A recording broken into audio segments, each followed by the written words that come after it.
Whether you're paddleboarding in a RAV4, mountain biking in a Tacoma, or tubing with your best friends in a Camry, you'll find plenty to post about all summer long.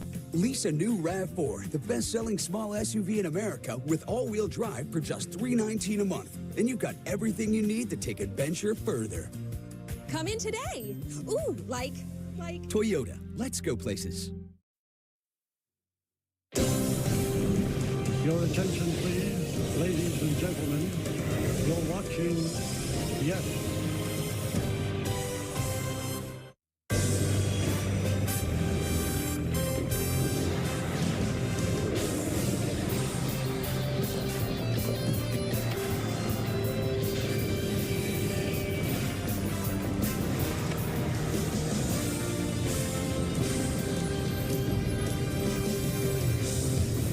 For the 16th time this year, Aaron Judge connected for a first-inning home run. And you know what? The Yankees never look back as they picked up a win over the Blue Jays. Now, speaking of wins, the Yankees are giving away Eli Manning bobbleheads. That guy wins 2 Super Bowls with the Giants. And now, it is time for baseball as the Yes Network presents the Hyundai Sunday Game of the Week. It's the New York Yankees against the Toronto Blue Jays in the rubber game of a 3-game set from Yankee Stadium in the Bronx.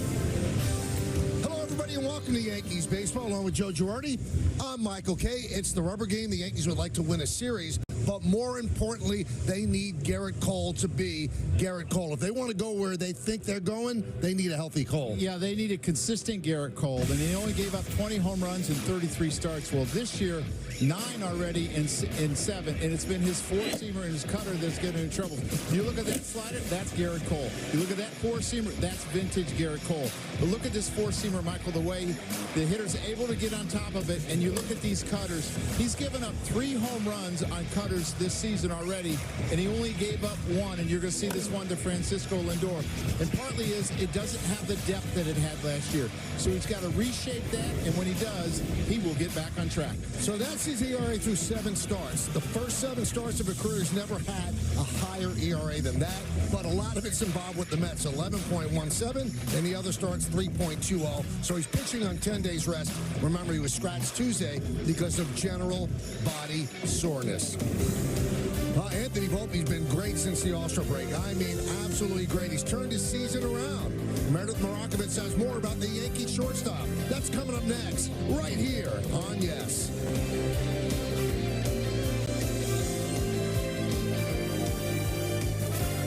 Big season. More reasons to say yes. Wow. Aaron Judge crushes one. Get all the Yankees action on the Yes app. Download now. At this very moment, Doctors Without Borders is on the ground in communities around the world, delivering life-saving medical care where it's needed most. Our teams are bandaging war-wounded patients caught in the crossfire in Sudan, providing clean drinking water in Haiti, and performing emergency C-sections in Yemen. Doctors Without Borders teams are in over 70 countries worldwide, bringing patients from sick to recovering, from emergency to aid, from crisis to care. This life-saving work is made possible by our movement of supporters, people like you who help our patients even when they're half a world away. At Doctors Without Borders, we want... As a mom, I want my kids' lives to be filled with joy and possibility, and I want that for every kid. That's why I support No Kid Hungry. They work in schools and communities to make sure every kid gets the healthy meals they need. Please join me in supporting No Kid Hungry for all kids. Thank you.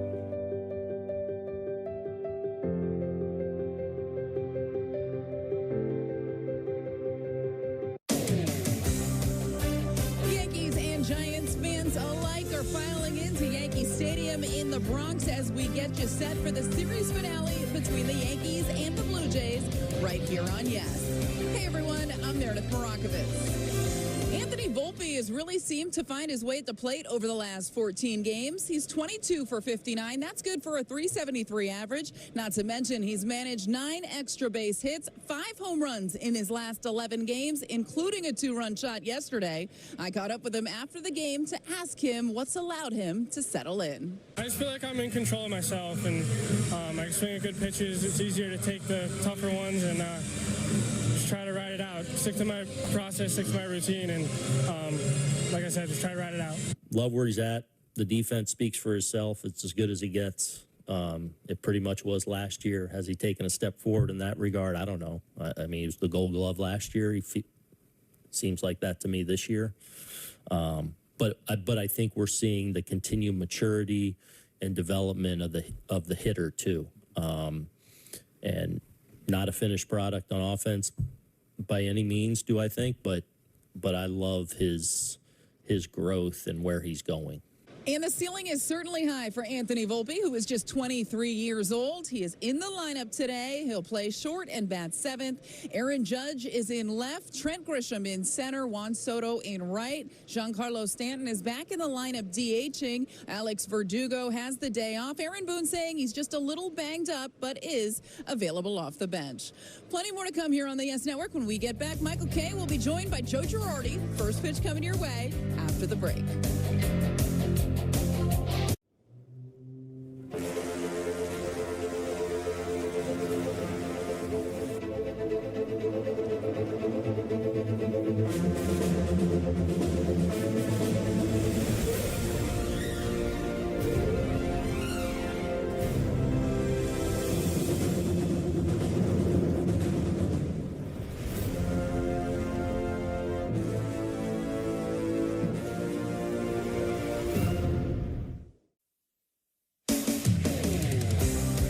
Yankees baseball on YES is brought to you in part by Hyundai. With a brand new Hyundai, there's joy in every journey.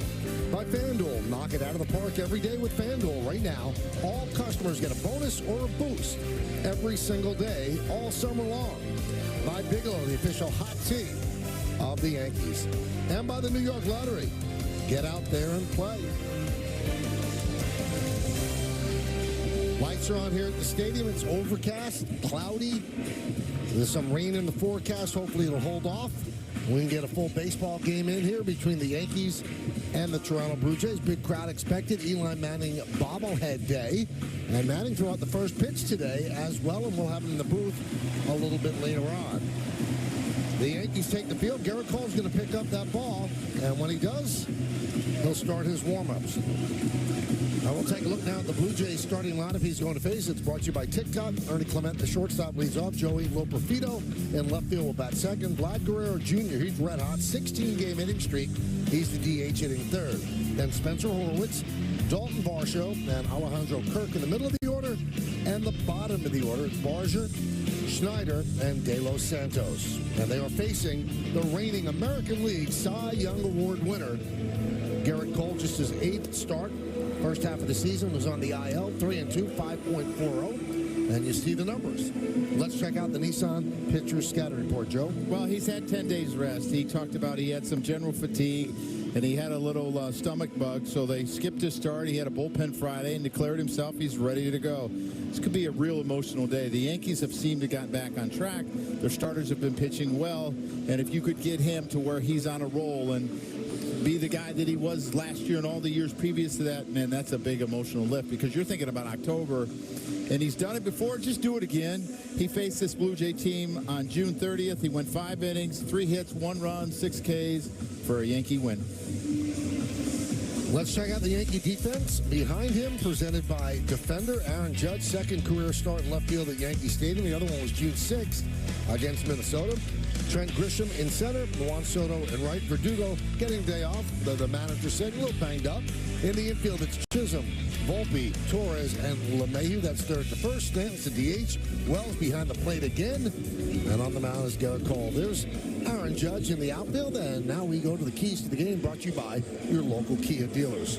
Well, patience. You're facing a young man in Rodriguez that has a really high walk rate, and especially high on the road, 16%. 789, the 789 hitters the last 7 games have hit 300 with 8 home runs, a 959 OPS. The team has scored 5+ runs in those games. Close it out. The bullpen has been very good the last 7 games, a 2.16 ERA. Clement's ready. Cole's ready. Let's do it in the Bronx. First pitch is a strike, and we are underway. Trip Gibson, the home plate umpire, Mike Estabrook at first, Eric Backus at second. The crew chief, Laz Diaz, is over third. Lined into left center field. It is a base hit for Clement. Grisham cuts the ball off. He'll get it in. It's a single to lead off the game for Ernie Clement. Yeah, this looks like a cutter that, again, is not as sharp as it has been in the past. It was 87 miles an hour. He's trying to go down and away with it. It does have some pretty good depth, but he kind of leaves it in and ends up being a base hit. Here is Joey Loperfido. Modest 3-game streak of 4 for 14. Came over from the Astros in the Kikuchi deal.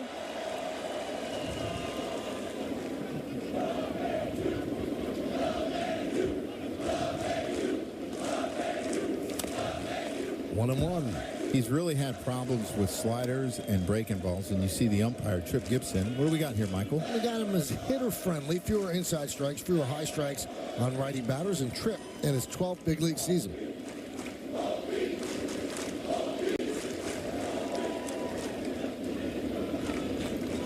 Runner goes. Pitch is high. Throw to second. Not handled, but he was in there for a stolen base. Yeah, Ernie Clement is now 6 for 8, and he gets a good jump on Garrett Cole's leg kick. He peeks in to see if there's contact. Austin Wells kind of makes the throw up the line, and it's a little bit, I think this is on purpose, Michael, so you can tag them quicker at their back feet, but he's able to get in there.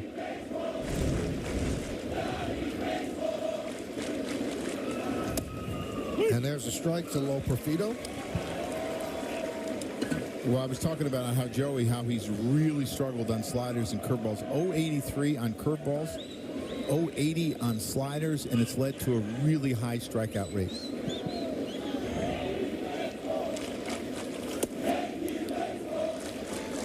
When you think about him this series, he's been 3 for 9 with 5 strikeouts. It's kind of all or nothing, Michael. That's the game we play.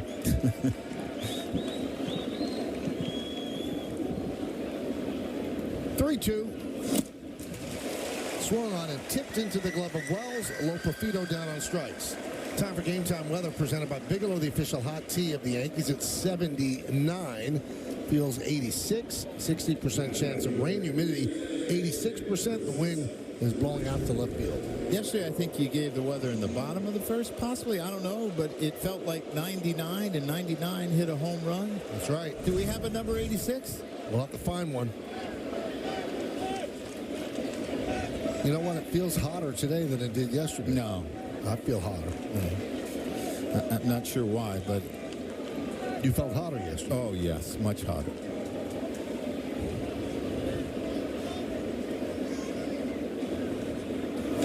That one is wrapped into center field off the bat of Guerrero.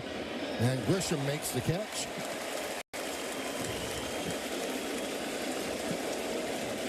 Yeah, he's been really, really dangerous. And I don't like the fact that he's kind of grabbing his trap there, Michael. Yeah. Like maybe he's got a little bit of a stiff neck. You kind of always watch for things, you know, to see if something's bothering someone. You know, watch him kind of push on his high trap that goes into his neck. Maybe he slept wrong. Horwitz swings and misses. Yeah, I'm sure they will check him out when he comes in, and then maybe they'll put a little bit of heat on it, try to loosen it up, get the trainer to stretch his neck a little bit.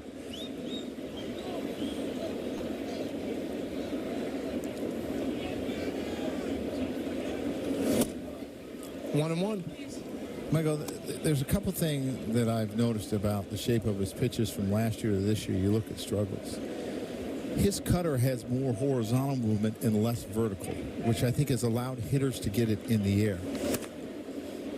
And his fastball, basically the same ride, but it had a little bit of ride, and it would be more of like a tail into a right-handed hitter. He doesn't have that tail.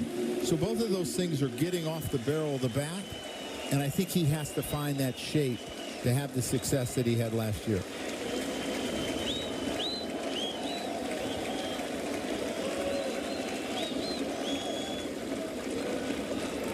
The 1-2. 2-2. And I'm one of those guys that has to have a reason for everything. So I'm always digging and searching, and it's kind of what I discovered. I like, though, that was 99, because I have not seen that from him this year. Swing and a miss. That was 97. Leadoff single is wasted, and the Yankees coming to bat. Mark your count. Listen, I spotted it from the start. Breaking didn't even have a name yet. Bunch of kids from the South Bronx who didn't just knock on the door, they kicked it down. And today, it's your time. It's all about spotting it early. And if you do, no victory is out of reach.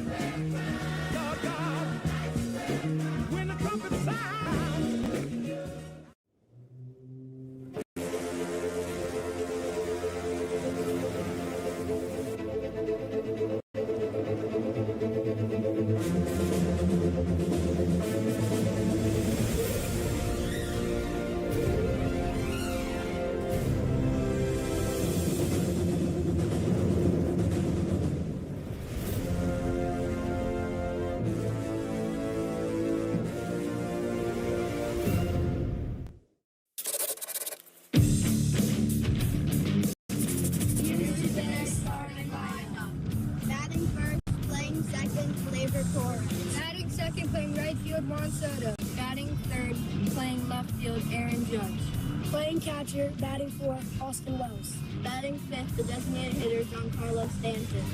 Batting sixth, the third baseman, Jazz Schiff. Batting seventh, the shortstop, Anthony Volpe. Batting eighth, the center fielder, Trent Grisham. Batting ninth, first base, TJ LeMahieu. Starting pitcher, Garrett Cole. Go Yankees! That was today's starting lineup, brought to you by TikTok and brought to you by the Port Washington Legends 10 under blue. Today they won against the New York Hammers 9-3 to win their league playoff game. So congratulations on the win, and thank you for the help with the lineup. And they'll be facing Yariel Rodriguez, that Yankee lineup. Those are the numbers. Let's check out the Nissan Pitcher Scatter Report. Well, he's kind of been around the world. He's pitched for the Cuban National Series League for 6 years, the Can-Am League for 2 years, and that's in Canada. In Japan for 3 years, 20-22. Did not pitch last year, even though he had a contract with the Chinichi Dragons, and now he's in America.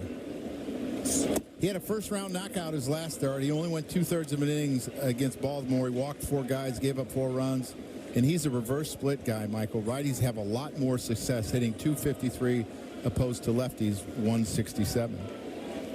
The 1-0. Up the middle and through for a base hit for Gleyber Torres. Here's the Blue Jay defense presented by Defender, Loperfido, Varsho, and Barger. Left to right in the outfield, De Los Santos, Clement, Schneider, and Horowitz at third and first. Kirk behind the plate, Guerrero the DH. Tells you about Rodriguez on the mound. 27 years old from Camagüey, Cuba. Signed a 5-year, $32 million deal with the Jays on February 9th. Here's Juan Soto.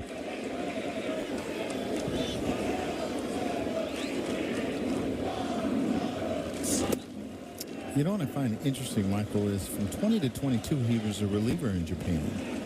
And they were worried about his innings limit this year, but he got hurt and went on the IL for a number of weeks, and now they're not so worried about it. But back to the starting rotation after 3 years in Japan.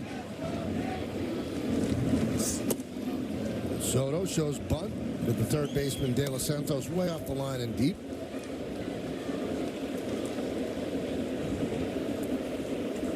Soto last 19 games, 30 hits and 80 at-bats. That's 375, on-base percentage of 462. That's 6 home runs and 14 ribbies during that time. You know, Aaron Boone was asked about the advantage of Soto hitting in front of Judge. He said, well, anytime you have somebody who's great at what they do in the lineup, it helps. He said, but that guy, he said he processes a lot of information and is able to put it into play. And with Soto at the plate, Soto sees a lot of pitches, and that goes into the mental computer of Aaron Judge, makes him even better. Yeah, I think they make each other better because I think there's a friendly competition between the two of them. I really do. And not that one is jealous of the other. I think they work together. I think they talk a lot about hitting, and it's a pretty dynamic duo. 3-0. Obviously, he'd have the green light if he sees something that he likes.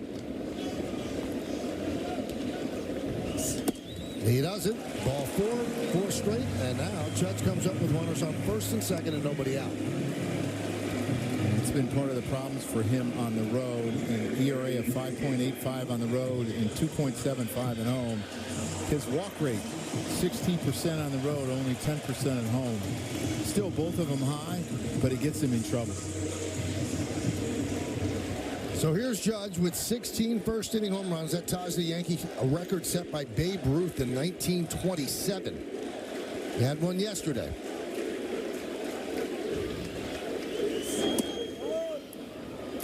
Michael, I'm going to ask you a question. If he only hit in the first inning of games, what place would he be in home runs in the league? It's a pretty good question. I don't know, but it would be representative. 53rd. 53rd. There's only 52 guys that have hit 17 or more home runs. Pretty good. That's unbelievable.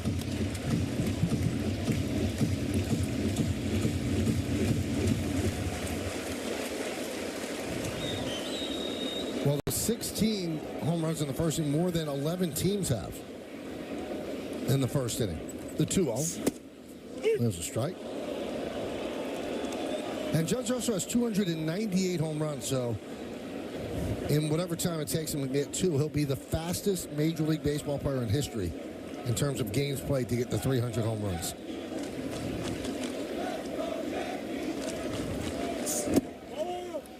Well, this is probably not the umpire for Yariel Rodriguez, a guy that's hitter-friendly. In the last couple of days, has kind of been pitcher-friendly. He's just been off the plate. And that side of the plate is one of the areas that Alejandro Kirk is really good about stealing strikes. That in the low pitch, but he's not getting them from Trip Gibson. And Trip Gibson didn't like the fact that Rodriguez did not take the ball back from Kirk for a while.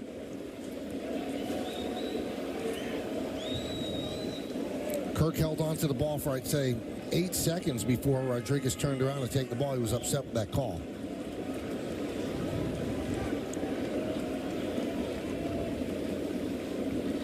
The 3-1. There's a strike. 3-2. That looked outside from up here.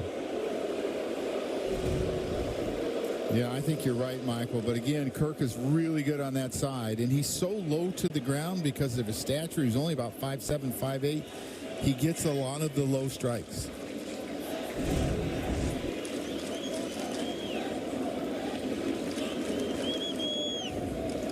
First and second for the Yanks. Bottom of the first. Nobody out. 3-2 count on Aaron Judge. Swing and a miss. Got him. Judge down on strikes. Well, you can see that he has a very good slider that's sharp and late and very hard, and it's got that late downward movement. Hitters don't do a lot of damage on it. He's pretty good about locating it, and when he gets a little bit extra, he's really good with it.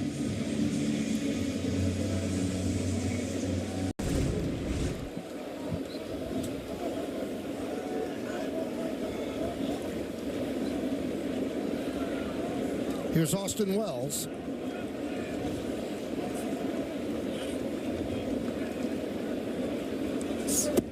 How about this? This is his 15th start out of the last 17 games for the Yankees, and that just doesn't happen a lot in baseball anymore. But he's young. He wants to play. They did give him the last day in Philly off, and then there was an off day after that, so there were 2 off days there. And the Yankees have an off day tomorrow as well. Well, the Yankees have had a very favorable schedule, too. It seems like they've had a day off every week for the last 3 or 4 weeks, and it will continue, as you're talking about, and it allows him to play more. And he's just gotten better. I mean, offensively, the more he plays, the better he's gotten. As you were talking about 15 out of 17. I see this, boy, that almost gets that finger. Him and Trevino split the first 96 games evenly.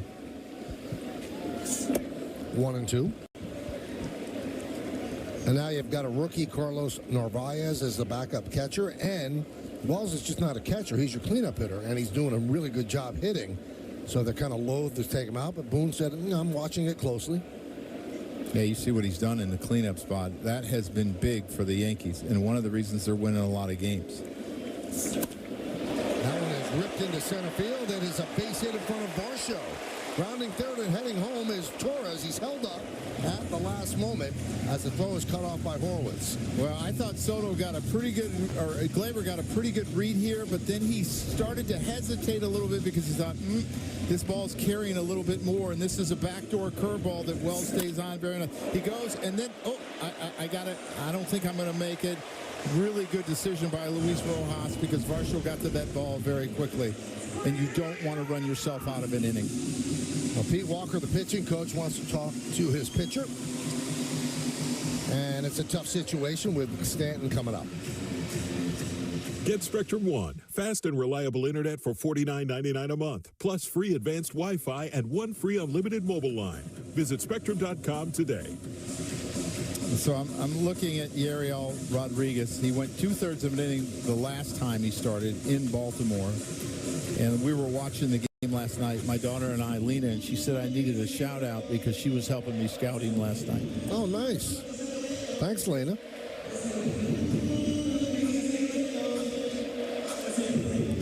All right, so here's Stanton, bases loaded, 1 out. Blue Jays did not score in the top of the first.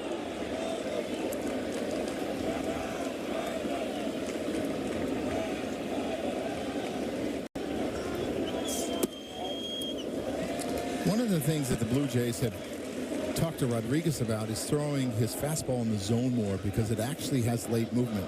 His four-seamer will cut late a lot of times. It's a pitch that I don't think he trusts yet. He really trusts his slider, as you can see, but he hasn't thrown many strikes with his fastball. I think he threw 1 to Judge, and that's about it.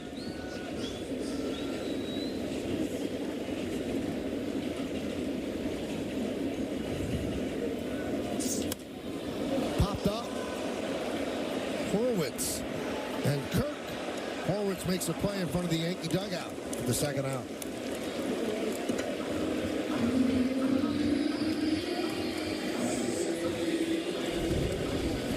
Yeah, this is another good slider. It just gets off the end of his bat and ends up being a pop-up in foul territory. Gosh, I remember, Michael, when I would make those outs, they would make me so mad. That one and the little number you hit in front of home plate that kind of stuck. And you're like, really? You can't go foul? Here's Jazz Chisholm Jr., bases loaded, 2 outs.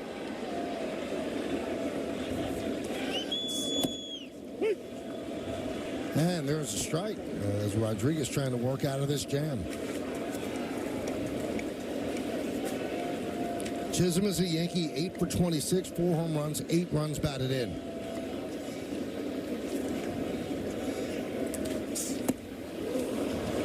Yeah, he's also got that split finger that's 90 miles an hour, anywhere between 88 and 90 miles an hour, and hitters are only hitting 188 off it. You see the dive, the late movement. It's almost like a hard sinker.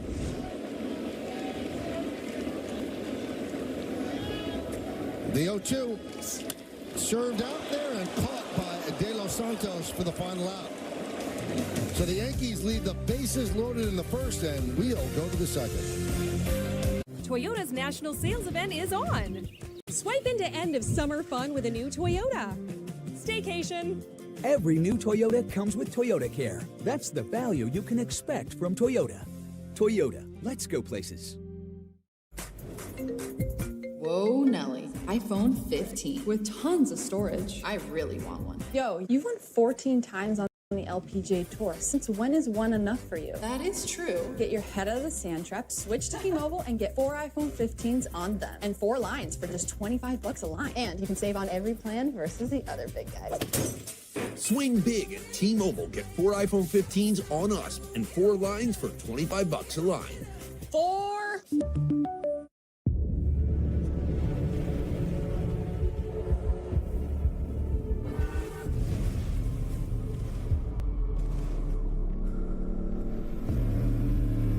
Dynamic air suspension, all-wheel steering, configurable terrain response, effortless in the extreme.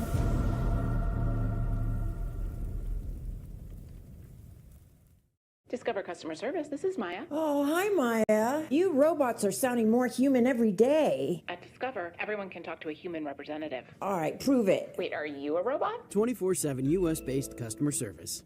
How would I prove that I'm not? Searching this collection, and with simple keywords, you can find what you're looking for. Visit loc.gov/vets today. Well, let's check out FanDuel's live same-game parlay. Knock it out of the park every day with FanDuel. Right now, all customers get a bonus or a boost every single day, all summer long. Good look at Lady Liberty. Watching over us. All the way here in the Bronx, it's 0-0 as we go to the second inning. Varsho will lead off against Garrett Cole.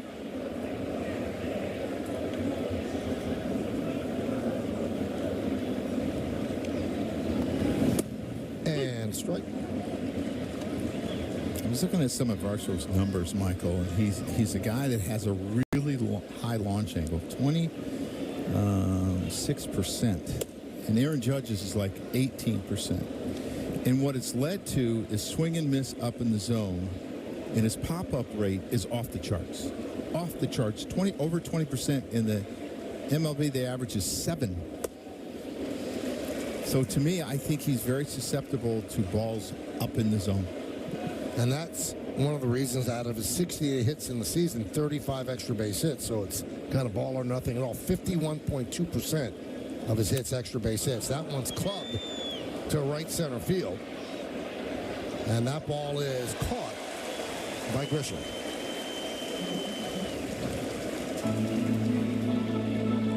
The MLB Ballpark app will complete your next visit to your favorite ballpark. Buy and manage game tickets, redeem offers, access exclusive content, much more. Download the MLB Ballpark app today.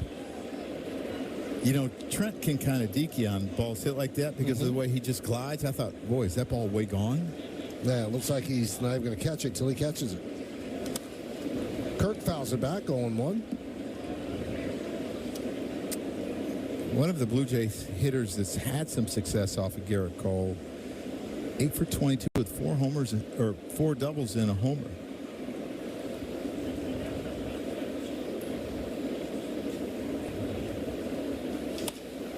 Oh, 2.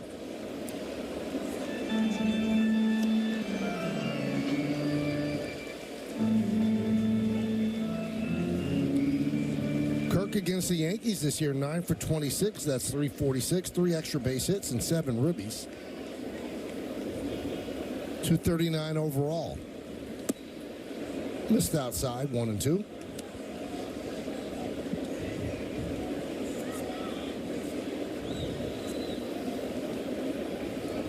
So Kirk calls time.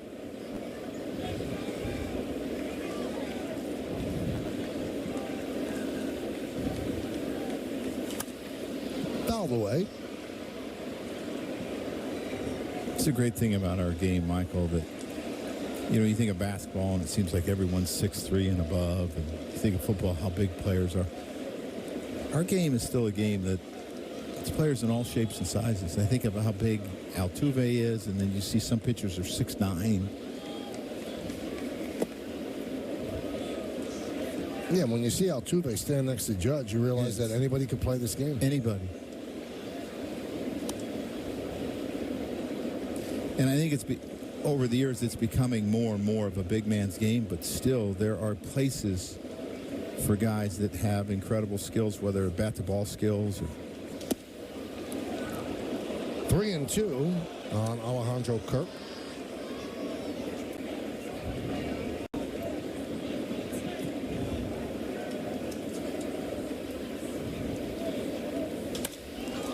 High fly ball, deep left center. On the run is Judge. He's not going to get there. It's up against the wall and bounces over the wall for a double. Yeah, his 5th double in only 23 at-bats off of Garrett Cole. And this is the four-seamer that I'm talking about, that it seems that it's pretty straight. Last year he had a little bit of tail, and it got away from the barrel of the bat, and he was not able to do it to Kirk. And this is probably a home run in most ballparks. Bounces off that hard warning track. You see how flat his swing is through the zone. That's why he's able to get on top of it. Here's Barger. Fouled away. Addison 6 for his last 16. Couple of doubles, couple of home runs.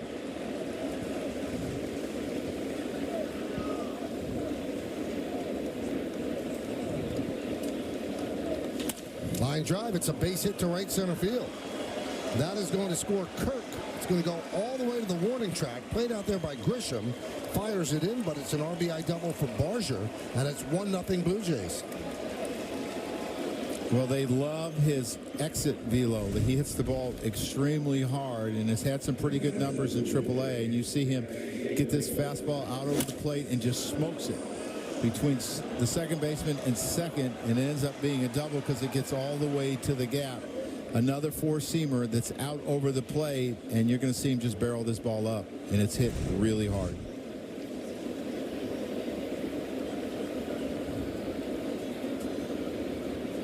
Here's Snyder. That one is lined to left field. Judge is going to play it on a hop. Holding up was Barger, so he'll just advance to third.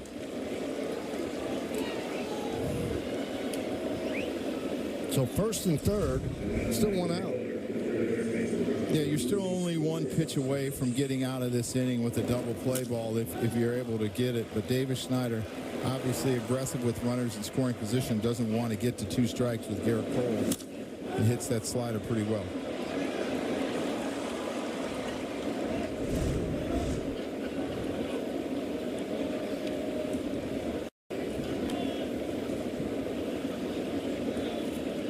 So here is De Los Santos. Looking for his first big league hit. Made his major league debut on Wednesday. Entered late in the game, grounded out in his one at bat.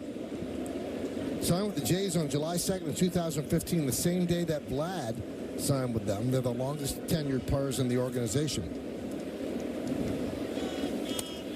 De Los Santos, 25 years old.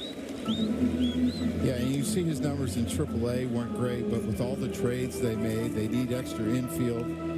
He's played shortstop, about 300 games in the minor leagues, third base about 130, and he can be a guy that fills in anywhere.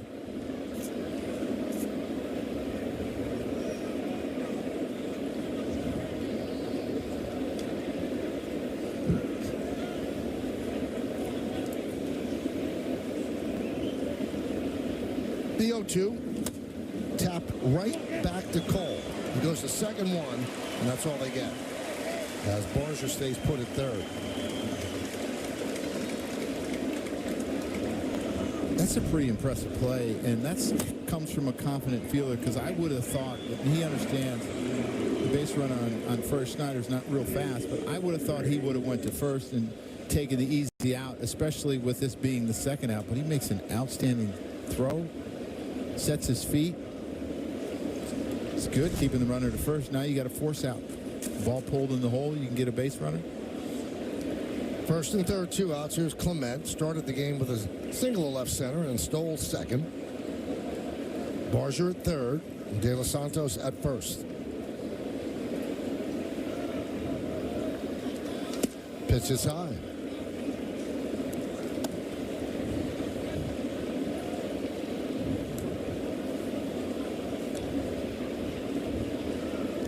One run in, 1 run on 4 hits for the Blue Jays. Yankees 2 hits, no runs. That one is looped into left field. It's over the leap of Volpe for a base hit. Borgia scores. De Los Santos will go to third. Clement with his second hit, an RBI single. It's 2-0 Toronto. Well, what I've noticed, Michael, is his breaking stuff has not been sharp. This is a curveball that just hangs up in the zone. He's left a number of them in the middle. His slider has not been as sharp as we've seen it in the past. And sometimes when you don't throw for 10 days, it takes you a little while to get it going. This breaking ball almost backs up. Just hit hard enough to be a base hit. You got to stop it here because you got a very dangerous hitter on deck. So Matt Blake goes out and talks with Cole.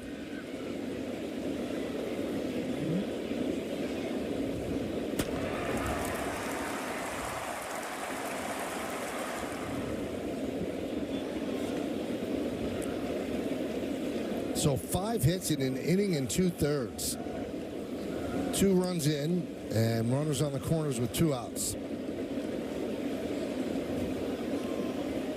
Cole's pitching on 10 days rest. His start in Philadelphia, he was scratched because of general body soreness. He had been battling a stomach bug before that. But after throwing a bullpen on Friday here in the Bronx, he was good to go, he said, for Sunday. Here's Lo Perfido.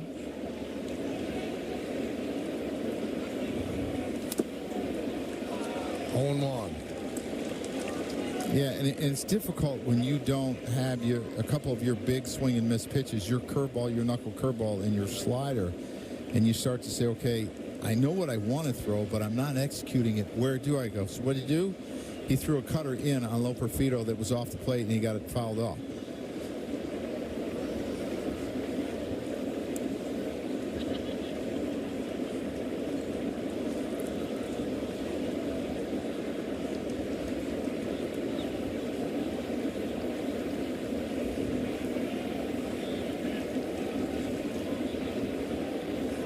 The 0-1, 0-2, 97-mile-an-hour fastball. Yeah, he's got a really good fastball, but to me, Michael, that's the importance of a catcher just not taking all the information they give you. It's also researching it and watching video because you know the right pitches call are curveballs and sliders against each other, but he didn't have it today, so I got to figure out another way to get him out. Runner goes from first, no throw, a stolen base for Clement, his second of the game.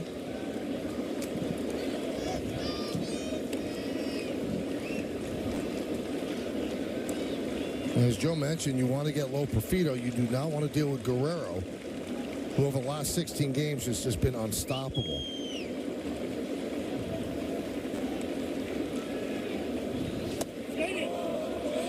Takes the pitch, checks his swing.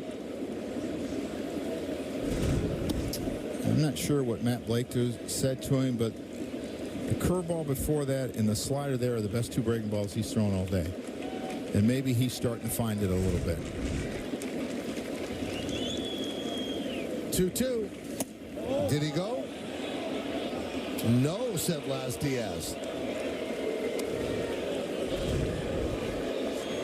Yeah, these are always so hard from the bench to tell. I don't think he went, Michael. I think he held up. Yeah.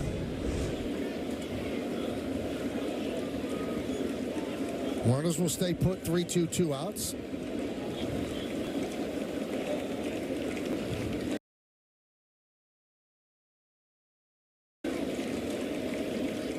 Cole stepped off.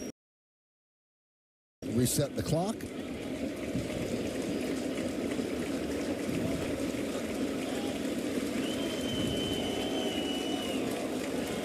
And the 3-2. Fly ball shallow left. Judge is there to put it away. But Toronto scores 2 runs on 4 hits. 2 men left.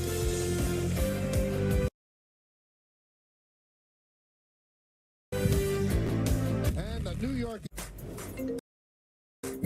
Whoa, Nelly. iPhone 15 with tons of storage. I really want one. Yo, you've won 14 times on the LPGA Tour. Since when is one enough for you? That is true. Get your head out of the sand trap, switch to T-Mobile, and get 4 iPhone 15s on them. And 4 lines for just $25 a line. And you can save on every plan versus the other big guys. Swing big at T-Mobile. Get 4 iPhone 15s on us and 4 lines for $25 a line. 4. I love my kids, but I also love not being broke. So this back to school season, I'm just gonna spend less on them. Amazon has low prices on everything kids need, like sports stuff, for a sport that they'll hate in 2 weeks.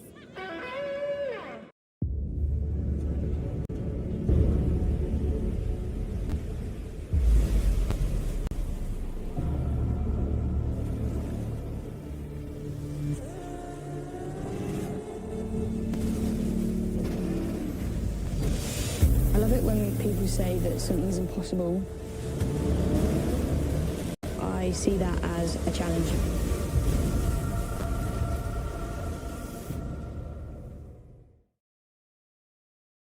$8 plus $1,000 TFS subvention APR cash, or lease a new 2024 Tundra for just $499 a month. Come in today. Toyota, let's go places. Well, it's time for Pinstripe Pride, brought to you by Toyota, the official hybrid vehicles of the Yankees. Now, today's picture was submitted by Lily. Lucas and Liam had a great time rooting for Juan Soto and the Yankees down in Philadelphia this week. So many Yankee fans were in Philly. Use the hashtag Toyota Pinstripe Pride and mention yes in pictures you post to social media to reflect your love for the Bronx Bombers. We might spotlight you in a future game. Now we go to the bottom of the second inning. It's 2-0. Toronto. Anthony Volpe will lead off. And the first pitch by Rodriguez is inside, 1-0.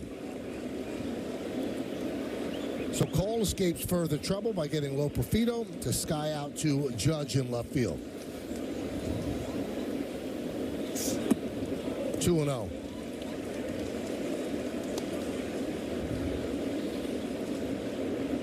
You look at what the 7, 8, 9 hitters have done in these last 8 games. The Yankees are 6-2 and have scored 5+ runs.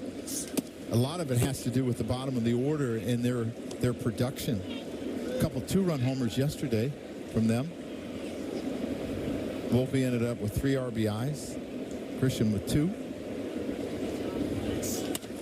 Grounded to third, backing up De Los Santos. And he guns down a Volpe, round number 1 here in the bottom of the second.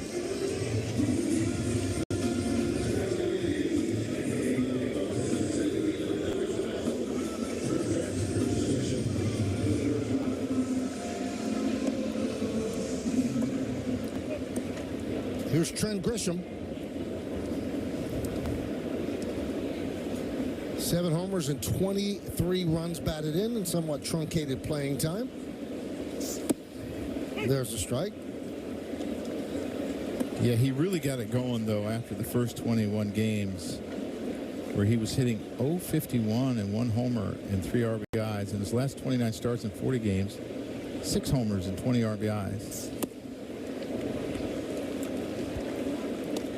You know, from up here, sometimes it's hard to, like, figure him out. Yes. Because, you know, sometimes he comes out the bench cutting and slashing. Other times it seems like he takes pitch after pitch after pitch, and there doesn't seem to be a pattern that I could pick up. I would have to agree with you. I think he sometimes, now this is my personal opinion, so it doesn't necessarily, a lot of times my personal opinion is not right. But I think at times he takes too much because he's got thunder in his bat, and I would like to see him swing a little bit more. Skied the other way, down the left field line, foul. But it just seems that it's not in his DNA to be a real aggressive hitter. But you look at this, I mean, this is what he can do, and this is a breaking ball that he hits for a 2-run homer. And he has been productive, you know, the last 40 games. Only 29 starts, and he's got 20 RBIs. Up the middle, and right there is a shortstop, Clement. He's having a day. 2 down. I'll tell you what, I looked up Michael, and he was like on the other side of the base already, wondering where he started. But I mean, it's obviously a really good jump on the baseball, good read. See how he backs it up and gets that little longer hop. For so many years, every ball was hit up the middle, we assumed it was a hit. And you look down, and then you see someone standing there. There's DJ LeMahieu. 6 RBIs in that game against the Phillies. That's a career high for him. The Yankees are hoping that he unlocks something. He 2 for his last 15. Looks like he's going to play against lefties or guys like reverse split guys like Rodriguez, as Ben Rice gets the day off. And for those that don't know, reverse Split is a right-handed pitcher who gets lefties out better than he does righties. There's numbers for everything. High fly ball, but right there is Lo Profido. He makes the play as the Yankees go down in order 1, 2, 3, and we'll go to the third.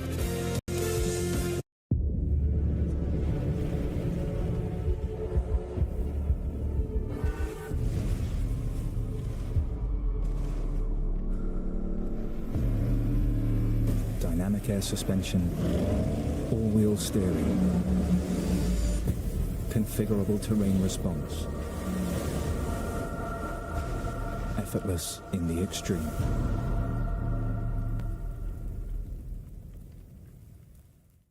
When you get all-you-can-eat boneless wings and fries at Buffalo Wild Wings, you create an infinite loop of boneless wings and fries with no beginning, no end. Just boneless wings and fries forever and ever until they are you and you are them. All-you-can-eat boneless wings for $19.99 on Mondays and Wednesdays. I'm lucky. I found the one thing that I was put on this earth to do. At Ram, our calling is to build trucks. So when you find your calling, nothing can stop you from answering it.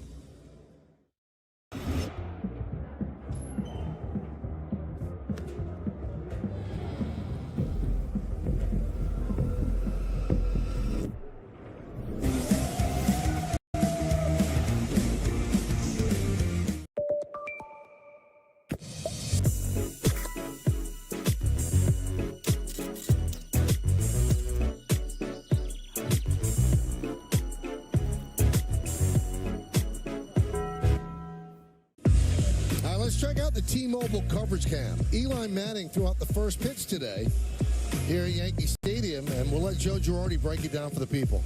So what happens if you throw a high pass, you know, to a receiver? I mean, does he get lit up or does he get picked off? He could, but you know, Joe, you know now in baseball, everybody's trying to hit the home run. They can't hit the high heat anymore. That's like the pitch. So that's what you've been practicing. I was told to throw high heat. That's what I was, got a little, a little away from me, a little high, but I definitely was not going low. That's no good. Unity by Hard Rock brings us to third inning, and that gentleman you hear is a two-time Super Bowl champion Eli Manning on the day that the Yankees gave out an Eli Manning bobblehead. And I'll tell you what, Eli, as Guerrero now extends his hitting streak to 17 straight, splits the outfielders, it goes to the wall, and Guerrero gets himself a double. It's not a bad bobblehead. It kind of looks like you. What do you think? I thought so also. I think it does look like me. I think I look pretty good in a Yankee uniform also. Did you ever play any baseball as a kid? I did. Played all, played a bunch growing up, played in high school. My first 2 years, gave it up my junior year. But yeah, I didn't pitch much, and so I just kind of played the infield. Small school, so everybody in the infield pitched. So when they were pitching, I just played their position. And could you hit? I was a lefty, a bat lefty, and I was good at walking. I could just hit foul balls and had a good eye. He's an on-base guy. On-base guy. We love on-base guys. Yeah, it wasn't pretty. But it was efficient.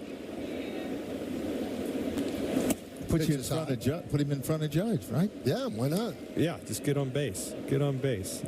When you look at Judge and you see his size, do you think he could play football? I see tight end. I see a great tight end right there, and it's amazing. Every time I see him, I'm like, this guy is a monster. Yeah, my wife, I had my wife and kids at the game. They said the same thing. I'm like, we saw him. Like, hey, Abby, there's Aaron Judge. She's like, oh my goodness, this guy's. She said also, she said, it looks like a tight end. He's a big man. Too old. So, a lot of times in spring training, we'll have guest speakers, and we had Jason Garrett come in and speak to us when he's with the Cowboys, and they had some injuries to the defensive end position. I said, would you do me a favor and stay away from Aaron Judge, because I don't want you recruiting to be your next defensive end. Yeah, I could see that. So what do you miss most about not playing, and what do you enjoy most about not playing? I miss the routine. When you get into the football season, just every day you know exactly what you're about to do for the next 6 to 8 months, hopefully. And nowadays, every day is completely different, and you don't know what you're doing next week. And so just miss the routine, miss the locker room, just hanging with the guys, and everything goes with that. I don't miss waking up on a Monday after a game wondering what's going to hurt. I wonder if that hits, that rib's going to hurt. Yeah, it definitely hurts. So I don't miss the pain getting hit. I go watch games now, and some of the hits I see, I'm like, oh my goodness, how does that guy going to get up? And you just get, now that I'm done with it, you don't realize how many hits you take, and while you're in season, you don't think about it. You're just immune to it. Ooh. Runner goes, and he's out. What a great tag by Chisholm on the run, receiving the throw from Wells to get Guerrero. Well, I think Vladdy saw where Chisholm was playing, where he was way off the line, and the athleticism from Chisholm helps him get back there, and he just kind of puts his glove down, doesn't know exactly where he is. He might be a little sore tomorrow, Chisholm, on this tackle from Guerrero. And you're not allowed to do that in the NFL. You're not able to launch at someone's knees. But I mean, we found something Vladdy doesn't do so well, Michael. Sliding? Yeah. Or stealing bases. That's not what he's known for. Is there a hit that you still remember? What's the hardest hit you ever took? Maybe my first game ever played in the NFL. I did not start the game, but Kurt Warner started, got in the fourth quarter versus Philadelphia, and the first play of the game actually handed off to Tiki Barber. He goes 75 yards for a touchdown. I'm like, oh, this is easy. This is an easy game. Next series, had a little 2-minute drive going, and on the last play, I rolled right. It was on a reverse field, and guy Jerome McDougal found me, and I went pretty flat. Another nice play by Chisholm to get Horowitz. Now, I just want to get this in case this is a quick inning. Today, yesterday was the Hall of Fame induction. Yeah. You're Hall of Fame eligible for the first time next year. I personally, doesn't matter what I think, I don't have a vote. I think you're a Hall of Famer. I do too. Do you think about it, Eli? Is it something that you desire? I try not to think about it. There's nothing I can do at this point that can help me or hurt me, I guess. And so I enjoyed my 16 years. If I get in, it would be a great honor to go amongst that group of guys, that some of the best players in the world. If I never get in, it's not going to change, my feelings about the game or what I accomplished or what I didn't accomplish. So I have great friendships, great players and coaches, and great fans, and that's what it's all about. So if I get invited to go into the NFL Hall of Fame, it'd be a great honor, obviously, though. But there's no way you want Peyton to have that over you at Thanksgiving. You want to have a bust too, right? No doubt. That's really what it's all about. Just so Peyton doesn't have too much bragging rights over me. Speaking of bragging rights, is it just delightful for you to just throw stuff right back at Tom Brady because you guys beat him twice? I only do it on social media. In person, I can't do it. But I like to hide behind the social media bubble like so many other people do. I'm like, oh, I get this now. I can kind of take some shots at Brady. But when I see him in person, I just go into a shell because. Crush me. If I say something kind of bragging at all to him, he just show his 7 Super Bowl rings and MVPs, and so I don't bring it up. He brings up the 07 season when they could have gone undefeated a little bit, so I like having that on him a little. Fly ball to Soto. Always great to see you, Eli. Thank you. Enjoy your time and good luck next year. Hope you come back as a Hall of Famer. Thanks, Eli. Thank you guys so much. Appreciate it.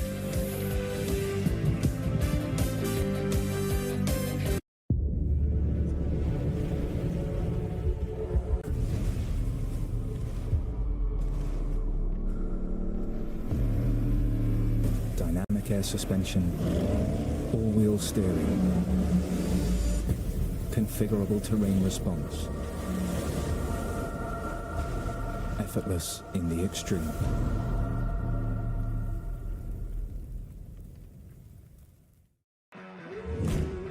I'm lucky. I found the one thing that I was put on this earth to do.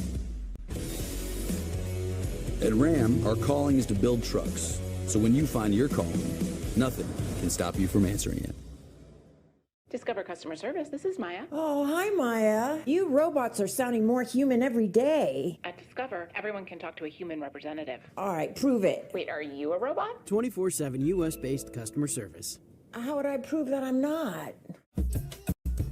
I'm sorry, but Yo. We all bring something different to the table. Ben's Original. We're all original recipes.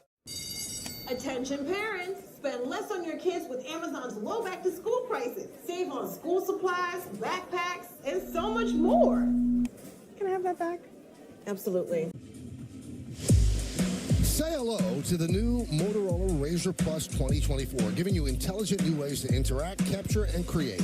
Motorola Razr Plus is the official smartphone of the New York Yankees. Register for early access on Motorola.com.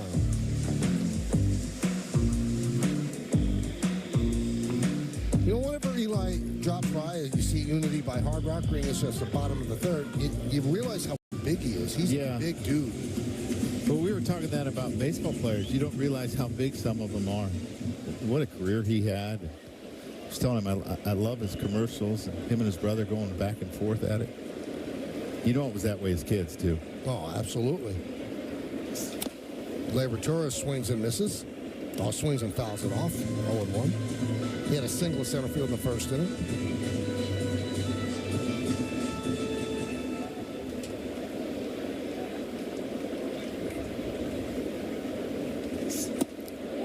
Check the swing.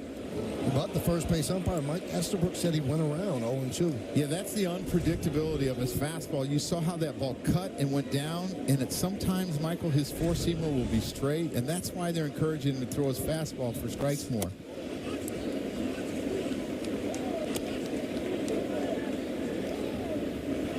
He's also got a double kind of leg kick, Michael. He's got a little style to him every once in a while. You'll see it go up, and then it'll go down a little bit, and then go up again. Well, it's a pretty big commitment they made for a guy who really doesn't have much to do with the big leagues. 5 years, $32 million, and you know, if they hit, that's a great price. It's a great sign. Line drive, it's a base hit to right field for Torres. He's 2 for 2. Well, obviously, he is new to everyone in the league, and the first time around in the lineup, he's been really successful. Hitters only hit 173. Hanks this breaking ball. We've seen his slider be really good today. Not this one. Well, they start to get to him the second and third time through. 250 the second time, 300 the third time. I always think pitchers that you've never seen hitters, they always have a big advantage. All right, here's Soto. Walked in the first inning on 4 pitches.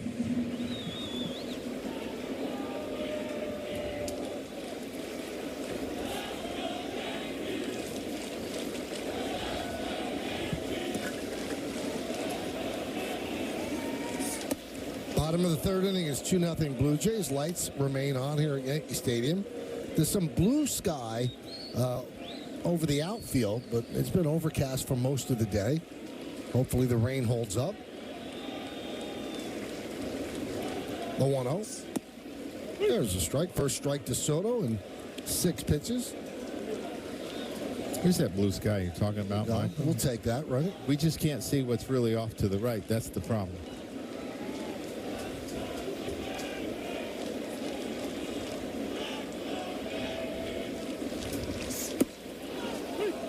One and 2. A good four-seamer up in the zone that cuts a little bit at the end. You're going to see this little bit of cut, the little spin on it. Maybe a little high on Soto, but he gets the call. The righty deals. Foul back. And that's dangerous because he is a really good high ball hitter. You have to go above the zone to get him out. If you leave it up in the zone for a strike, you're flirting with danger.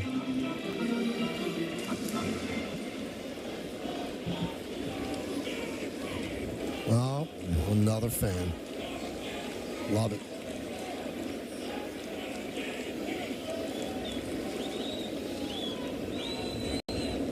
One, 2. Strike 3. Soto down looking. Body kind of sagged, indicating he didn't like the call. Michael, I know they're calling this a sinker, but I actually think it's a split. He throws a split really hard, and it gets that sinker action, and that's just a tough pitch. I mean, your mind tells you that. You know, you see the grip on it. Your mind tells you that's high, high, high, and all of a sudden at the last second it dips. And you're not expecting a split up there, and that's why you don't hit it. Now, does he throw that up there on purpose, or I don't think so. It? I think he misplaced it. And it worked out. Well, I always say if you're going to miss by a lot.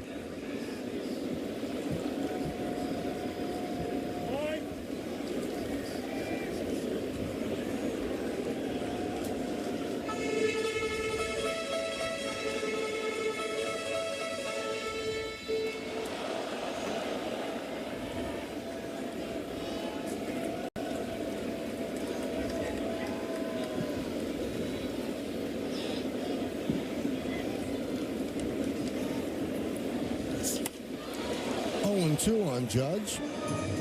Got away with one there, Michael. We've seen Aaron Judge hit that ball really since the beginning of May, and those are the ones that are usually deposited in the left field and center field bleachers.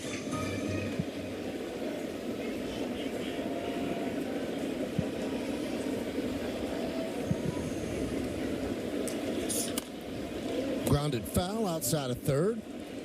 You see the sign, the catcher Kirk gave. He gave him like, get it down, get it down, get it down, get it down, and he left it up this split. And again, it looks like a sinker. It has that movement, and you see he's upset. He's like, get it down.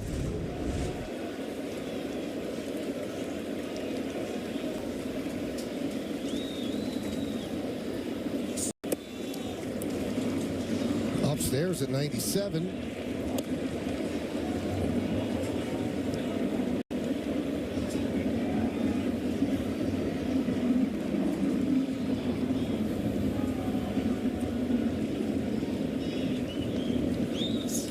That one is crushed to left field. It is a base hit in front of Lopofita. Another hit for Judge. Torres stops at second. Again, Kirk trying to get the ball down to him. He's trying to get him to throw a slider, and he kind of like told him before, he kind of reached out with his right hand to like reach for it, and he hangs it again. And you think about, there was concern about him trying to get through a whole season. He went on the IL for a while with his innings. And is he able to go long in games? Because he's been a reliever, you know, in Japan, 20, 21, and 22, and last year he did not pitch. There's Austin Wells, first and second, one out. Yankees down 2-0, bottom of the third. Squib toward third base, backhanded. The throw to first, they get Wells. Nice play by De Los Santos as the runners move to second and third. Yeah, really nice play where he had to charge to his right and then throw back across his body, coming in hard and kind of backhands it so he can make the transfer quicker. He was able to get Wells by a couple steps here. Really accurate throw.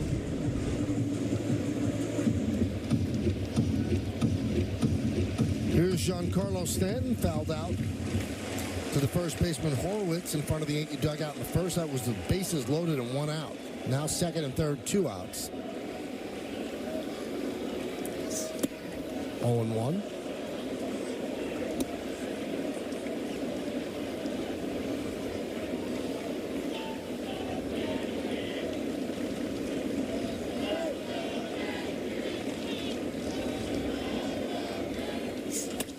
Grounded and backhanded by Horwitz. He will flip to Rodriguez, and that'll do it for the Yankees in the third. No runs, 2 hits, and 2 men left on base. 3 in the books, 2-0.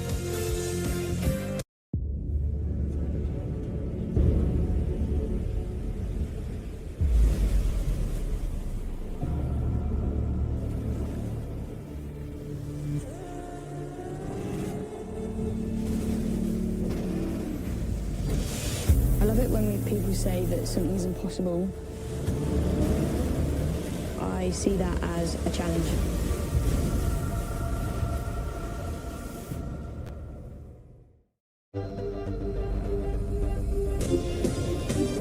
World, the time has come to push the button.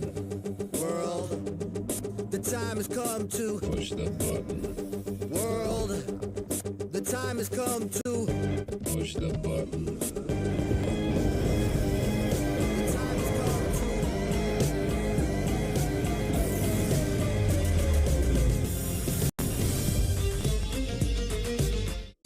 I love my kids, but I also love not being broke.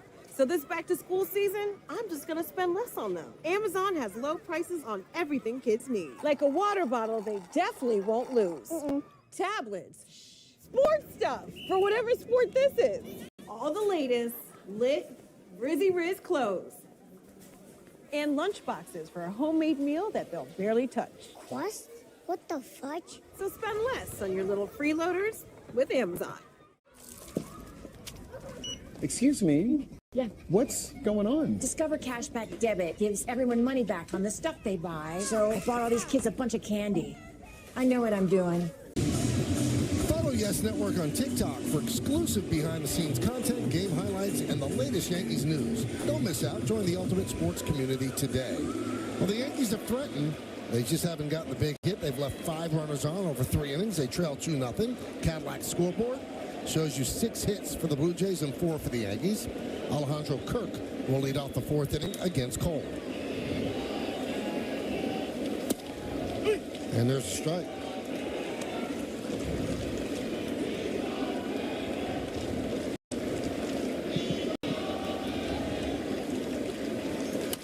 Grounded sharply to Volpe.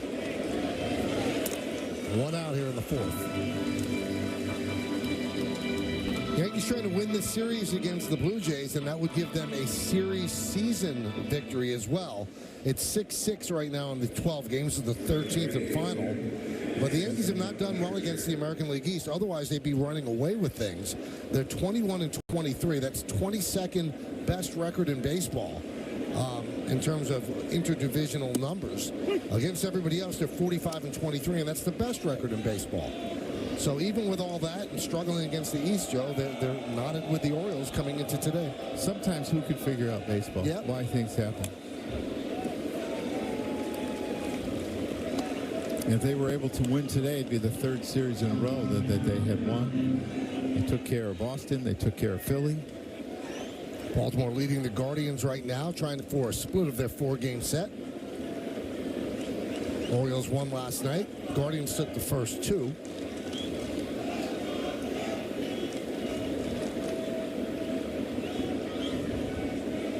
The 0-2. Strike 3. Barger down looking.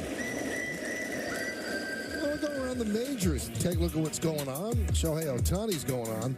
33 home runs, 31 stolen bases this season. His first career 30-30 season. Outstanding. Jackson Holliday, since being recalled by the Orioles in 4 games, 357. A home run, 6 runs batted in. And Ben Joyce of the Angels, 104.7-mile-per-hour pitch yesterday. And Joe, amazingly, that was his changeup. Yeah, a lot of people don't know that. Kind of looked like Eli today.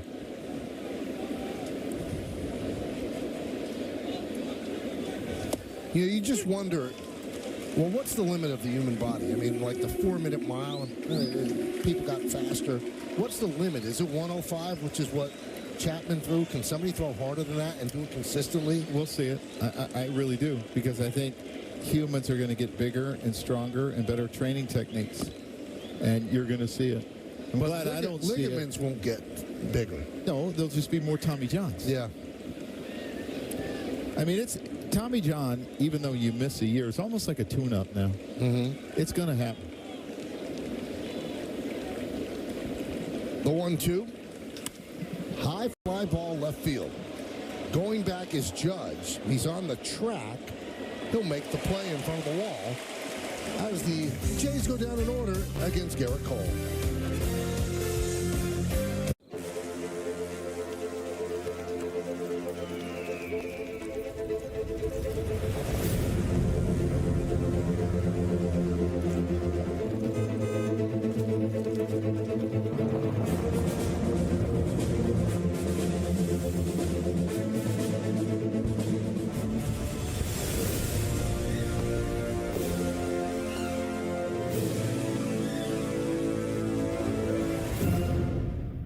Mark your calendars this summer because FanDuel has something for everyone every day.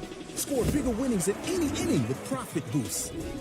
Take home bonus bets for home runs every Tuesday. And beat the heat with no sweat bets. Make the most out of this summer with FanDuel, America's #1 sportsbook. All customers get a boost or a bonus every day, all summer long. Plus, new customers can bet $5 to get $150 in bonus bets if you win. This All-Star Weekend, Major League Baseball is partnering with T-Mobile to take the fan experience to the next level. From seamless stadium entry powered by T-Mobile's 5G network, to testing new balls and strikes technology that makes every call the right call. Plus, with Magenta Status, T-Mobile customers score exclusive fan benefits. Swing into the future with T-Mobile, the exclusive 5G innovation partner of MLB. This hot, delicious KFC meal is just $4.99 all day, every day. Good luck finding a deal this juicy anywhere else. Son of a bucket, it's a good deal. Yeah, it's a... Well, Jazz Chisholm leads off here in the bottom of fourth, and congratulations to Jazz on being voted the Montefiore Einstein Player of the Week, and we played the award in with some cool jazz. 308, 4 home runs, 8 ribbies. Congratulations to Jazz. Cadillac Scoreboard 2-0. Blue Jays lead as Chisholm swings and misses to start the bottom of the inning. Michael, I felt with that music like I was in the dentist office. Mm-hmm. A little bit Or more some jazz upbeat club. jazz. Jazz is kind of upbeat. There's different types of jazz. No, yeah, this jazz. Yes, this jazz is.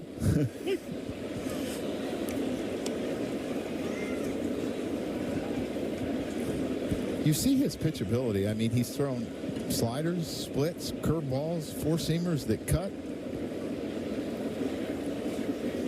Swing and a miss. Chisholm down on strikes. And you were talking about 5 years for $32 million. I mean, that's a fantastic sign if it works out, and getting basically a free agent for that type of money. I mean, each curveball got a little bit better, and here's the expand curveball. Really good.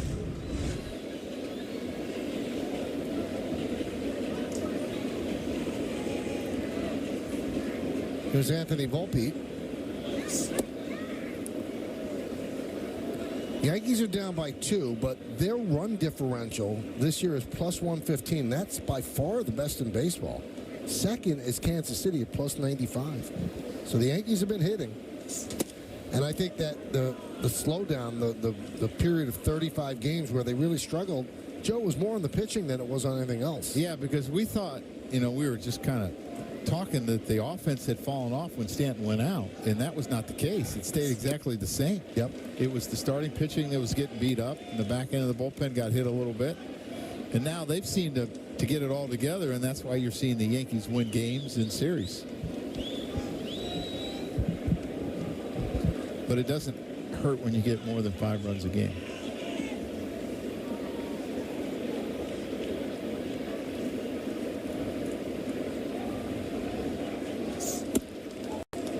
Goes around. The Yankees have scored 5 or more runs in 8 straight games. Last time they did it in 9 straight games was back in May of 2019. They've had 59 games scoring 5 or more runs. And their record in those 59 games? Swing and a miss. James, can you get on that quick? Let's take a look at Rodriguez's arsenal on StatCast 3D by Google Cloud. Yeah, he's got the four-seamer that he relies on heavily for his fastball, slider, curveball, sinker, and the split, which a lot of times acts like a BP sinker. What do I mean by that? The same movement is going to go down and into a right-hander, but it's about 4 or 5 mile an hour slower. 51-8 they are in their 59 games, scoring 55 or more runs. So just score 5 runs every day. You know what? I think you're right. They've also had 58 games allowing 3 runs or fewer. Ken, I imagine their record's pretty good in those games, too.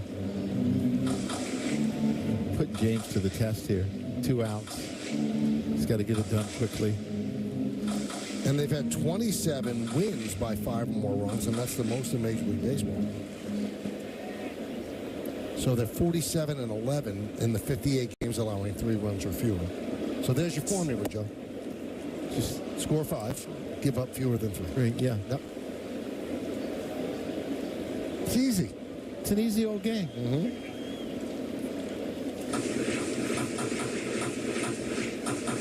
Grisham takes the timeout. Things over with a 1-2 count.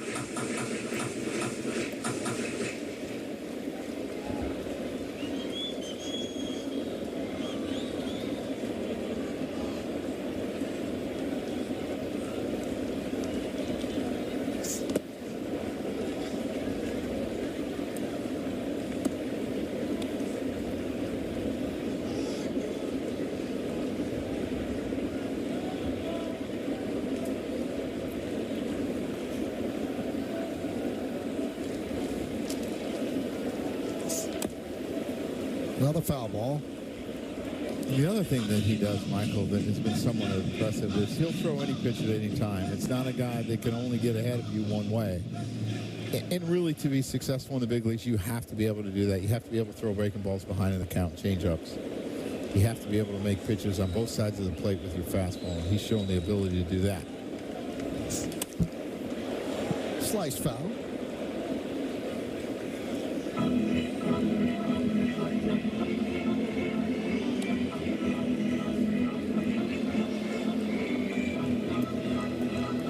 No glasses today for Grisham. He usually hits in sunglasses in day games. Well, it wasn't sunny until just this moment.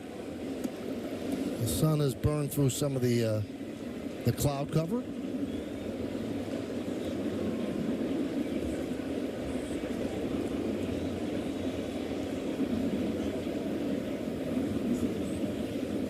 And the 2-2. 3-2.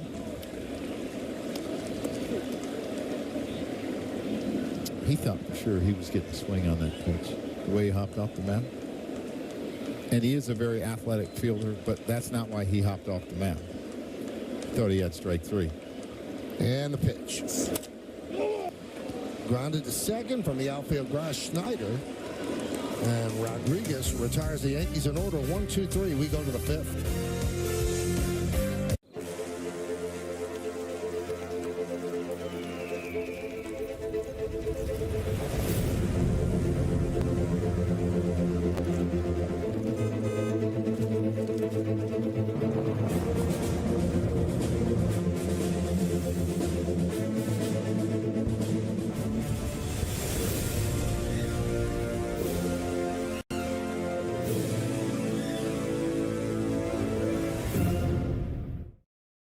This hot, delicious KFC meal is just $4.99 all day, every day. Good luck finding a deal this juicy anywhere else. Son of a bucket, it's a good deal.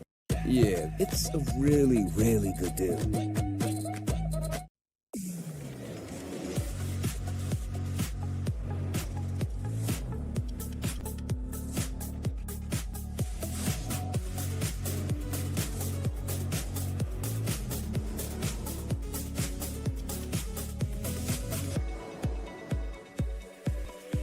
Current eligible non-GM lessees get this low mileage lease on this 2024 Cadillac XT4 Luxury for around $409 per month.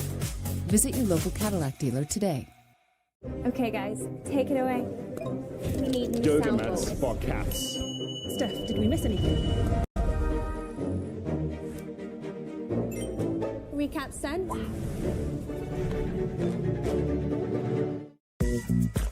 From meat-free Monday to Sizzle Pan Sunday. So many ways to save. Life ready, wallet happy. Well, Tuesday on Yes, the Yankees homestand continues as Aaron Judge and the Yankees kick off a three-game set with the L.A. Angels. Coverage starts at 6 with Audi batting practice in the pregame, with first pitch scheduled for shortly after 7 on Yes and the Yes app. De Los Santos leads off against Cole. Cole deals a strike. He seems much more fluid and into it now. You know, the trip to the mound seemed to change his stuff. His breaking ball all of a sudden got better. Matt Blake went out there and kind of slowed it down in the second inning. And now you see much better command. When you don't pitch for 10 days, you can do all the work you want. It's not the same as getting out there and having the emotion and competing. And it just takes time. And you know, he's really seemed to sharpen up since that second inning. 14 of 18 first pitch strikes for Cole. And the 0-2 upstairs. Nothing like having one at bat in the big leagues, and then you get your first start against Garrett Cole. Not fun.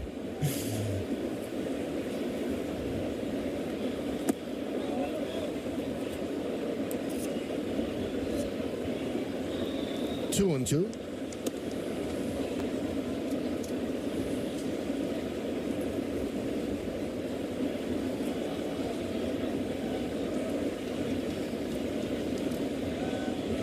And the pitch. Upstairs, 3-2.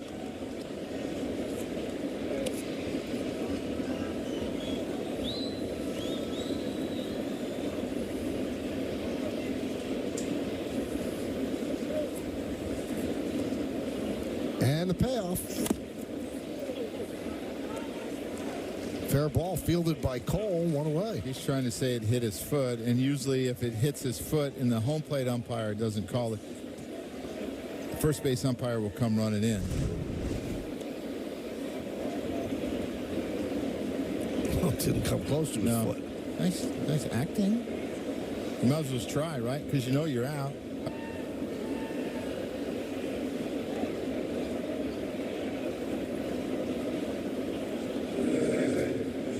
And he ran right away. Yeah.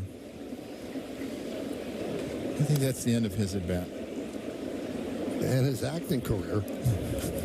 Well, you got to start somewhere, Michael. Wow. Start off Broadway, not here. You can only get better.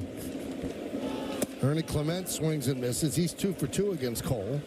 Yeah, and he was 0 for 6 coming in today off of Cole with 2 strikeouts. But he's got a couple singles, a couple stolen bases, some nice plays in the field.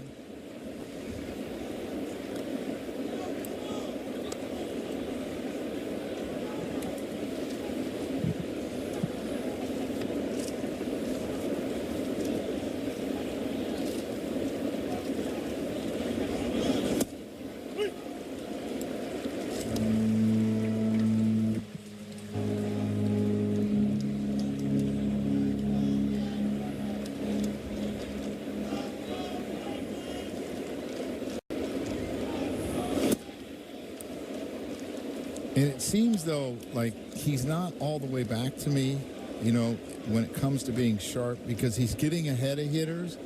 And when he goes to put them away, the pitches aren't competitive enough to get him to chase. You know, they're balls out of his hand. When he's right, his command is immaculate.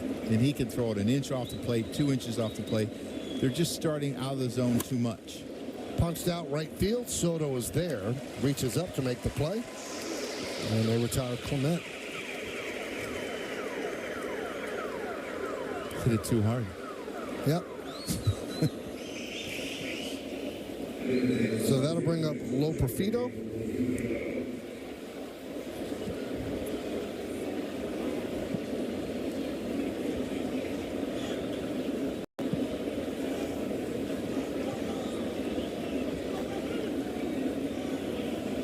Lo Profito is from Haddonfield, New Jersey. That's near Philly. 25 years old. Traded to the Blue Jays on Monday. Saw a little yesterday. He's warming up again today. Yeah, he think it hit him in the leg. Yeah, it hit him. So he'll take first base. And that's potentially costly hit by pitch because now you have to face Guerrero. Yeah, this breaking ball, this slider looks like it just nips his back leg. Oh, Michael, I don't know about Wow. I don't see the Yankees challenging it. If you're going to get hit, that's the way to get hit. That is the way.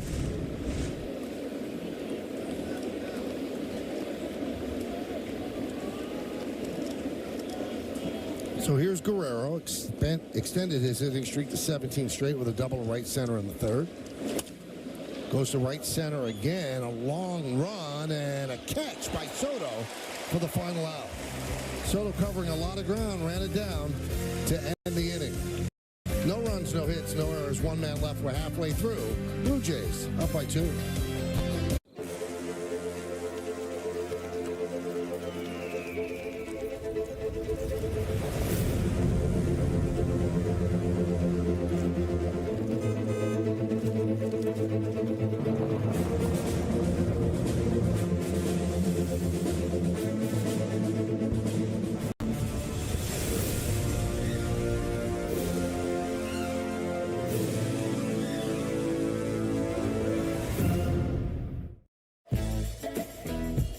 Chevy lets you begin every day fully charged, so you can go farther.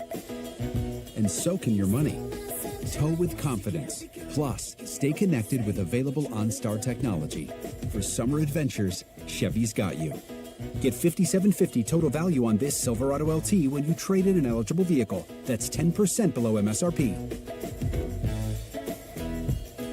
Chevrolet, together let's drive. iPhone 15 with tons of storage. I really want one. Yo, you've won 14 times on the LPGA Tour. Since when is one enough for you? That is true. Get your head out of the sand trap, switch to T-Mobile, and get 4 iPhone 15s on them. And 4 lines for just $25 a line. And you can save on every plan versus the other big guys. Swing big at T-Mobile. Get 4 iPhone 15s on us and 4 lines for $25 a line. 4 for today and for always. Support today at nationalparks.org. Well, Saturday morning cartoons are back. Starting August 17th, say hello to Bronx Buds. Yes, his first ever animated series for the whole family. Follow the adventures of Bash, Rib, Oscar, and their baseball bunch. Hexclad presents Bronx Buds, premiering Saturday, August 17th, exclusively on the SF. We start at the bottom of the 5th inning. First pitch to LeMay, who is up and in, 1-0. LeMay with a fly ball is left field. That was in the 2nd inning.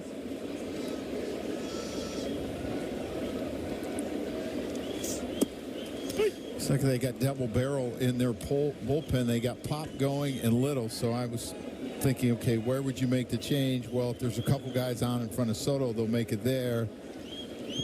And if there was only one guy, they might wait to make the change with the right-hander, Pop, for Judge.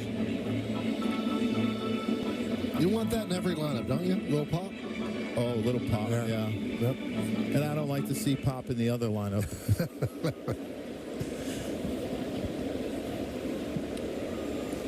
The 1-2. Fly ball deep center. Varsho has room. He's there to put it away for out number 1.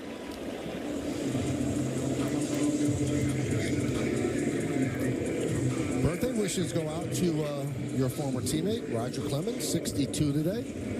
Happy birthday, Roger.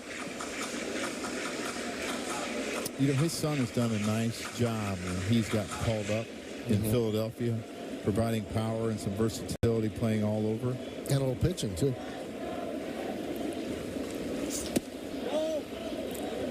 Oh, that's my segment. That's not what you want to see. If you're managing that team, you're a position player pitching.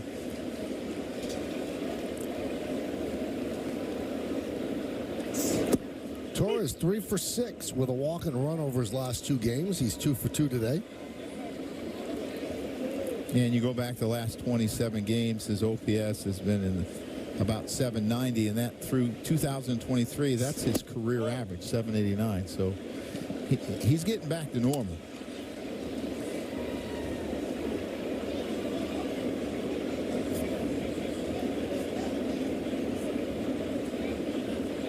The 2-1s. 2-2. Tell you what, he loves the sinker inside. He's a really good sinker ball hitter inside. Because I think it's his great ability to stay in. And I always felt it was easier to hit the ball middle in to in the other way than it was the ball away. And he's really good at it. And every once in a while he clicks it and pulls it and does some damage. Grounded to short, gobbled up by Clement, and they get Torres for out number 2. It's time to name that Yankee, brought to you by Prevision, the #1 pharmacist-recommended memory support brand. 194 wins, 3.76 ERA, a lot of innings pitched. So he pitched with the Yankees in 76 and 82 and 83. With the Blue Jays from 83 to 86. Model a lot of uniforms. And that's it for Rodriguez. 1 out short of qualifying for the win, but that's not the concern of Schneider. Chevy lets you begin every day fully charged, so you can go farther. And so can your money. Tow with confidence. Plus, stay connected with available OnStar technology. For summer adventures, Chevy's got you.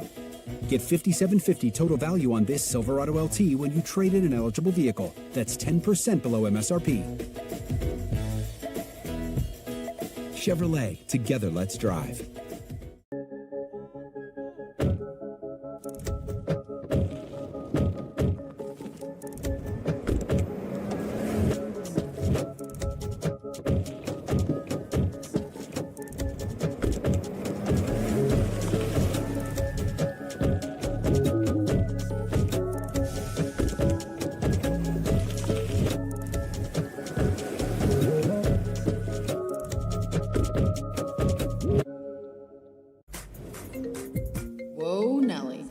iPhone 15 with tons of storage. I really want one. Yo, you've won 14 times on the LPGA Tour. Since when is one enough for you? That is true. Get your head out of the sand trap, switch to T-Mobile, and get 4 iPhone 15s on them. And 4 lines for just $25 a line. And you can save on every plan versus the other big guys. Swing big at T-Mobile. Get 4 iPhone 15s on us and 4 lines for $25 a line. Yankees baseball on Yes is brought to you in part by Hyundai. With a brand new Hyundai, there's joy in every journey. By Bet365, whatever the sport, whatever the moment, it's never ordinary at Bet365. And by Buick, visit your local tri-state Buick dealer. Greatest city in the world?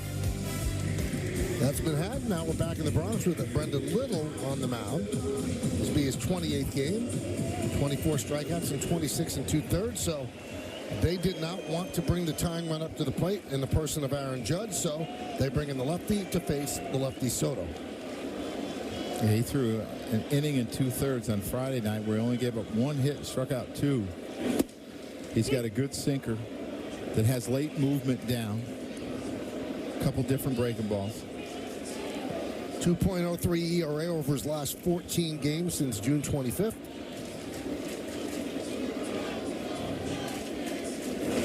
Inside. And with that stretch, he's moved up in the importance chart in terms of the high leverage innings for Schneider.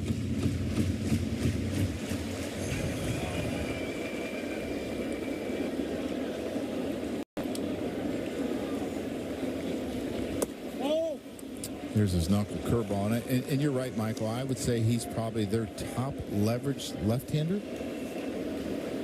He also faced Judge the other night and got him out.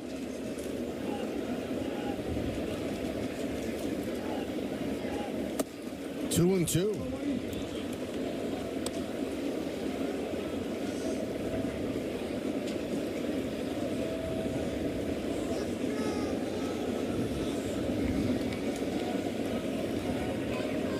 Soto calls time. He's walked and struck out today. 2 balls, 2 strikes, 2 outs. Bottom of the 5th. It's 2-0 Toronto. And the pitch. Outside. 3-2. It's dilemma time, Michael. Sinker or knuckle curveball. You don't want to walk him, but hitters never want to give up any runs, so curious to see what he throws here. You got to throw the pitch that you feel like you're going to see Alejandro Kirk go out.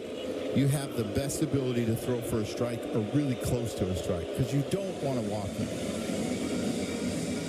Because you do not want that tying run to come to home plate.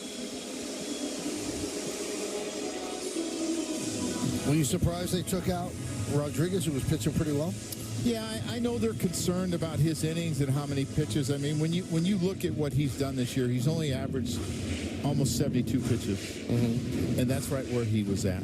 I mean, I think they're thinking about getting him through this year to build him up for next year. So as a pitcher, I understand if you're upset, but I think they're doing a lot to win this game. But they're also doing a lot to protect his health. He walked him. He gets away from Kirk. And Soto will take first. And that'll bring up Judge as the tying run. And if I'm not mistaken, when he faced him the other night, Aaron Judge, that he threw him some good curveballs, and he ended up striking him out with that knuckle curveball. Now the Yankees have a lefty batter on deck. That's Austin Wells. And how about this? They're intentionally walking Judge. You know, they did that in the second inning with 2 outs and nobody on, and we looked it up, Joe. That has never happened in the first or the second inning, walking a batter intentionally without anybody on and 2 outs since 1972, and there was a pitcher on deck. Snyder about that said, honestly, didn't feel like seeing him swing. He's in a different category, I think, than anyone else in the league. He can flip the script with 1 swing.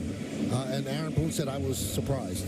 They said it was not what I was expecting. No, but he's right. I mean, I love his honesty there. He didn't want to see him swing. And you're going to take your chance of getting Austin Wells out opposed to him hitting a home run. It's what it basically comes down to.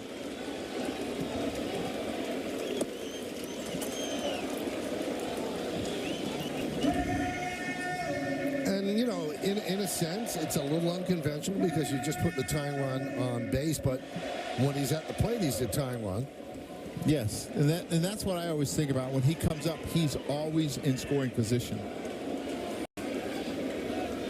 And Little has been much better off of left-handers. Left-handers coming in today are only hitting 184 with a really low OPS, but he's having a hard time finding the strike zone. He got ahead of Soto, and then he was trying to get him to strike out and start throwing some pitches off the plate, trying to get him a chase. And now he's kind of lost the zone a little bit. From Austin Wells, I'm selling out for a fastball and trying to hit it in the right field seats because it's going to come back to you a little bit. 3-0. Will they let Little face Stanton or bring in the righty? No, I think they got Pop, who has that great sinker. Guy that gets a ton of ground balls. He will face Stanton.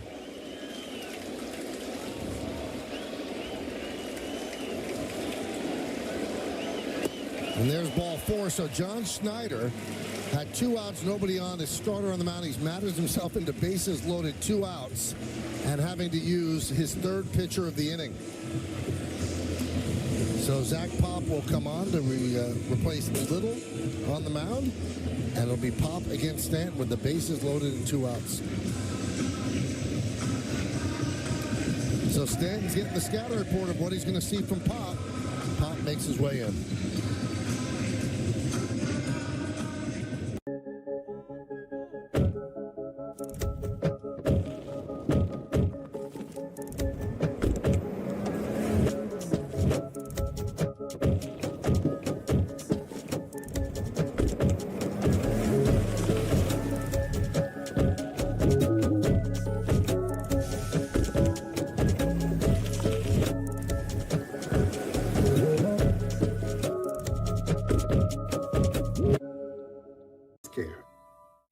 It was the best of times. It was the worst of times, but mostly times were just okay. And you know who said that? Susan B. Anthony. Charles Dickens. Susie. We're not teachers. We're connectivity experts. If millions of communities rely on us for fiber, internet, and mobile, you can too. Optimum, where local is big time.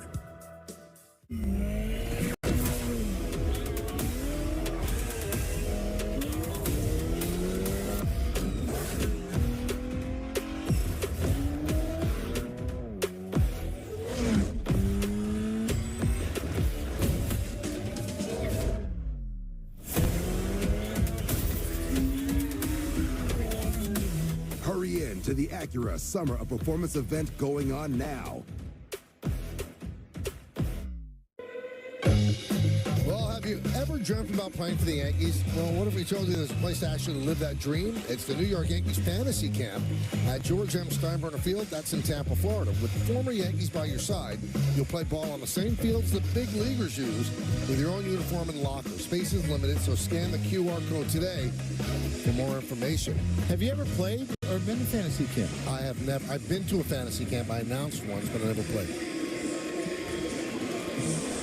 Here is Zach Pop to face Stanton with the bases loaded.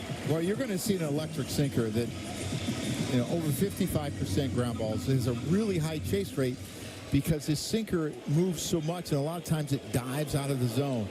Got to try to make it get the ball up and get it out over the plate, because if it starts in the middle of the plate, it's diving in. Big cut on the first pitch, 0-1. So they bring a Little. He walks 2 and then intentionally walks Judge. And remember something Don Mattingly told me a long time ago. He was the manager of the Dodgers, who said, you know, a manager can make the right move, and then if his player doesn't execute, the manager gets blamed. And Little didn't execute. No. And there's 2 ways, and you see the chase there. He gets so much chase on a sinker because it's so hard with so much movement. But if you're trying to win the game, the one thing you don't want Aaron Judge to do is hit with be the time run. So what did he do? He brought in his best lefty to try to get Juan Soto out. Lefties and righties don't really affect Soto a whole lot. So he did that. And then you have Austin Wells. And Little was very good against left-handers. He walked him. He lost the strikes out. Now he's bringing in Pop to get Stanton, who gets a ton of chase. 1-2 on Stanton. And you can almost see Stanton kind of falling over there because in his mind, he's thinking the ball's away. You told yourself the ball's going to run in on you, but it starts away and you think you have to go get it, but it's coming back to you. Swing and a miss. Goes inside. And Stanton down on strikes. He hears the boos as the Yankees leave the bases loaded. 8 runners stranded over 5 innings. They trail 2-0.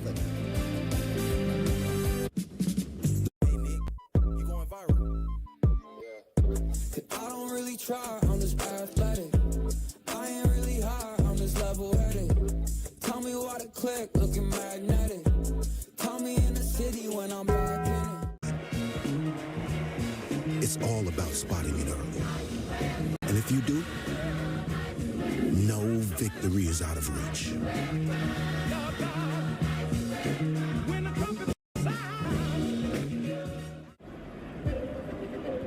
At Bet365, we don't do ordinary.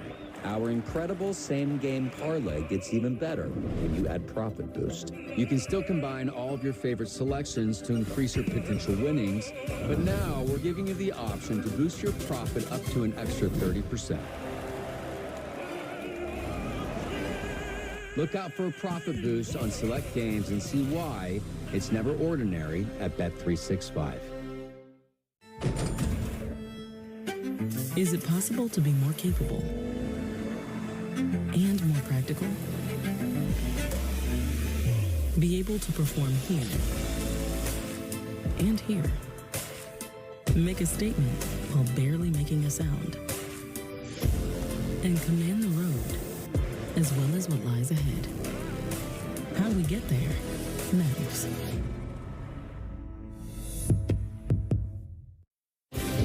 With your Audi update, Orioles and Guardians at top of the 4th. Jackson Holiday up and out to right for his 2nd homer of the season to put Baltimore up 4-2. Then later in the 4th with a man on, Gunnar Henderson, number 29 on the season. It's a 2-run shot to right. That's his first homer since the All-Star break. O's lead that one 6-2 in the 5th, guys.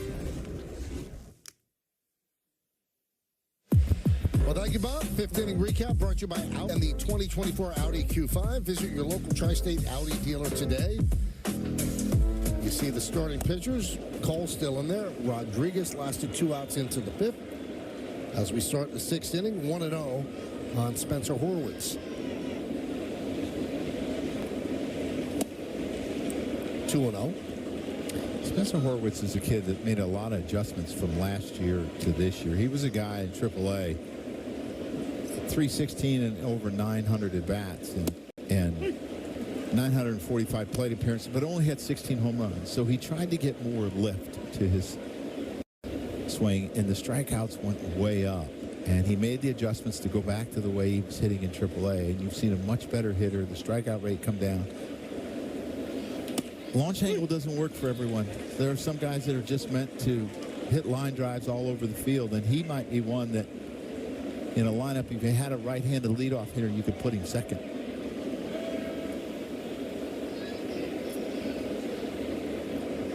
Horwitz is 0 for 2 against Cole today, the 2-2. You kind of feel for the young player because, you know, what pays in this business is hitting home runs. What gets people's attention is hitting home runs. You know, very few Luis Arises. Very few. Yeah, you're right, Michael. So they feel like they got to increase their launch angle to hit home runs. And they find themselves out striking out more. And again, I just believe that there is room for all hitters. And power comes as time usually comes on for big league players. Like I think about Robbie Cano. Didn't have a ton of power when he came up, but he figured it out. And players will figure it out if they get enough at bats. Don't rush it. 3-2 on Horwitz. You saw Luke Weaver warming up. Cole at 84 pitches.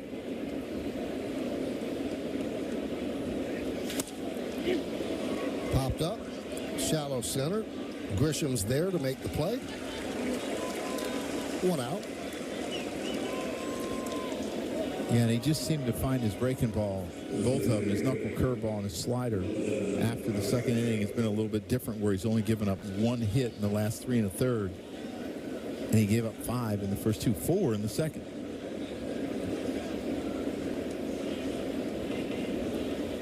Here's Dalton Varsho. 1-0.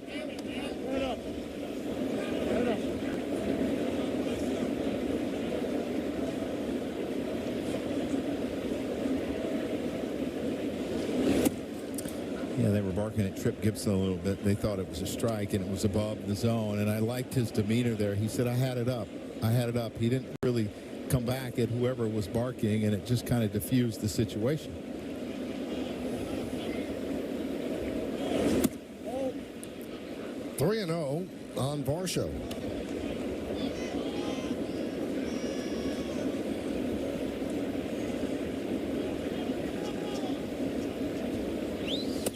You know, Varsho's such a great defensive outfielder, but he actually caught 72 games across 2021 and 22, but he has not been behind the plate with the Blue Jays. That's something that you don't see every day. Yeah. A catcher becomes center field. And I think a lot of times when things like that happen, Biggio was a catcher who moved to second base, you feel like you're wasting their athleticism. So it doesn't say much about catchers as being athletes. Strike 3. Varsho down looking as Cole comes back from 3-0 to strike out the center fielder. Well, that is going to do it. 91 pitches after 10 days off. Luke Weaver is ready. Alejandro Kirk coming up. And Boone's going to take the ball from Garrett Cole. So that'll do it for Cole. He allows 6 hits and 2 runs, and he trails 2-0. When you get all-you-can-eat boneless wings and fries at Buffalo Wild Wings, you create an infinite loop of boneless wings and fries with no beginning, no end. Just boneless wings and fries forever and ever until they are you and you are them. All-you-can-eat boneless wings for $19.99 on Mondays and Wednesdays. If it's always been a dream to go to Paris,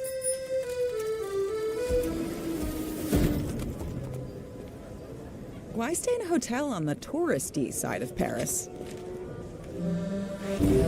Get an Airbnb on the Paris-y side of Paris.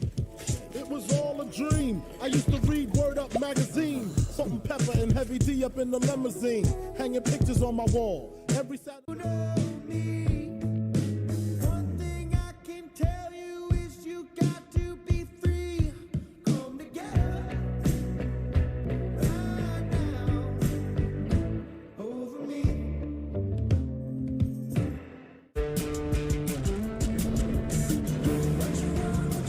Driving the Nissan Rogue with Google built in is like... Hey Google, turn on Rocky's Food. It's like the ultimate connection. See why it's been awarded a Consumer Guide Best Buy and recommended by Consumer Reports. Drive the Nissan Rogue today. Get the 2024 Nissan Rogue with best-in-class fuel economy. One of 6 Nissan vehicles starting under $30,000. It's time for the Audi Electric Moments. Experience a fully electric Audi vehicle at your local Tri-State Audi dealer today. Well, Garrett Cole had a little trouble in the second where he gave up a couple of doubles and then some soft contact and gave up 4 hits in that second inning, but settled down nicely and found his command. His fastball was excellent today. You see him get a little help here, but he really found his breaking balls in those last 4 innings. They obviously had a 90-pitch count today. He threw 91 pitches and gave up 2 runs. Luke Weaver takes over to face Alejandro Kirk. Kirk was 1 for 2 against Cole. A double to left center that bounced over the wall and left center in the second. The pitch is high from Weaver.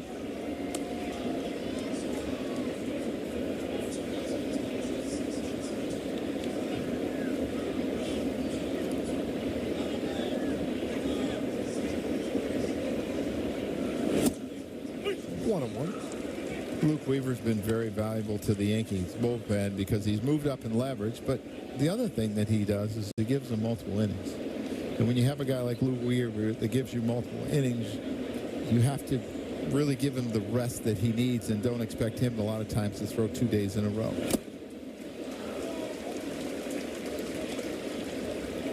It'll be interesting to see what they do with him next year because he's a starter. Would could his effectiveness translate to 6 innings of work? They have to make that decision. So valuable in the bullpen. Yeah, he's been really good in the bullpen. And when they had a lot of injuries to the back end of the bullpen guys, he kind of rescued them. Canely was down. Hamilton's still out. Loizaga was a big loss. Yeah. And he kind of stepped into that role. And the newfound cutter really helped him and gave him confidence. And his stuff has been good all year long.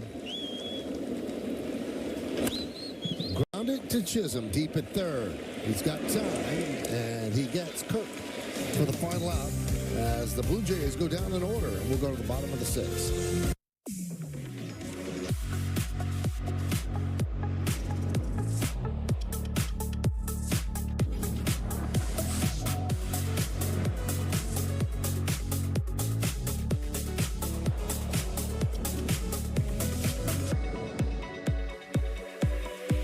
Get 2.9% APR for 36 months plus $1,000 purchase allowance on most 2024 Cadillac models when you finance through Cadillac Financial. There's nothing chill about a hot, sweaty line. Unless you add Mountain Cold Refreshment. Coors Light. Choose chill. You're about to go viral, but it's not so bad. Even if you'll forever be known as the #dad. Just remember to take life one spoonful at a time and go. Go to your skinny place.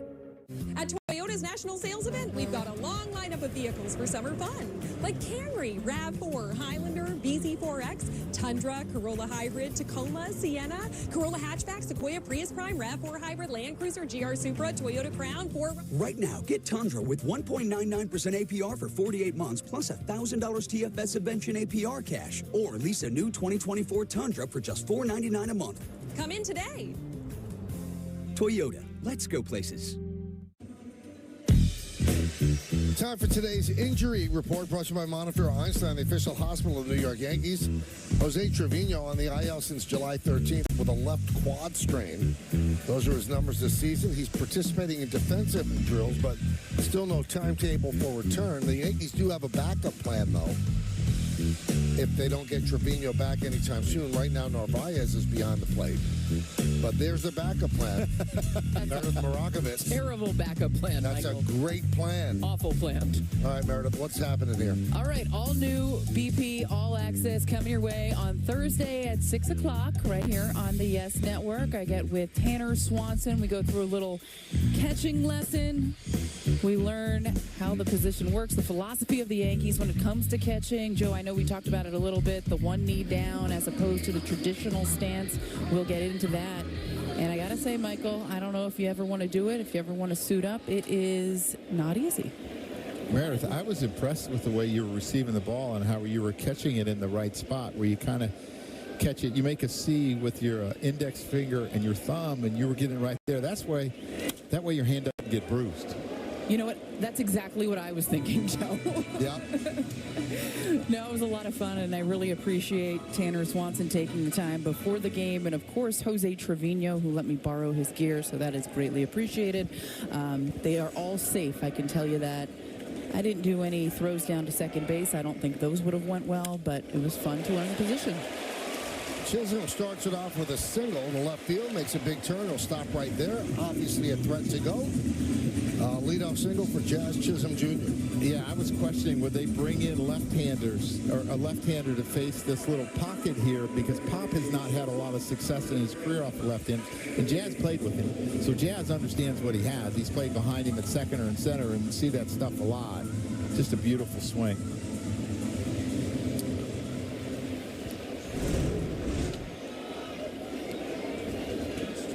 So here's Volpe as Chisholm gets a big lead at first. Held there by Horwitz. 1-0.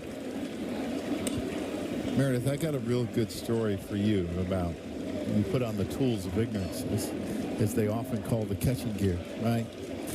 So Dr. Adams, who was the longtime internist for the Chicago Cubs, and I was there. Line drive, base hit to center field for Volpe. 2 straight hits for the Yankees to start off the 6th. Yeah, and you got very good speed on the bases and really good base runners. So this is a chance that maybe they can take advantage. And Yarbrough, the left-hander, is warming up, who the Yankees have seen plenty of him in Tampa Bay. And he has really struggled with the Dodgers the last month, giving up 10 runs in the last 15 innings. But Meredith, I got a good story about that, because he when I was walking out to practice, he called the tools of ignorance, and I'll get back to it. John Schneider's ruining your whole story because he's going to Ryan Yarbrough. First and second for the Yankees. The tying runs on base. Nobody out here in the 6th.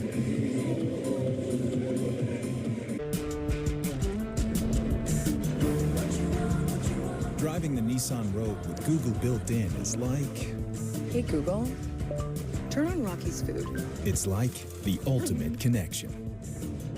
See why it's been awarded a Consumer Guide Best Buy and recommended by Consumer Reports. Drive the Nissan Rogue today. Get the 2024 Nissan Rogue with best-in-class fuel economy. One of 6 Nissan vehicles starting under $30,000.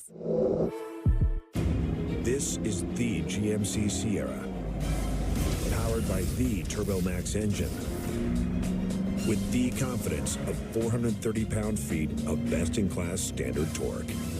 GMC Sierra, it's the truck. Current eligible GMC lessees can get this low-mileage lease on this 2024 Sierra Elevation for around $389 per month. We are professional grade GMC. Oh, look at that jet stream. Weather. Oh, boy. Yep, they're calling it an atmospheric river. It is coming down. Oh, flood warning in Louisiana. Are they obsessed? Oh, yeah. The stuff they do on the green screen, unbelievable. They said 10% chance of rain. Seems more like 40% to me. Nope. It has nothing to do with the dew point. Progressive can't save you from becoming your parents, but we can save you money when you bundle home and auto with us. What are those, cumulus clouds? Well, come out to Yankee Stadium on Sunday, August 11th, and celebrate Anthony Volpe's 2023 Gold Glove season. It's Anthony Volpe Gold Glove Bobblehead Day, and the first 18,000 guests in attendance will receive an Anthony Volpe Gold Glove Bobblehead, courtesy of T-Mobile, with 1,100 of them being all gold. Pretty cool. Tickets are going fast, so get yours today at Yankees.com. Is that real gold? I'm not sure. Because I'm going through the big boxes before, if that's the case. Nice. See the numbers on Yarbrough with the Dodgers and the Rays. And this is his Blue Jays debut. Yeah, much better against left-handers. Funky stuff, funky arm angle, not overpowering. Bunt could be in order here with a couple right-handers on deck. That's what they're expecting, but he's not doing it. And the pitch is upstairs, 1-0. So Meredith, Dr. Adams said, where are you going with the tools of ignorance? And I asked him, I said, and he had his little doctor's bag. I said, really, who's got the tools of ignorance? I can retire in my mid-30s. I don't have school loans, and you got to work till you're 60. Wow. And I made my point. He had the tools of ignorance. That little black little bag that he had. But you probably needed to visit him several times throughout the course of your career, right?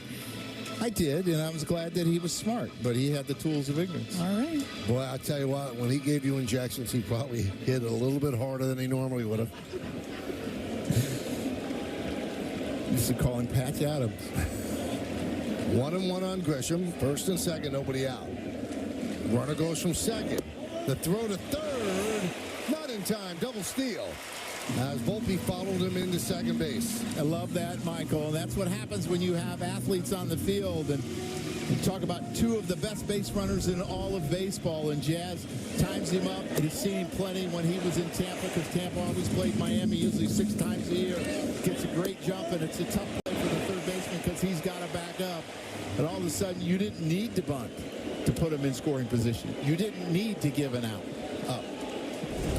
The back end of the steal gives Anthony Volpe 20 stolen bases on the season.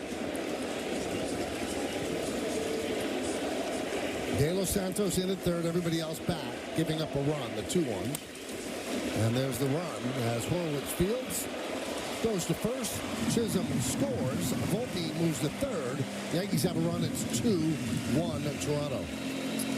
Well, really good at bat by Grisham. He understands that he can't strike out with the infield back. Just make sure you don't hit it back to the pitcher, and he gets the run in, and that's his 21st run batted in the last 40 games, the last 30 starts. Well, the infield comes in with LeMahieu at the plate. Volpe's at third. One man out. Lined into center field, coming on Varsho. He makes the catch. Tagging is Volpe. Here's the throw. Here's the play. It's a tie game. A sac fly for LeMahieu, and it's 2-2.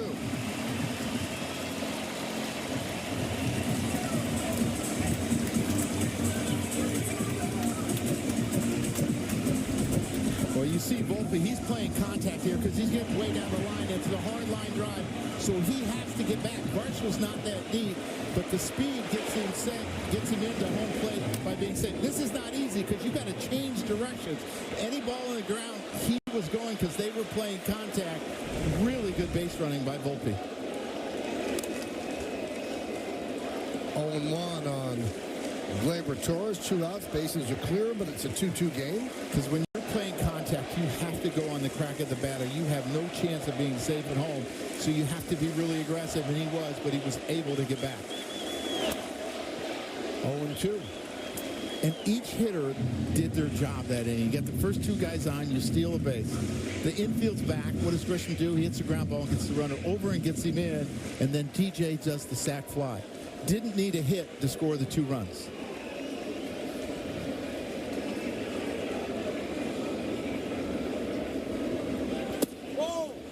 And, Michael, therein lies the importance of strikeout pitchers in your bullpen. Mm-hmm.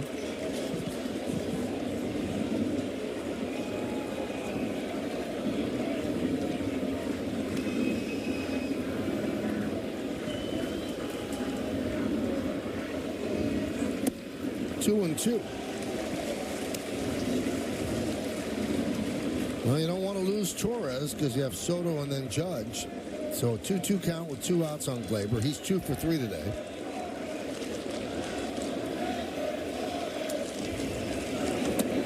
Breaking ball, rolling inside, and the count is full. Gleyber's had really good at-bats in this series. He's got 2 hits today. He grounded hard out to shortstop.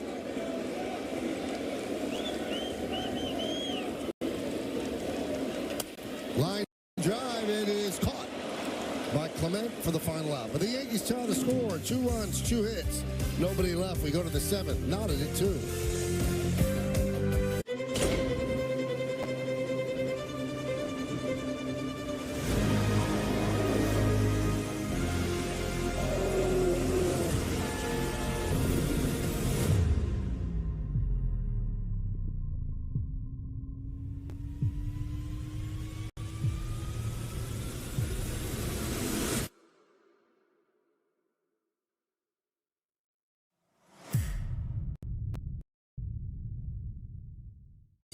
I love my kids, but I also love not being broke. So this back to school season, I'm just gonna spend less on them. Amazon has low prices on everything kids need. Like a water bottle they definitely won't lose. Tablets, sports stuff, for whatever sport this is. All the latest lit, Rizzy Riz clothes. And lunch boxes for a homemade meal that they'll barely touch. What? What the fudge? So spend less on your little freeloaders with Amazon. Typical insurance for every senior. I'm not actually a stereotypical senior. I just play one in cheesy health insurance commercials. In real life, I have Humana because they see me, listen to what I need. It's refreshing. Humana. Oh, come on. Trade in any phone in any condition guaranteed at Verizon and get $800 off the new Galaxy Z Fold 6. Only on Verizon. Time to name that Yankee, brought to you by Prevision. It's called an 8, and those are the numbers. Do you know, Joe? Yes, it's a pitcher that was traded for John Smoltz that went from Detroit. John Smoltz came up with Detroit, traded to Atlanta, and I can't remember his name. There it is, Doyle Alexander. Yeah. And you know what? That trade, Doyle Alexander, I think, for the Tigers that year was 11-0 after they got him. But they didn't win the World Series, so it turned out to be a bad trade because John Smoltz became a Hall of Famer. Yeah. But the Braves didn't win the World Series either that year. But they won a couple with them. Yeah, they did.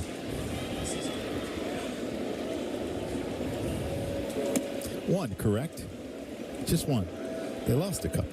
They lost a couple, yeah. They won in 95. Yeah, 95, and they lost twice to the Yankees. Lost a couple times. They lost to Minnesota. Mm-hmm. Yeah, this is really an important inning because you want to shut them down. You have a dangerous hitter in Barger who's got power. He's got a real live bat for a young kid. They're excited about him. Got to make quality pitches on him. 2-0. That's a nice changeup. Oh, yeah, 2-0. Let the bottom fall out of it.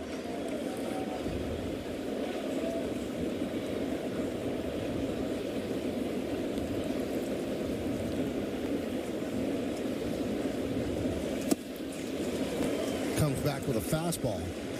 He has a real strong array of pitches. I was a little off with Doyle Alexander with the Tigers. He pitched in 11 games. He was 9-0 with a 1.53. Still not too bad. No. But he gave up 10 runs across 2 starts in the ALCS against the Twins.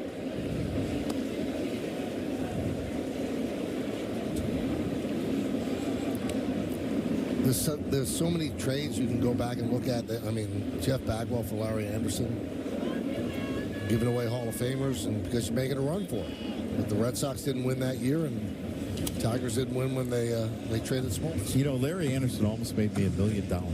How so? I was a rookie with the Cubs.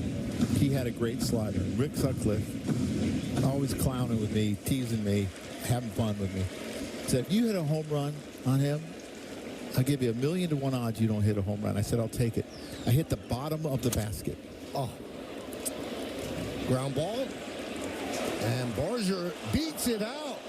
He beat out a simple ground ball. And Volpe really threw the ball hard. But Barger just running out of the box. He gets an infield single, or does he, as it's going to be challenged. Yeah, this ball is hit, and it's on the other side of second base, and it's just kind of some tricky hops, and he's trying to get the good hop. He broke his bat on this changeup out over, and it looked like Luke Weaver may get New York is telling you to safe call at first base.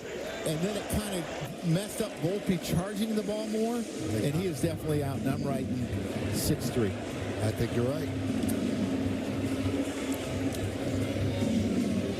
So now we'll say really good play by Volpe. And the challenge replay is brought to you by Citizens Made Ready. I think they got him. So you hit the bottom of the basket, you almost got $1 million. You almost got Sutcliffe would have paid? Oh, yeah, he would have paid. Really? Yeah. I mean, Larry Anderson's... After review, the call's been overturned. The runner's out. New York retains the challenge. Larry Anderson's slider was so good that Ryan Sandberg would use his BP bats because he didn't want to break his gamers. Wow.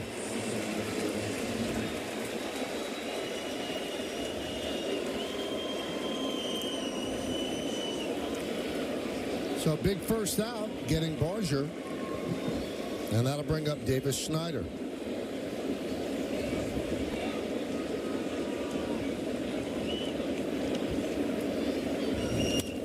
Foul back. Michael, that was close.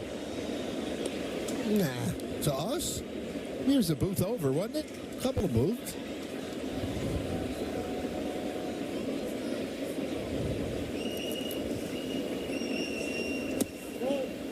One and one. What a changeup that was. Tell you what, his changeup's got great action. Yedesis Cabrera. Another lefty for the Blue Jays getting ready. Soto will lead off the bottom of the inning. Waves at that changeup. Count 1-2.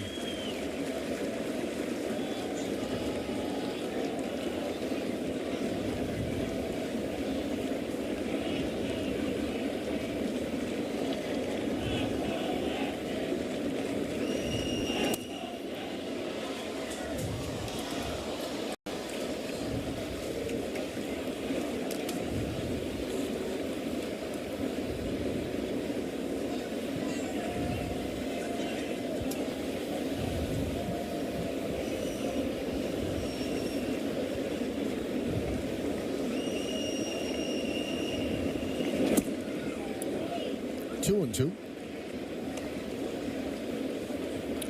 Snyder's one of those guys, Michael, that obviously has worked hard on his launch angle because he doesn't hit the ball on the ground only 28% of the time. League average is about 44.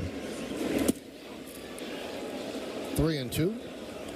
And you were talking about it's what you get paid for, is home runs. And so many of these guys have really tried to do it. And they analyze it. They go to the hitting labs. You know, we talk so much about pitching labs, but they go to it and make adjustments. Popped up. LeMahieu called off by Glaber, who makes the play.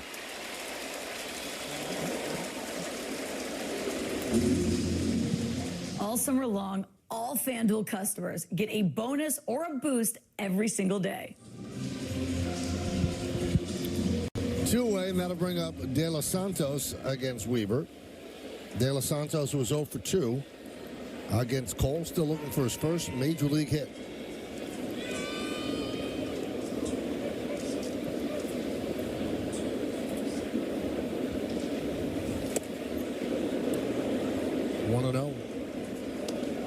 An announced crowd of 44,237 on the Sunday afternoon in the Bronx, New York.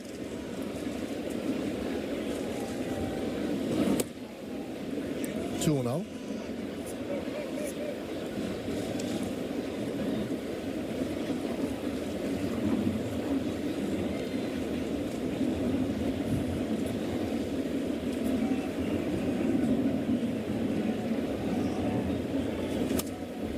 To the screen, 2-1. Rubber game of this 3-game set. And then the Angels come into town on Tuesday. And then Texas on Friday.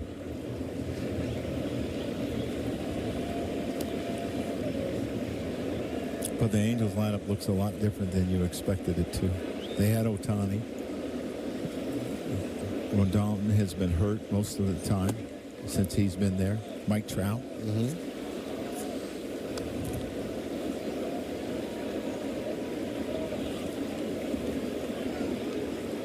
Angels have to finish up their set with the Mets in Anaheim. 3-2.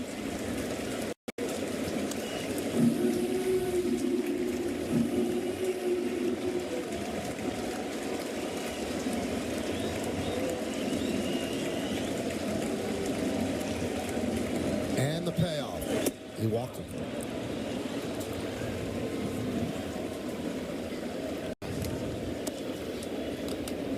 So De Los Santos with a 2-out walk back to the top of the order, and Ernie Clement. And Matt Blake wants to talk things over with Weaver. When you would send a pitching coach out, did he ever go out on his own and say, Joe, I want to go out? Yes. He did. And then when you sent him out, did you tell him what you wanted to say? No. A lot of times I would tell him, I would send him out because they obviously know the pitching mechanics a lot better than I ever could and understood that pitcher more than I did because they worked so closely with him. Sometimes I was just stalling to get someone ready, but sometimes I just kind of wanted to settle them down. I'd say, just go do what you do. And then when they get the next out, I would say to the pitching coach, why didn't you just tell him that the guy before? Here's Clement, 2 for 3.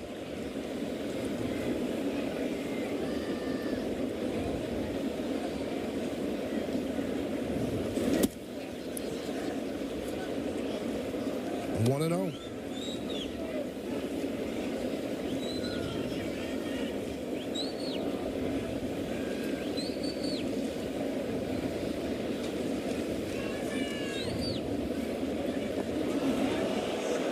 Just got back. Pretty good move. Yeah, he's got really quick feet, and you know, if you're Toronto, you're maybe thinking that you're going to see how quick his feet are.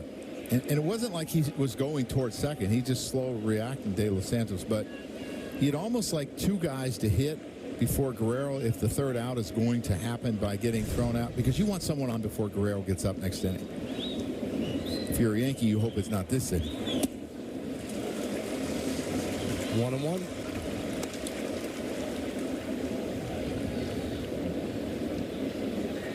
So much strategy goes on to having people on when your big hitters are hitting because you want them to be pitched to. Bunts down the third baseline, but foul.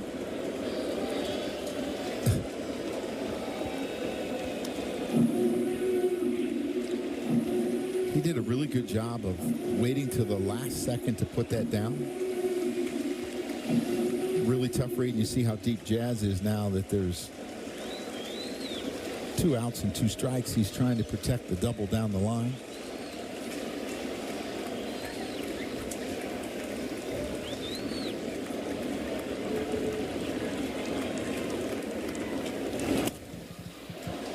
Popped up behind the plate. Wells and Chisholm, and that's in the second row.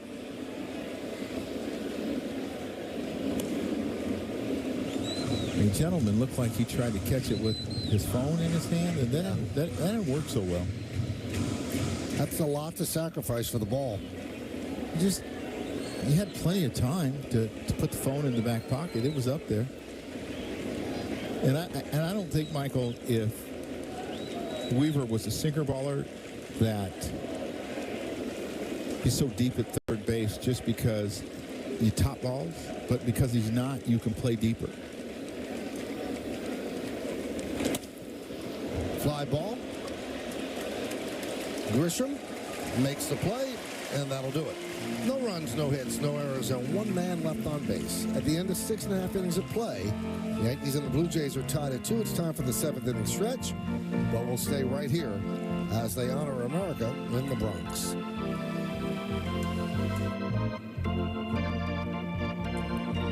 Ladies and gentlemen, will you rise and remove your caps? And please direct your attention to the area behind home plate as the New York Yankees welcome an honored military guest. United States Navy boiler technician Raymond Delgado from Jersey City, New Jersey, who served in the Vietnam War. The Yankees say, thank you, Raymond, for your sacrifice and service to our nation.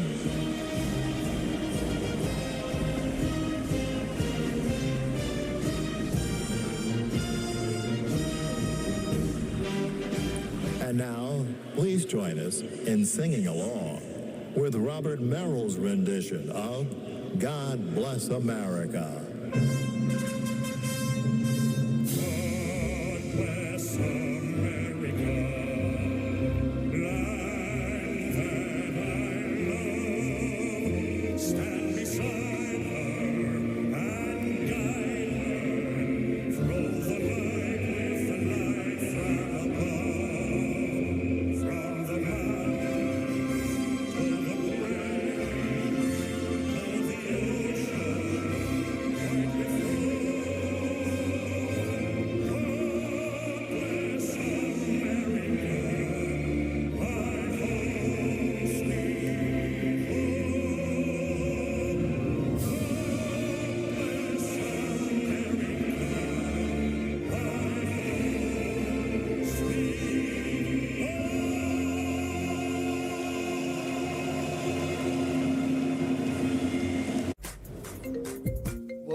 iPhone 15 with tons of storage. I really want one. Yo, you've won 14 times on the LPGA Tour. Since when is one enough for you? That is true. Get your head out of the sand trap, switch to T-Mobile, and get 4 iPhone 15s on them. And 4 lines for just $25 a line. And you can save on every plan versus the other big guys. Swing big at T-Mobile. Get 4 iPhone 15s on us and 4 lines for $25 a line. 4. Mark your calendars this summer because FanDuel has something for everyone every day, which means you can beat the heat with no sweat bets. Plus, new customers can bet $5 to get $150 in bonus bets if you win. I'm Barry Colstein. I am a second-generation violin maker. In my line of work, it's so essential to have the right tool. 5 years ago, I was diagnosed with prostate cancer. I chose CyberKnife. It only hit the tissue that was affected by the cancer. Virtually no side effects. The CyberKnife team was truly amazing. I'm healthy, and I'm basically cured. Call to learn more about CyberKnife at Perlmutter Cancer Center. It's time for your Ford Studio Update. Bob and Jack with you. Yankees chip away, get 2 runs in that bottom of the 6th to tie it. In Jazz Chisholm's first game as a Yankee, Bob, he stole third against the Red Sox. It seemed inconsequential. The Yankees had a lead in the game. It was very consequential when he stole third base in the last inning. Volpe trailed him, also stole. The Yankees then scored 2 runs on productive outs. That's the kind of athleticism and excitement Chisholm brings. Soto, Judge, and Wells coming up this inning. Dave Valley joins us on the postgame. See you then. Thank you, guys. Identical lines of 2-6-0. Rodriguez started, went into 2 outs in the 5th. Barger, you see a double of Garrett Cole, 5 2/3. And Jazz Chisholm, 1 for 3 runs scored. And Jack was just telling you about the stolen base, the double steal with he and Volpe, and both scoring. Yenesis Cabrera comes on, and Juan Soto will lead off here in the bottom of the 7th. And a strike. Yes, this is a guy that used to really, his sinker would take off into left-handed hitters. And he didn't have great command of it. He hit Bryce Harper in the face. And because of that, you've seen a real increase of his cutter to left-handers. He throws it really hard. To me, it's like a really hard slider. But I think, a lot of times you worry about how the hitter gets messed up when they get hit. I think it really messed him up and changed his pitch usage because he didn't have great command of that sinker to left-handers. 1-1 on Soto. Soto has walked twice today. Sandwich those walks around a strikeout. 2-1. And to my point, he threw 2% cutters to left-handers in 22. It's up to 53% now.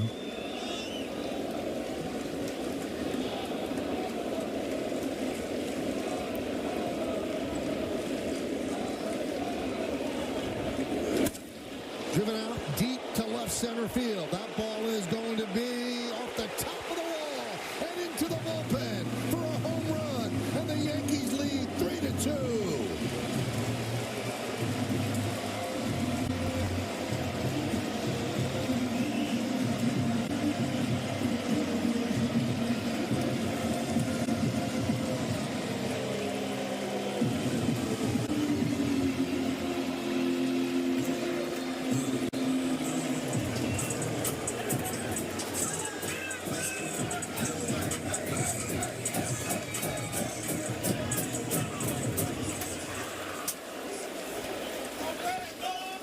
Pretty incredible, his power to the opposite field.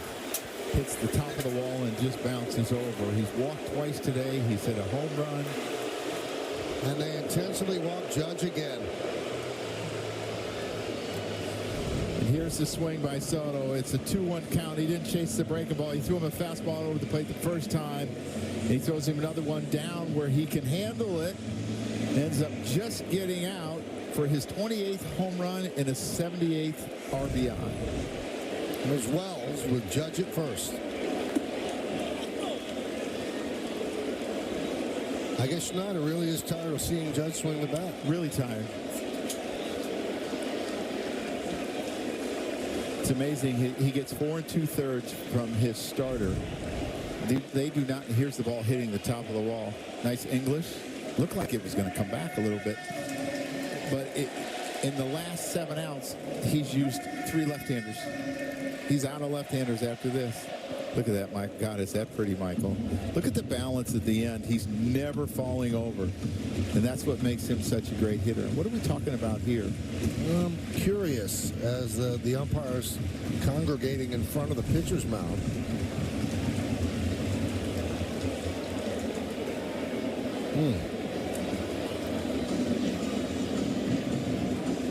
There's some bad weather in the forecast. I don't think it's imminent that they would put the tarp on at this point. No.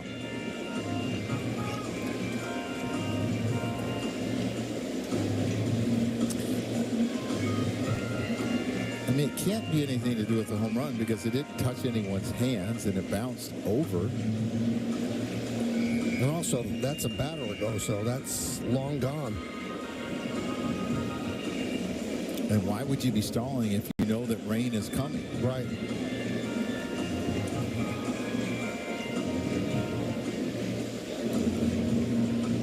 We might not ever know. I don't know. Look at this swing, Michael. Oof. Doesn't get any better than that. How flat he is through the zone. And I talk about using your legs to get in the air. I mean, his launch angle is only about 10%. He's so good. He does not give off of lefties. Look at the bench. 1-0.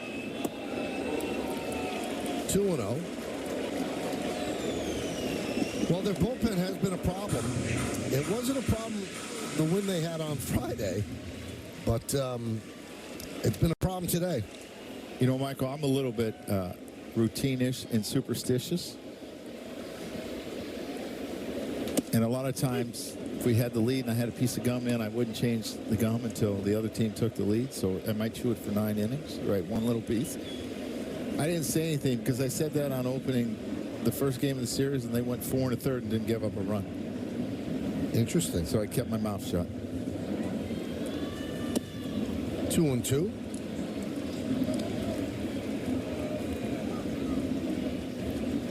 Well, as John Sterling once told me, if we can control what happens on the field up here, we're all very underpaid.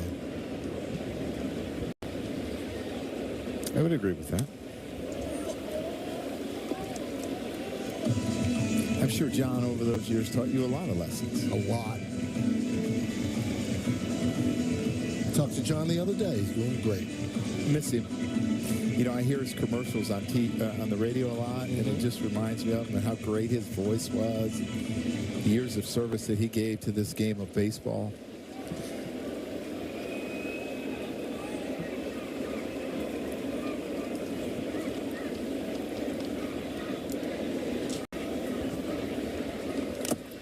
Foul ball.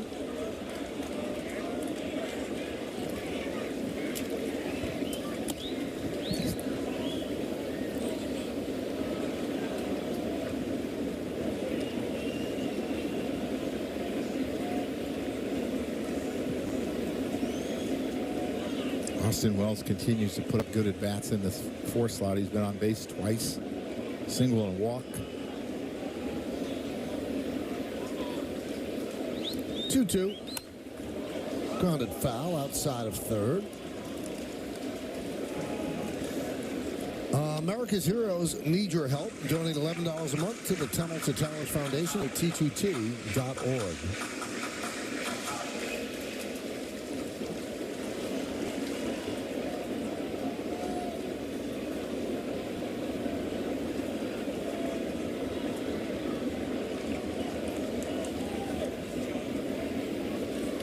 Strike 3, Wells down looking. He has his hands on his hips. Doesn't love the call. Yeah, and as a catcher, you have to be careful because you understand that you have the lead and you want to get those pitches. And he's right. It's down. It's a really good pitch. It's a real borderline pitch. And it's really hard to decipher between a half an inch. But you want those pitches, especially when you have the lead going into the 8th inning. I'm wondering if Boone got thrown out because you're not allowed to argue balls and strikes. And Trip Gibson is listening to the Yankee manager. Or you wonder if somebody else in the dugout got thrown out. And hopefully it wasn't Austin Wells as he was walking back.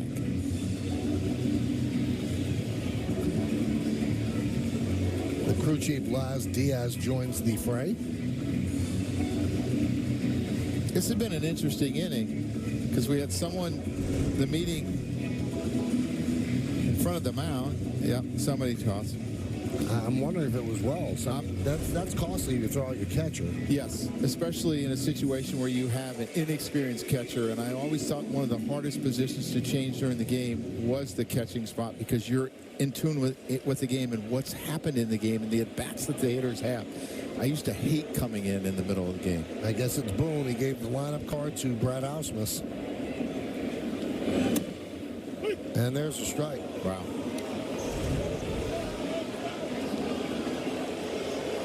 And you see, now all he said was, it's low.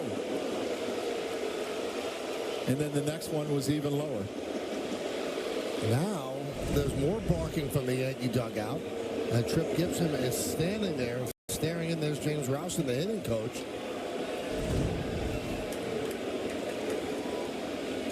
Yep, and there goes he gets another. Thrown out. That was always my beef, Michael, when I got thrown out for being right.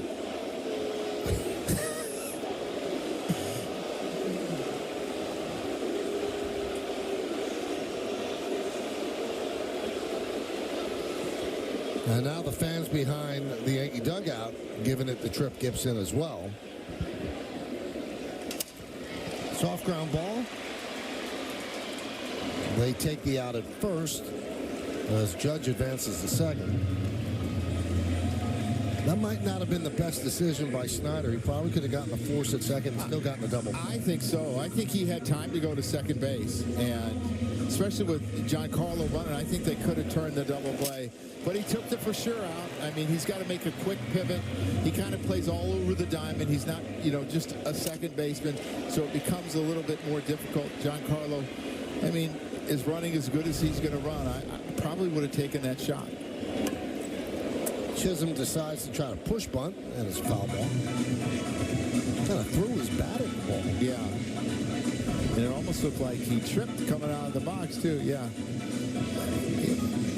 Yeah, he kind of slides it. I would tell Jazz, swing the bat here, Jazz. We want you to drive the run in.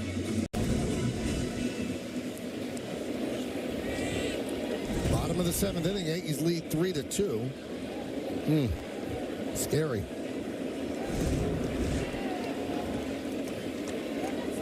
Judge at second. 1-1.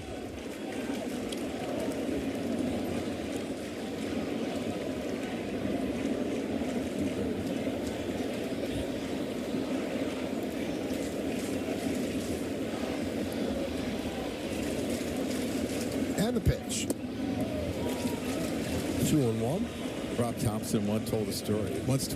I don't know who was telling it to, and I was there, and about like someone asked him about taking over the game. When I got tossed. Rob used to say, Joe would hand me the card and say, "You know what to do. You've been here before."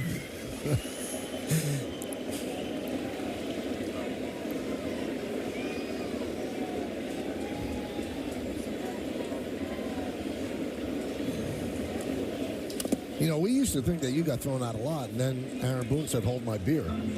Yeah, I mean, I got to tell you, I was actually cheering for Aaron to pass me up, and he's blown by me now. So I don't feel so bad.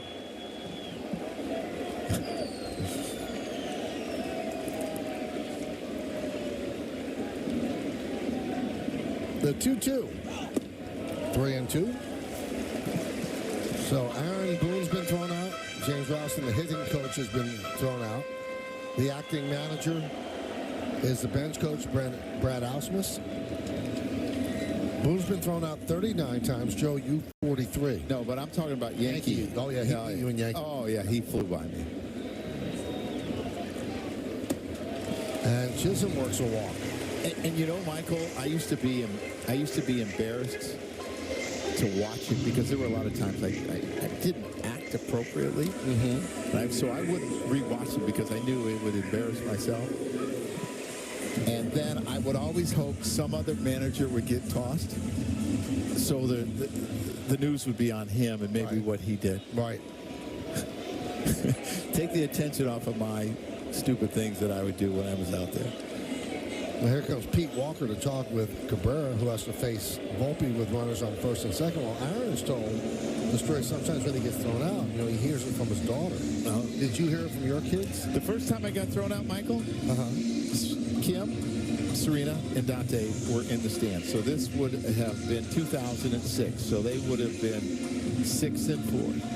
They were bawling their eyes out because they thought I could never go back. And Kim had to explain to them, no, Daddy will be back tomorrow. And they were so upset. All right, so you got thrown out 35 times as a Yankee. Yeah, he's Boom, way past at me. 39. Then you were thrown out 2 in your first year with Florida, and then 6 with Philadelphia. Yeah. So, I mean... But overall, you still got him by 4. Oh, but he's going to pass me.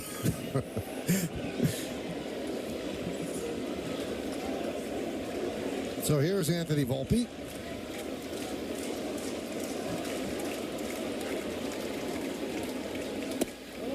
Up and away, 1-0.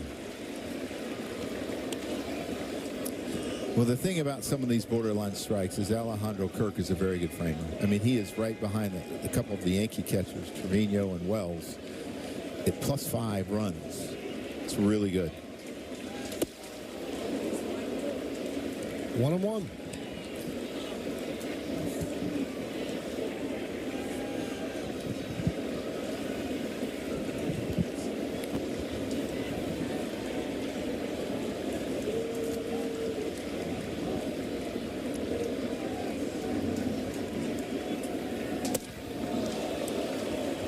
Such good stuff, you could tell, but doesn't exactly always know where it's going. Count 2-1. It has to be really uncomfortable at bat for left-handers, too, which makes it even more impressive that Soto took him deep.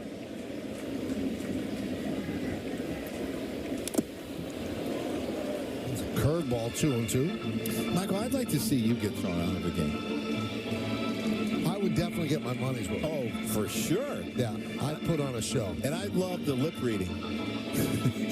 The transcribe of what you said.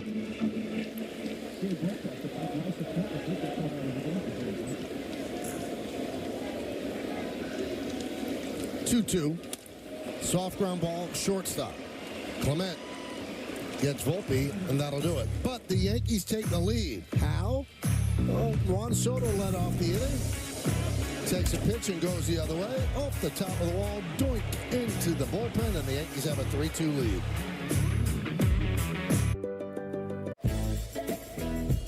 Chevy lets you begin every day fully charged, so you can go farther. And so can your money. Tow with confidence. Plus, stay connected with available OnStar technology. For summer adventures, Chevy's got you. Get $5,750 total value on this Silverado LT when you trade in an eligible vehicle. That's 10% below MSRP. Chevrolet, together let's drive. Whoa, Nelly. iPhone 15 with tons of storage. I really want one. Yo, you've won 14 times on the LPGA Tour. Since when is one enough for you? That is true. Get your head out of the sand trap, switch to T-Mobile, and get 4 iPhone 15s on them. And 4 lines for just $25 a line. And you can save on every plan versus the other big guys. Swing big at T-Mobile. Get 4 iPhone 15s on us and 4 lines for $25 a line. 4. Mark your calendars this summer because FanDuel has something for everyone every day. Score bigger winnings at any inning with profit boosts. Take home bonus bets for home runs every Tuesday. And beat the heat with no sweat bets. Make the most out of this summer with FanDuel, America's #1 sportsbook. All customers get a boost or a bonus every day, all summer long. Plus, new customers can bet $5 to get $150 in bonus bets if you win.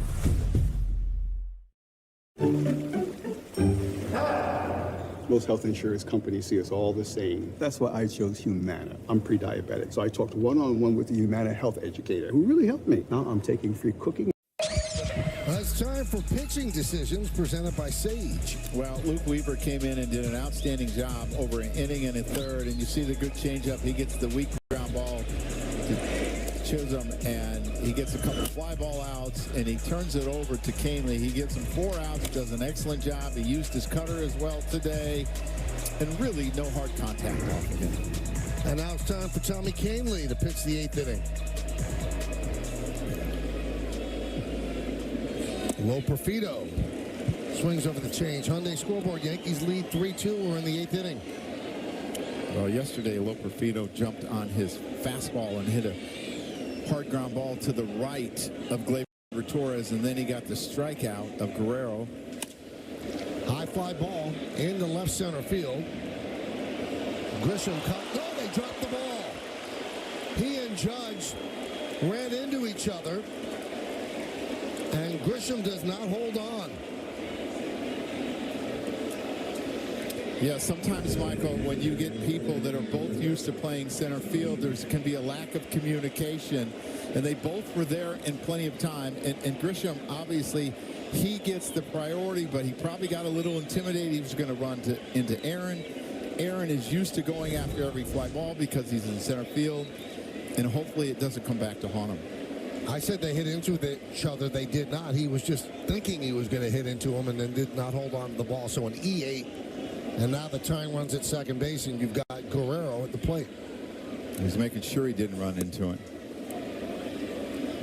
And yesterday, Tommy got him on a strikeout, struck him on a changeup down below the zone, but threw him a number of changeups in the at-bat. I think Guerrero took one for a strike, swung at one, and then chased one.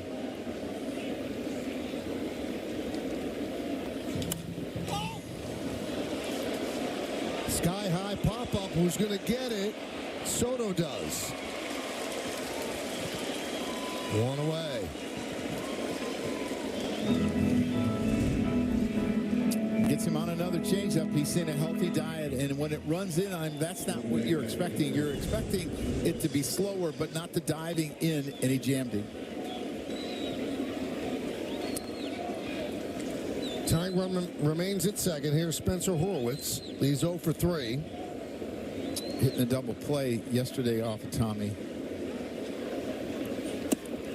And a strike. These are the bats that I always worry about, Michael. Guys that are willing to take the ball the other way, the fastball the other way. A lot of times they're right on breaking balls and changeups. So this would be in a bat that I would be really careful.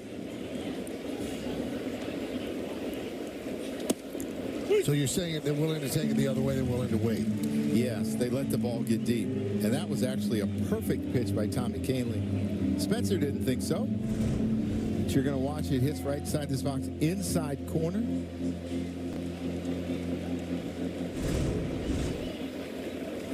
Trip Gibson not making friends.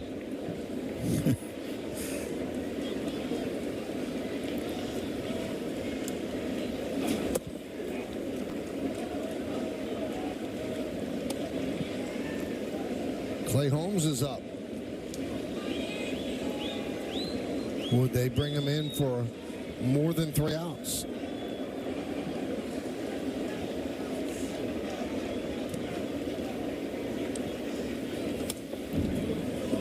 Now, Joe, when you got thrown out, like Aaron Boone's been thrown out, yes. Do you manage from the runway? For the most. No, not the runway. You're in your office? Yeah. And you send, okay.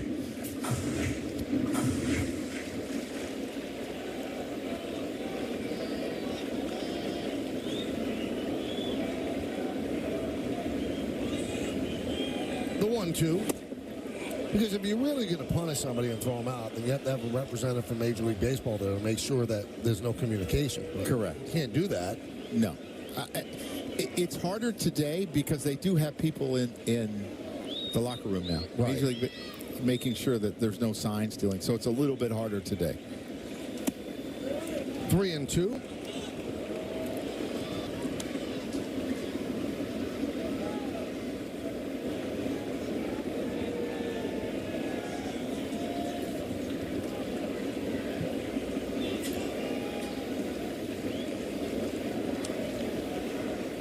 And the pitch. He walked him. Really a good pick by Wells. He kind of pulled that change up, which makes it dive into the ground, and he got ahead of him but couldn't put him away.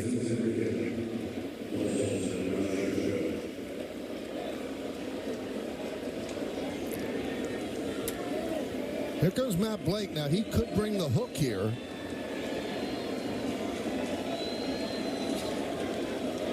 Remember, Holmes is warming. Well, he looks like he's just talking with him. I believe the pitching coach in Milwaukee's name is Chris Hook, and I'm thinking, what a great name for a pitching coach. Even though they're usually not the ones that make the hook. They may suggest it.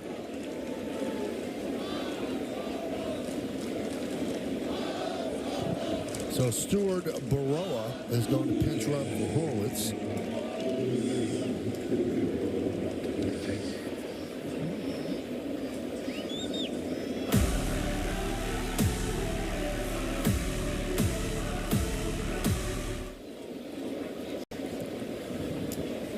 So here's Dalton Varsho.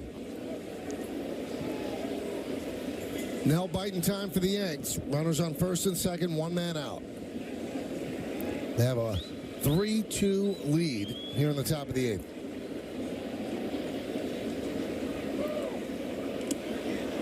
Timing play, but getting back in time was Lo Perfido.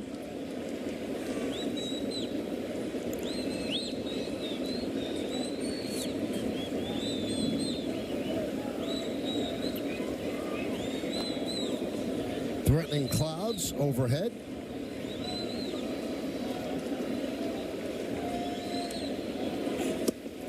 And a strike to Varsho.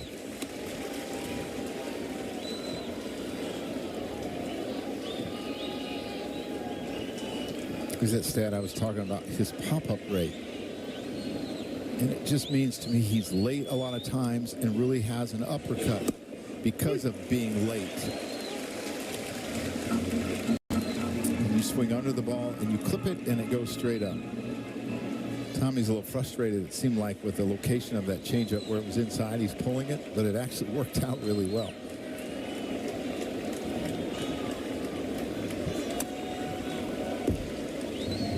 Now, Canley has a 58.3% ground ball rate this year and 63.6 against lefty batters. So that's what it gives. And Michael, a lot of times you want to match up opposites. You want to match up ground ball pitchers against fly ball hitters because it kind of evens it out. His command of his change is not perfect so far today. A little bit high, a little bit inside. This all happened because of the dropped fly ball to left center field by Trent Grisham. It's first and second with one man out. Yankees leading 3-2.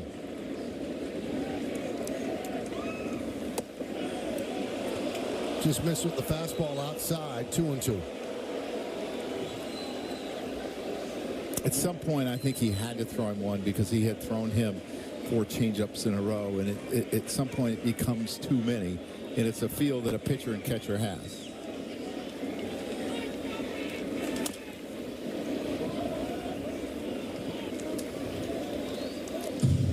Most of his hits are on the pull side too, Michael. I mean, when you look at his spray chart, you see very few hits to left field. I did see him hit a home run to left field the other day on a high fastball up and away, but the majority of them are from center fielder over to the right field line.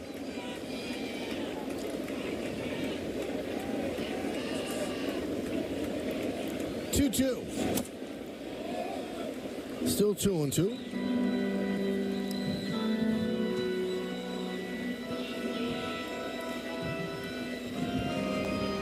Lo Perfido is at second. That's a tying runner. The pinch runner Baroa is at first. He's the go-ahead run. 2-2. 3-2.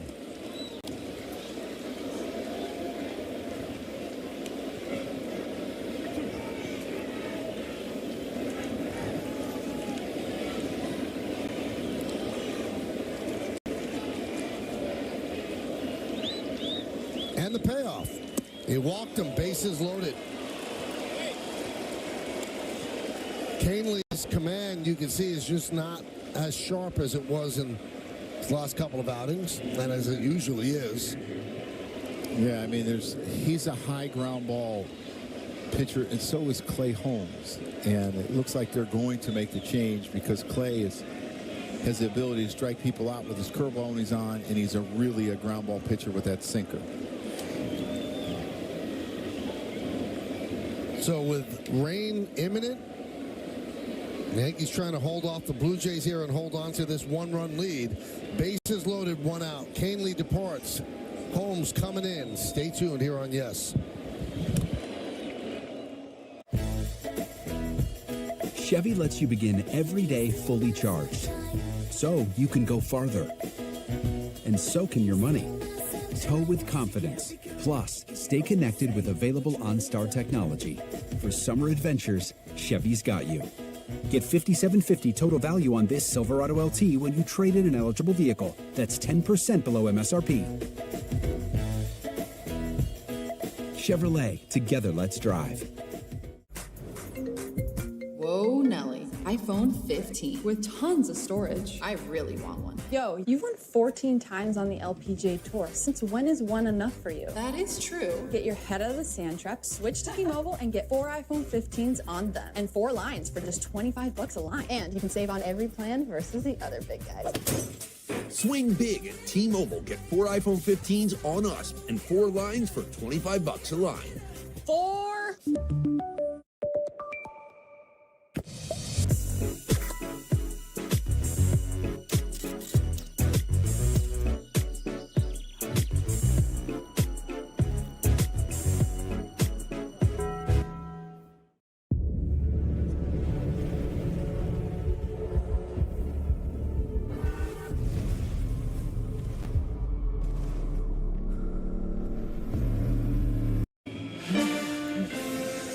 The Yankees Baseball on Yes is brought to you in part by Delta, the official airline of the New York Yankees. Delta, keep climbing.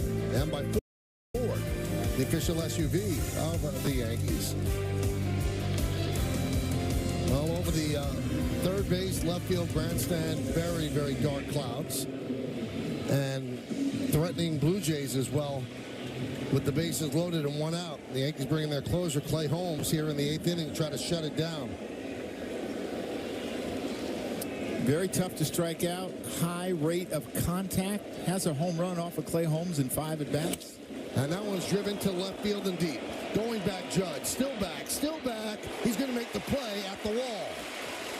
A run will score to tie the game, but a sac fly for Kirk, and it's 3-3.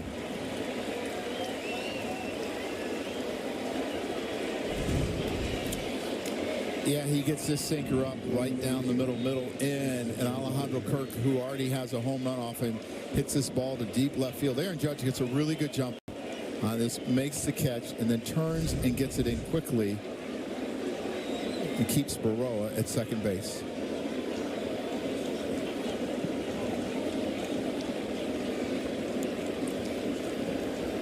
So that error by Grisham comes back to haunt them. That's the tying run. And now here's Barger with the go-ahead run at second. Pitch up and away, 1-0.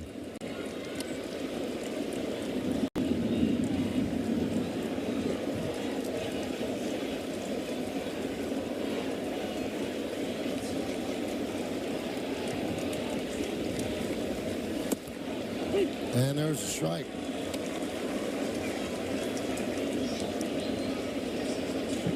Daniel De Los Santos warming for the Yanks.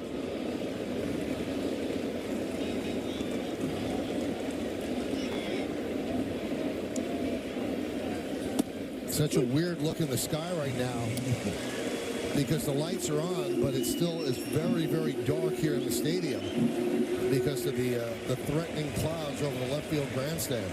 Yeah, Michael, I would say it's about 10 or 15 minutes away, and it's going to rain hard here. 1-2. Still 1-2. You know, some days we see Clay Holmes breaking ball has a ton of bite. Today is not one of those days yet. He has, if he's going to throw him one to strike him out, I think he has to get it below the zone and maybe at his back foot.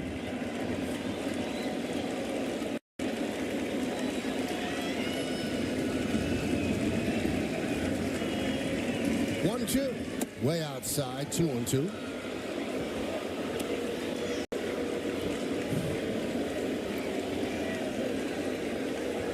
He just doesn't seem to have a good feel for that pitch today. And you can find it any time. Garrett Cole didn't have it the first 2 innings, but then he found it. Strike 3.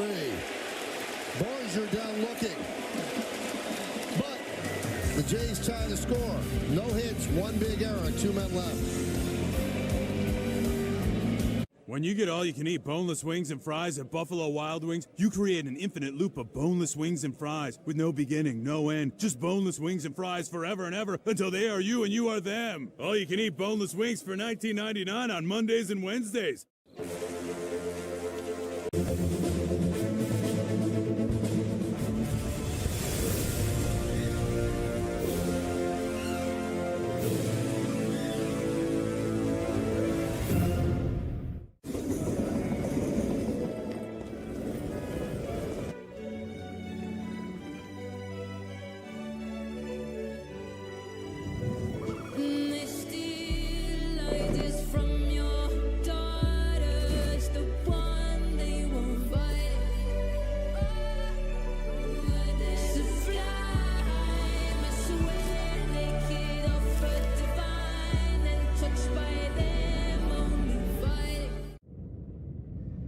Whoever said patience is a virtue never sat in these K5 GT sports seats.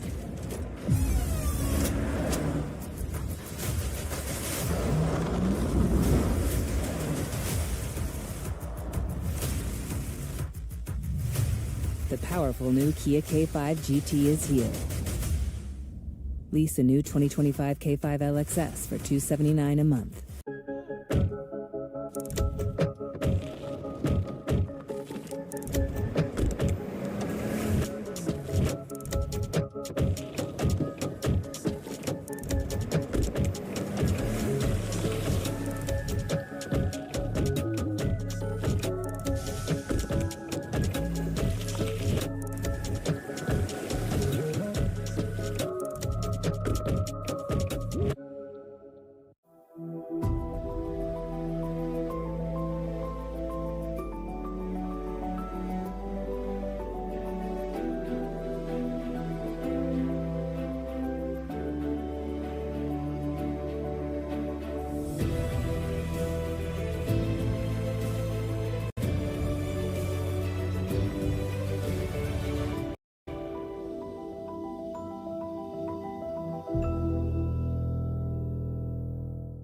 At Toyota's national sales event, we've got a long lineup of vehicles for summer fun, like Camry, RAV4, Highlander, BZ4X, Tundra, Corolla Hybrid, Tacoma, Sienna, Corolla Hatchback, Sequoia, Prius Prime, RAV4 Hybrid, Land Cruiser, GR Supra, Toyota Crown, Ford. Right now, get Tundra with 1.99% APR for 48 months, plus $1,000 TFS subvention APR cash, or lease a new 2024 Tundra for just $499 a month. Come in today.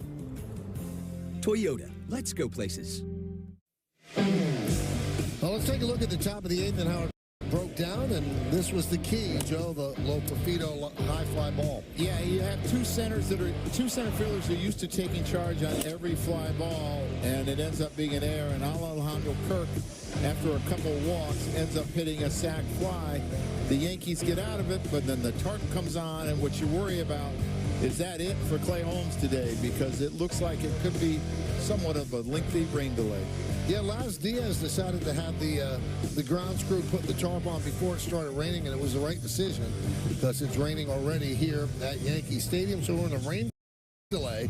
The Yankees and the Blue Jays are tied at 3 in the bottom of the 8th inning. Now, you don't want to say a big game on August 4th, but every single game for the Yankees is big because the Orioles are leading the Guardians right now, and you want to grab wins when you can, especially against the American League East where the Yankees haven't done that well. Yes, it's so important, Michael, because you want to have the best record in the American League. You want to be able to set up your pitching. You don't want to have to fight till the end, and every game is really important because, let's face it, the Yankees were built for this ballpark, and you want to play as many home games here as you can, so this is an important game. And then strangely, and we talked about this a lot yesterday, of late the Yankees haven't played well in this ballpark, so go figure. No, they're 7-16 in the last 23, and you know, it's 3-3 going into the bottom of the 8th, and we'll see what happens. But they have a 9-game homestand in 10 days. They have to play well here and try to get ahead of Baltimore. You know what's also funny, Joe, is that we all fall victim to this. I talk about it on my radio show all the time. Well, the Yankees' schedule lightens up in August. They play teams under 500, but on any given day in baseball, you can lose to a team that is terrible. People, there have been teams that lost to the White Sox this year, so not no many. gimmies. There's not many. Yeah, they're in a 19-game losing streak. But you're right, Michael. So much of it depends on the starting pitcher. And momentum is as good as your starting pitcher the next day. And if that guy has a little bit of a clunker and you get down early and sometimes you're not able to come back, it doesn't matter who you're playing. Now, quickly, Garrett Cole started off, he looked like he was struggling a little bit early, then a trip to the mound by Matt Blake, and I thought that Garrett Cole looked pretty good after that. Yeah, the first 2 innings he struggled a little bit with his command, especially the second inning, and I thought he struggled mostly with his breaking ball, this curveball, this knuckle curveball, and his slider, and then he seemed to find it at the end of that inning. He threw a couple down and into left-handers, and then it was much better the rest of the day, and he ended up pitching very well after that, and to me, that was a real good sign. Well, there you have it. So we're in a rain delay here at Yankee Stadium. We'll take a quick timeout. Then at the other side of the break, Bob Lorenz, Dave Valley, and Jack Curry will take over for us, and we'll be here when the rain stops. Listen, I spotted it from the start. Breaking didn't even have a name yet. bunch of kids from the South Bronx who didn't just knock on the door, they kicked it down. And today, it's your time. It's all about spotting it early. And if you do, no victory is out of reach.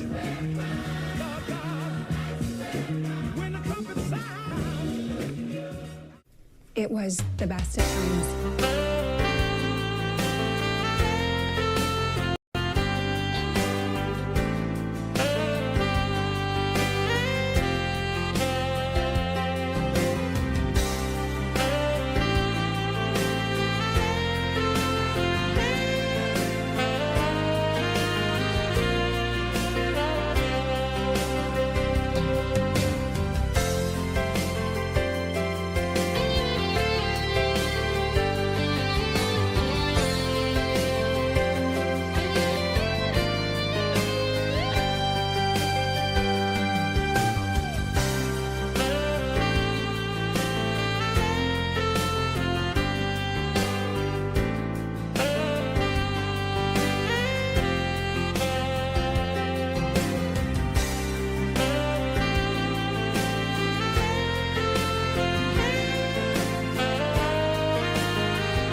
Well, we got a place to blame somewhere, Dave. Let's take a look at the highlights. And, Dave, let's talk about some of those missed opportunities. They had an opportunity. Yanks did bottom of the first with the bases loaded and 1 out. Yeah, they just could not get anything done. You got Gleyber Torres, Soto on second base, and Wells over at first, and Giancarlo Stanton just did not have a very good at-bat. Fell behind with some pitches that were way down and away. This one right here is the pop-up. And Harwitz corrals it. And then next batter is Jazz Chisholm Jr., and he's going to get one to the left side of the infield, but Luis De Los Santos right there to make the play on a line drive, and the Yanks wasting that opportunity in the bottom of the first. And, Jack, they had another one in the third. Yeah, this time it's going to be Wells at the plate with runners on first and second. And he is going to have a soft contact roller to third. That's a really nice play by De Los Santos. Both runners move into scoring position. So Stanton comes up again, runners at second and third now, and he grounds one hard to the right side, but Horwitz making the play and flips to Rodriguez to get the play at first and end the threat. And then fifth inning, stand up once again with the bases loaded. Yeah, this was the at-bat that we were talking about after Rodriguez came out of the ball game. Stanton has an opportunity. Well, this is Soto. He ends up walking against the left-hander. So they go to the right-hander. Now this is Judge coming up, and they intentionally walk him. So Stanton is going to get a chance. It's going to be first and second. Wells up. There's yet another walk by the lefties, so they bring in Zach Pop. So now we're finally going to get to Stanton's at-bat right here. Stanton with the bases loaded, and he strikes out with 2 outs. So another wasted opportunity. Take you to the 6th inning. Chisholm Jr. is going to lead off the inning, and he'll start with a line drive to left field. So, Jack, the offense trying to get on track here with the leadoff batter on. Yeah, and Volpe is going to be the next batter for the Yankees. And we've talked about the swing adjustments that he has made and his ability to do that. Just hit the ball right up the middle, so suddenly you've got runners on first and second. But, guys, I highlighted what's going to happen next during our 7th inning cut-in because this just gives the Yankees the chance to do a lot on the bases. And you're going to see Chisholm dash for third. Kirk makes a good throw, but he beats it. Volpe trails him. So now you're in an excellent scoring opportunity, second and third, no out. And up comes Trent Grisham. Grisham to the right side. That will get 1 run in, and they don't even need to get a base hit here, Dave, because they were able to move the runners up. Yeah, these are just 2 really productive outs as DJ LeMahieu hits a sacrifice fly to straightaway center field.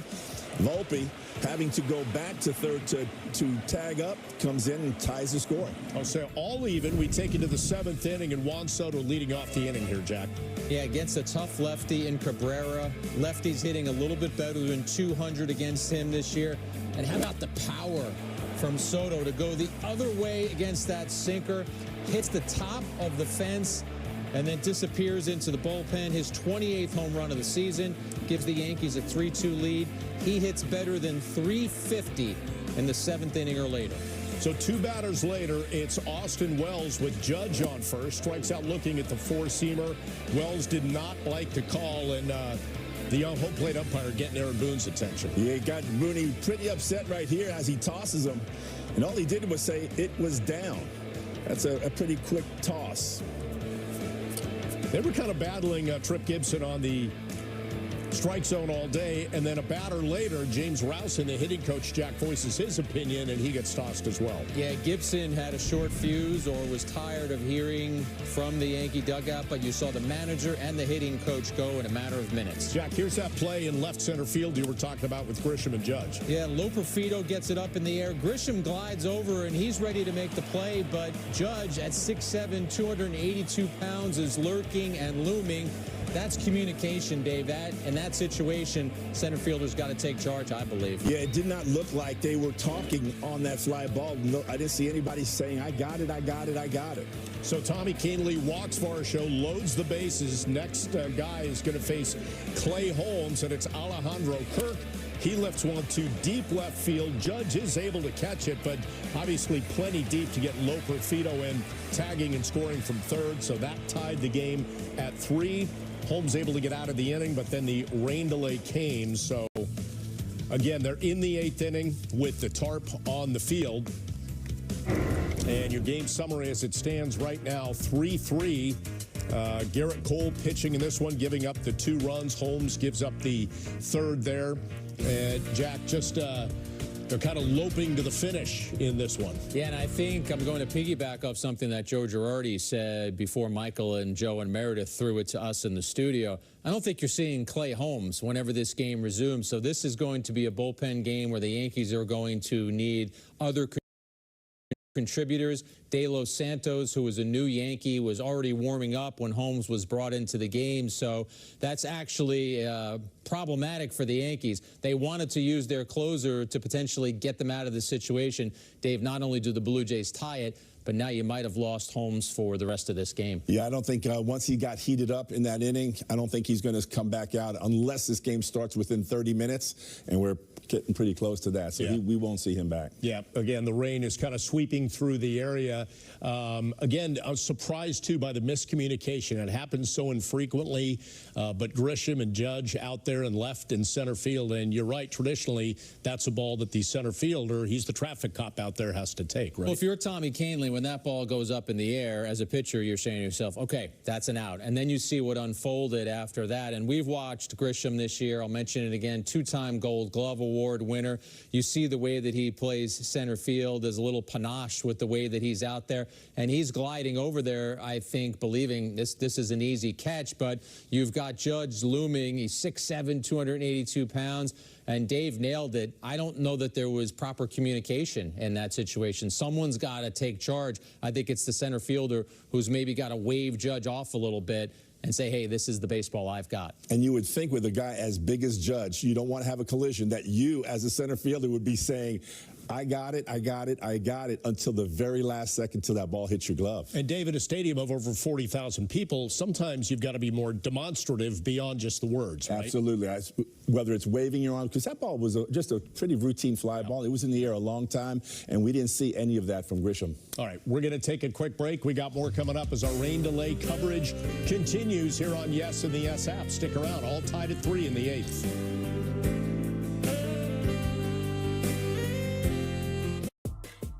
The finest premium arena club in the world comes alive in Brooklyn. Welcome to Crown Club, the Brooklyn Nets' most exclusive club in Barclays Center. Featuring a menu curated by Major Food Group with Carbone classics and a world-class wine list.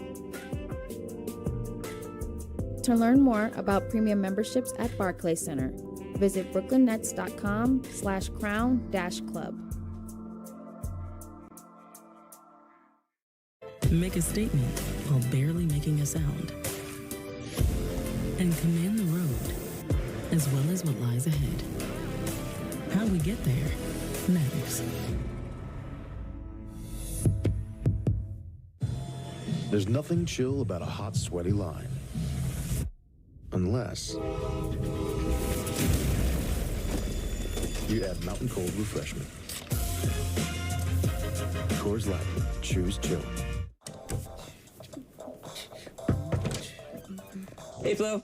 Cool leg warmers. Thanks. They're just for the bus ride to work. They're not part of the official uniform. No tunes today? No. My apartment was robbed last night. Took my cable-ready TV, VCR, portable cassette player. Yep, all the latest tech. If only Progressive had renter's insurance, like their home insurance. Then we could bundle our cars and get the same 24/7 protection.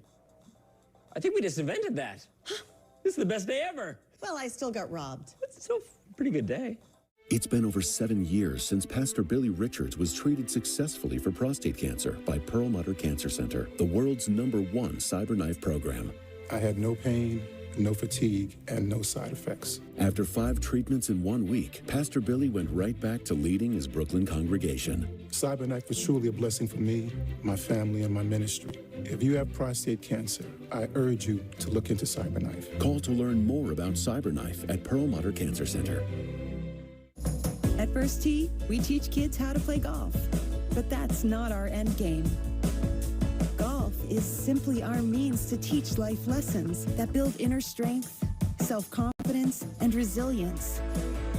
It's more than a game. It helps them be more independent, more secure. It has given them more confidence, and I think that helps them with everything else. Come join us at First Tee. Ian was diagnosed with a brain tumor. I spent a lot of that day in prayer and in tears. We had no hope until St. Jude rescued us. I mean, they saved him. We're just so thankful for every single day. It feels like we've reached a goal, getting to see him live out his life in a joyful way. He's here because of what St. Jude has done, the knowledge that has been accumulated and shared with everyone else around the world. We're very thankful. Well, there's a look at Yankee Stadium right now. The stands have pretty much emptied. Folks running for cover in this rain delay as an isolated thunderstorm rolls through the area. We're all tied at 3 in the bottom of the 8th inning. Good to have you back. It was Garrett Cole starting this game. Remember, his start was pushed back because of general body fatigue, and he had a little bit of a bug. So he's working on 10 days off. And, Dave, we talked about it on the pregame. The thing you look for was command, right? And it didn't feel like he had that out of the gate. Yeah, the first 2 innings, he just didn't look really sharp or overpowering, something that we're kind of used to from Garrett Cole. But he started to find it in the third, and you know, when ended at what, 5 2/3 innings, gave up the 6 hits. Yeah. He really did find it and got back on track. David Cohn uses the phrase search mode, and I think that that's where Cole was in those first couple of innings, searching for what pitches might work. I don't think he had the bite that he wanted on either of his breaking pitches, the slider or the knuckle curve. But one pitch that was pretty true for him for the entire game was the fastball. The Blue Jays were 2 for 13 against his fastball, and I think Dave's right. After that, getting through that messy second inning, I think he harnessed his pitches better, and it was clear when he got around that 90 pitch range that Boone was going to pull him. But a representative outing for Cole, who I think will probably tell us later that there's more work to be done, and maybe he wasn't totally thrilled with his outing, but I think the Yankees should be happy with what they saw out of him today. Yeah, like what Dave said after the second inning. But let's dial it back to the first inning. And Jack, Spencer Horwitz, he's facing him, and he's going to get him swinging to the first, and it was that fastball. Yeah, this is the pitch that I think he had all afternoon, and that's where Garrett Cole wants to live. 97 up and in. Horwitz is not going to touch that. Top of the second, Alejandro Kirk gets a pitch up, but Kirk can hit that ball, and he hits it for a double. Yeah, this is a guy that knows how to put the bat on the ball. He's a very high contact guy, and hits that one hopper over the left field wall. One double followed by another double. Addison Barger lines it to right. That'll get to the wall as Kirk comes around to score, and the Jays are on the board after back-to-back doubles. And then Ernie Clement just getting one out of Volpe's reach. Yeah, that's the one that if you're Cole, that crushes you. A little blooper just over Volpe for an RBI single makes it 2-0 Jays. But here we go, Dave. He starts dialing it up after that. Yeah, you see him just painting that outside corner with that good fastball. And you got to give Vladdy Jr. out. He was able to do it with a breaking ball right there as he takes it out to the track in right. He was through 5, and then Dalton Varsho, he strikes him out looking with a fastball. Trip Gibson, good one right there. Good call and helping Cole out. So that was his last batter. 5 2/3, 6 hits, 2 runs, 0 walks, and 4 strikeouts. And you see his pitch breakdown. And Jack, you were right. The usage of that 4-seam fastball was a savior for him today. Yeah, I think we always talk about Garrett Cole being this meticulous and very prepared pitcher. And I think other than that second inning, we saw a version of Cole that he should be happy with and the Yankees should be happy with. It's only his 8th start of the season, and we're in August, and there's more ground for Cole to cover. He wants to be a guy who can go back over the 100-pitch count and be out there a little deeper into games for the Yankees. When I think you can rear back and go to that number 1, as he did so often today, that's something that he should hang his hat on. I think the secondary pitches are still catching up. Yeah, we saw the location of that fastball. For me, a well-placed fastball is still probably the best pitch in the game of baseball because you can start working ahead, being able to paint it on the inside or the outside corner like we saw him do, especially at the very end right there. He still had 96 with location. Yep, and Jack never let it get away too far, again, leaving some men on base. So instead of a 4 or 5-0 game, it's 2-0, and it allows the Yanks to come back. Yeah, that second inning is one where there were some hard-hit baseballs in that inning, but we also just showed the Clement pitch where It was a breaking pitch that he just manages to bloop over Volpe's head. So that was the inning where you saw Cole having some trouble. But to his credit, he's able to get into the 6th inning. An encouraging outing for him. And I mentioned this on the pregame show. He's got to be the man for the Yankees. They've got 2 months left in this regular season. They believe they're going to the postseason. As the standings sit today, they would be. And they want to have the ability to give that baseball to Garrett Cole in Game 1 and say, here, go do your thing, guide them to a win. All right, we're going to take another break. Stick around. We got more coming up as our rain delay coverage continues. Thinking we might break into some of those packs of baseball cards at Jack's office, Dave. What do you think? I like it. Let me run down and get them. We're hunting for a Dave Valley card. Coming up next.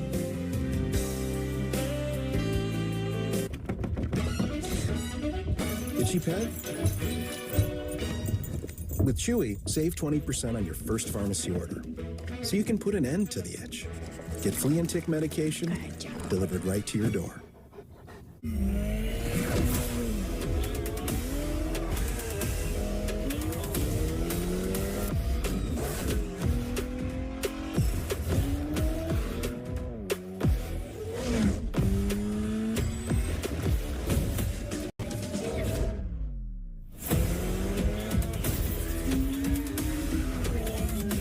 Hurry in to the Acura Summer of Performance event going on now.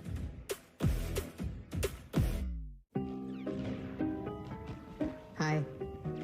Deprioritized. But it's a work call. Oh, a work call?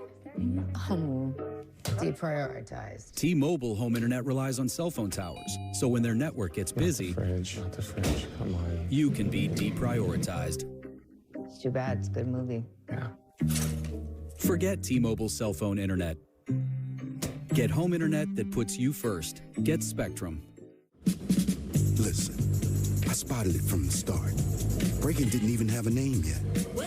Bunch of kids from the South Bronx who didn't just knock on the door, they kicked it down. And today, it's your time. It's all about spotting it early. And if you do, no victory is out of reach.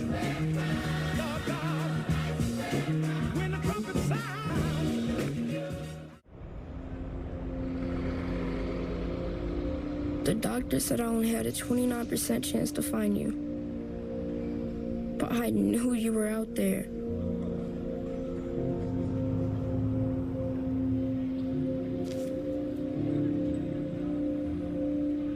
Every night, even when my heart was sad, I wished for you to sign up.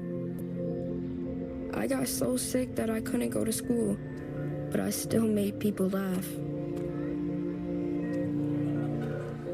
But when we matched, it was the best day ever. Dear donor, your blood stem cells saved me from leukemia. Thank you forever and ever and ever. Sincerely, Owen.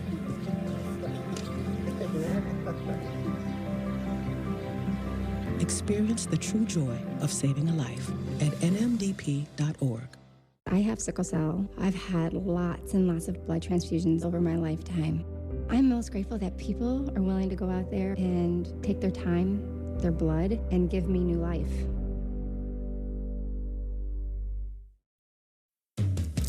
Great to have you back with us on Yes and the Yes app. We are in a rain delay. Yankees and Blue Jays tied at 3 as they were getting ready to head to the bottom of the 8th, and then they thought better of it when they saw storm coming. So tarp is on the field.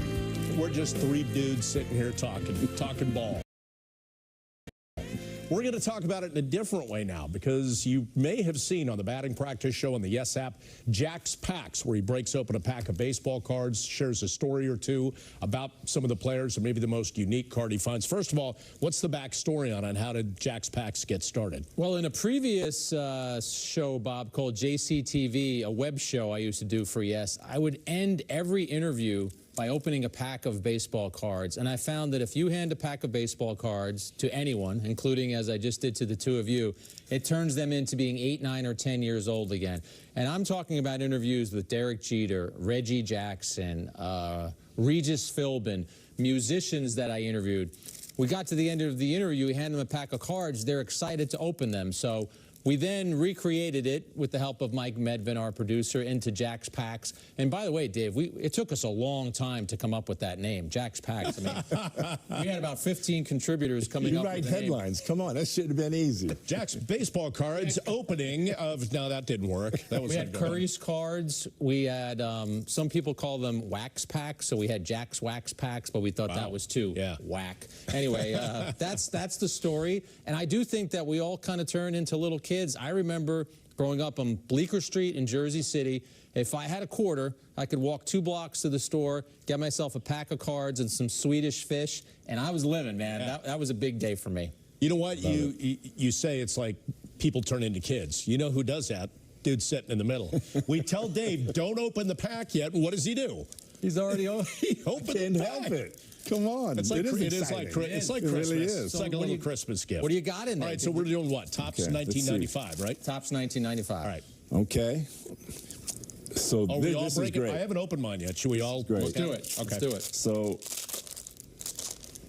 this guy right here was my first roommate in the major leagues, Harold Reynolds. Okay. Oh, my gosh. Star of the MLB Network. So what kind of roommate? What kind of roommate was HR? He's a great roommate. Harold and I actually roomed in AAA as well. So it's when you have a roommate, and Harold still to this day is one of the most generous people that I've ever been around. And, you know, he got to the big leagues. He's making his big league meal money. So he was taking good care of me. So he was a good guy. He didn't snore. You know, which was good. Oh, that's a bonus. you're getting. He's got the big league meal money, and he doesn't snore. That's great. So you get to he went on to have a great career. You know, played over 10 years in the major leagues, won a couple of Gold Gloves, number of All-Star teams. Special person in my life. Yes. Very nice. That's awesome. That in your first pack, you pulled out your first roommate. I mean, we're probably not going to be able to top that. You and I, Bob. I'm not sure we're going to be able to beat that. Yeah, I've got. So I've got a Chili Davis card when he was with the Angels. Chili. He was an RBI guy. Yeah. I mean, he could drive him in. So I've got Sammy Sosa, and I do recall being a sports writer and covering that McGwire-Sosa home run chase. Now, we know what happened after 98 and the stories that came out. But in 1998, as the Yankees were setting the world on fire as a team, what McGwire and Sosa did in that home run chase and going back and forth and punching first with the home run and then coming back with another home run, that was electrifying to cover that. And I think that was around that era where ESPN had baseball, maybe games like 3 nights a week, and they would always cut in, right, with almost every McGwire and Sosa at bat. Yeah, you had to. It was like riveting TV at that point. But Sammy Sosa, I'm going to take you back to 1985. I get to the Dominican Republic. First time I'm playing winter ball in the DR, and a friend of mine calls me up and said, hey, you want to go take some batting practice? It was my first day there. And he said, meet me at this park. So I get to the park, and I'm going, hey, who are these kids that you have here? He goes, oh, I just signed these guys. He goes, see that kid out in center field? He goes, he's going to be a special player. I'm looking at it. He's like maybe 160 pounds soaking wet. And I said, well, tell me why. He goes, he's got this. He's got the heart. Wow. 3 years later, I'm in Texas. We're playing the Texas Rangers, and this kid walks up to me. I think he was 19 years old at the time, and taps me on the back. He goes, hey, Dave, you remember me? Sammy Sosa. And then he went on to have that amazing career. Special, yeah. And the day that you saw him, now I know you said he had just signed. He was $150. He was 150, 170, whatever he was. Anything stand out with the swing or anything? Did you see quickness? Did you see bat speed? I saw bat speed, but I didn't see the size. I mean, he was 16 years old. They were still trying to beef him up down there in the academy. So, but you could tell that there was something a little special about the way he moved. Wow.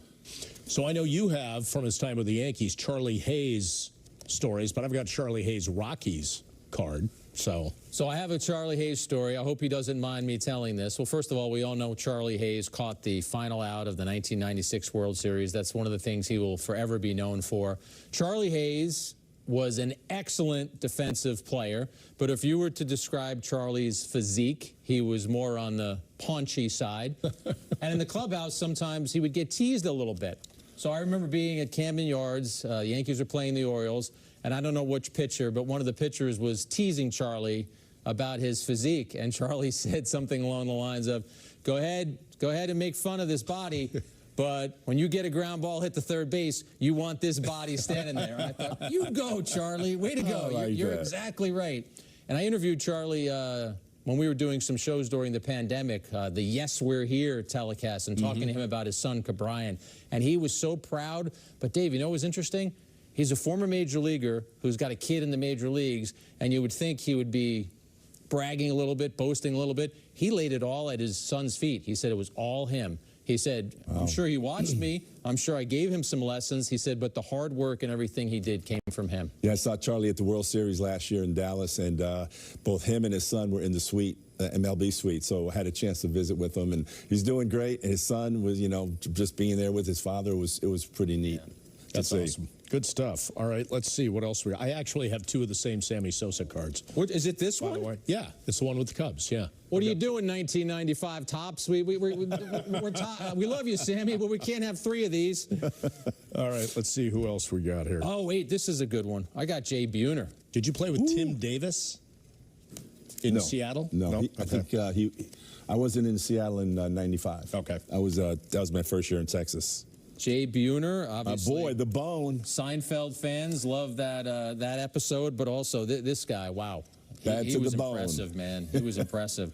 I remember those Mariners lineups. I mean, gosh, Edgar and Griffey and Buhner and it was special. On and on. Yes, that 1995 season was Seattle's kind of coming out party. The first time they ever won the division champions, and then got knocked out a little bit too quick against Cleveland, who was a phenomenal team at the time. But Jay Buhner was my locker mate. So I'm going to have to kind of admit something here. I'm a little sloppy, you know, my locker. A little spillover. So, like, yes. So there was an empty locker between me and Jay. Now, Jay is the absolute opposite. He's Mr. Clean. He's Oscar. I'm Oscar. He was Felix, right? Okay, yeah. So he had the clubhouse attendant make him a little thing to hang his bats, and it would be like gamer number 1, gamer number 2, gamer number 3. He would, in his locker, he would have this big wide open space. I'm like, how do you even have room to have space? He's like, well, these are the clothes I wore today, and this is all my baseball stuff. The locker in between was starting to get all of my overflow stuff, extra catcher's gloves, catcher's equipment. He came in one day with the police tape.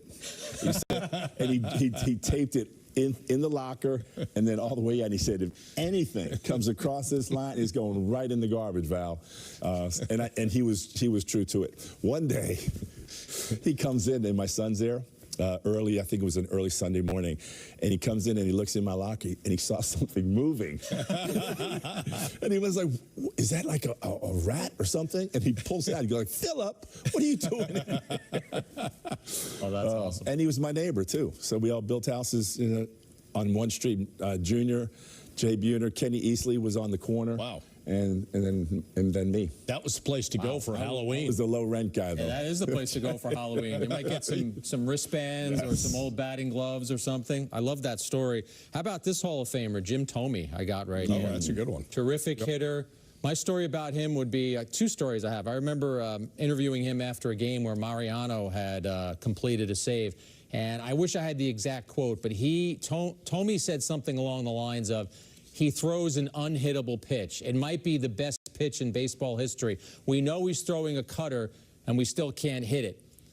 The other story I have is a little more personal. So I did a book on the 1998 Yankees, which I've mentioned once or twice on the airwaves. So I did the audio version of that book, where you have to sit down in a studio, and for the length of that book, it's about 9 or 10 hours of just reading your own writing. Well, when I did it, probably got a little tired. There was a period in that book where I mentioned Jim Thome. I mispronounced it 10 times. So after you've now done all the audio, you've got to go back and do all these pickups and make sure that you pronounce the name of a Hall of Famer correctly. So I didn't want my book to have his name pronounced incorrectly. So Jim, I'm not sure if you were ever watching. I doubt you ever listened to the audio, but we wanted to make sure we pronounced it correctly. Jackson, Jim Thome.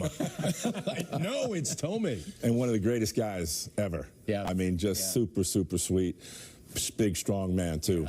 Okay, I've got one for you. Yeah. Juan Gonzalez. Ooh, okay. Wow. Yeah. So I was a teammate with Juan in 1995 and 1996.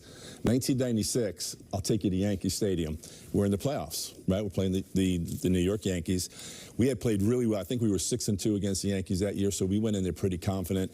David Cone was pitching Friday night, and we're thinking, if we could just win this one and get out of New York with one win, we're feeling really good, right? So first night, we beat David Cone. Second night, I think we lost in the 13th inning. Dean Palmer threw a little bunt down the right field line, and I was on the top step of the dugout. Place was packed. When that ball went into right field, I thought Yankee Stadium was going to fall down. Yeah. I felt the ground shaking. But here's the best part of this, that being in the playoffs. So a friend of mine worked down on Wall Street, and he was had one of the suites. You know, Yankee Stadium, I think, only had 6 of them there. Sure.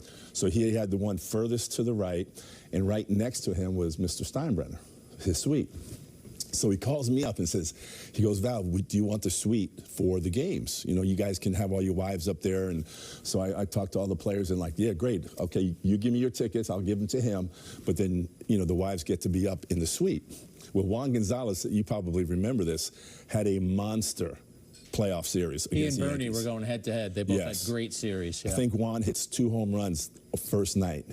And they're up there with their Texas Ranger jackets and cowboy hats right next to Mr. Steinbrenner.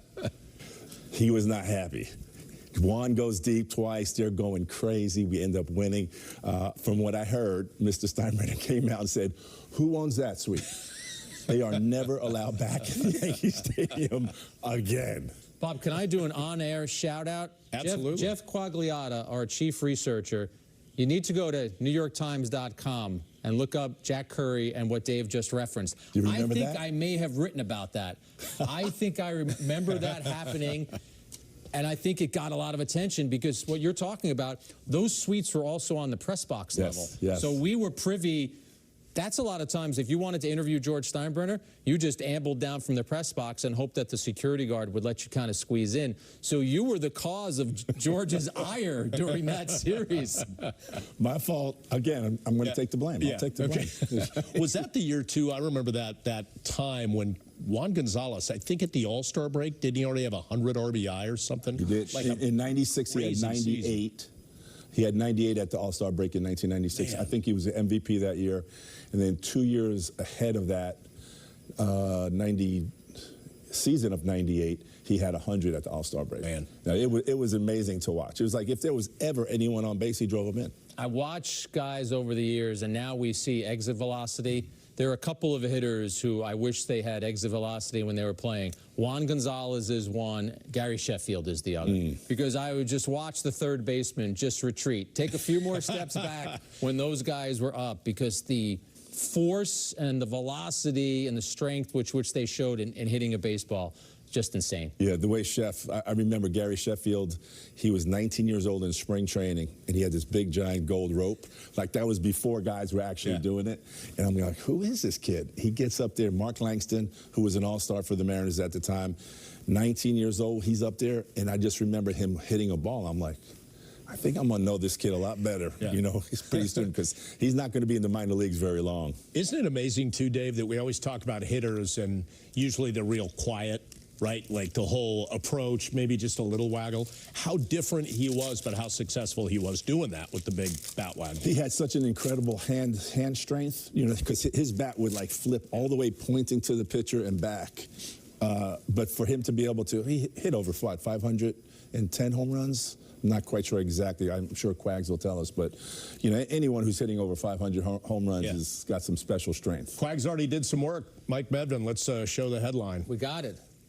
Yankees owners request irks the Rangers' wives. Way to go, Quags. I knew it. As soon as Dave started. But as I'm reading this, who cares what the Rangers' wives were thinking, right? Yeah.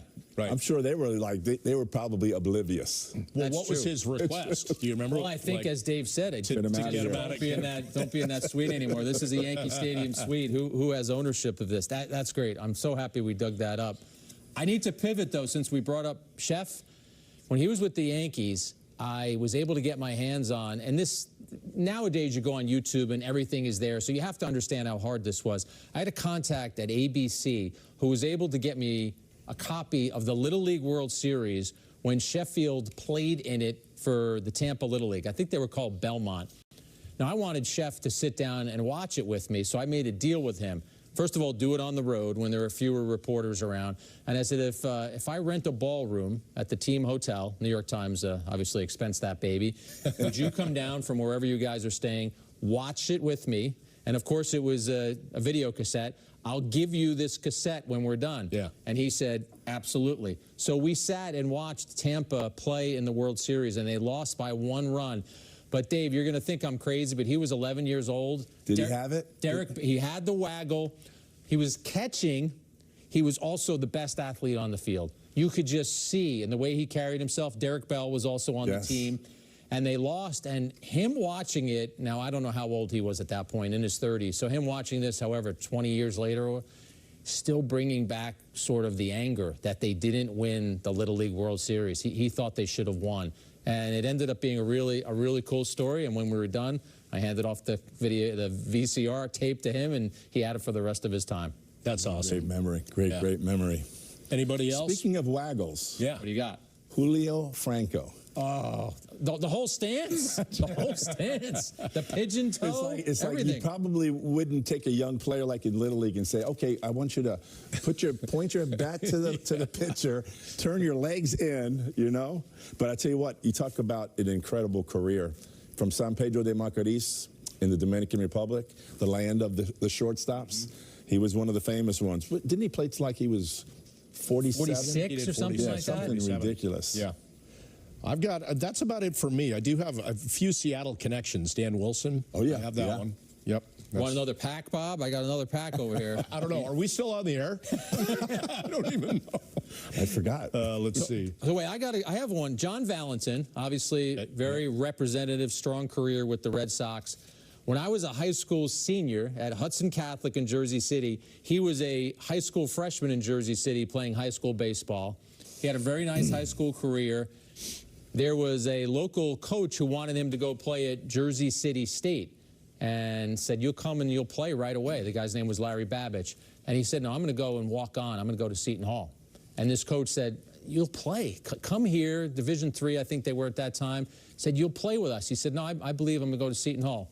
Valentin was right. Went to Seton Hall, played with Mo Vaughn, played with Biggio, and then had himself a really strong Major League career. So if you're listening to this, and whether your dream is to be a Major League Baseball player, or your dream is to be a GM, or to do one of our jobs, or be a lawyer or a doctor, don't let anybody knock it down. Chase it down. That's what Valentin did. And that probably, the byproduct of that was with the other guys getting looks from scouts and attention, that probably helped Valentin as well, right? Yeah, they were a really good team. They even had a guy, I don't know if you remember this name, Martise Robinson. He ended up only playing in the minor leagues, but he led the nation in hitting one year. So you're right, Bob. A lot of looks, and that helped out Valentin. Johnny Valentin, teammate of mine in 1994.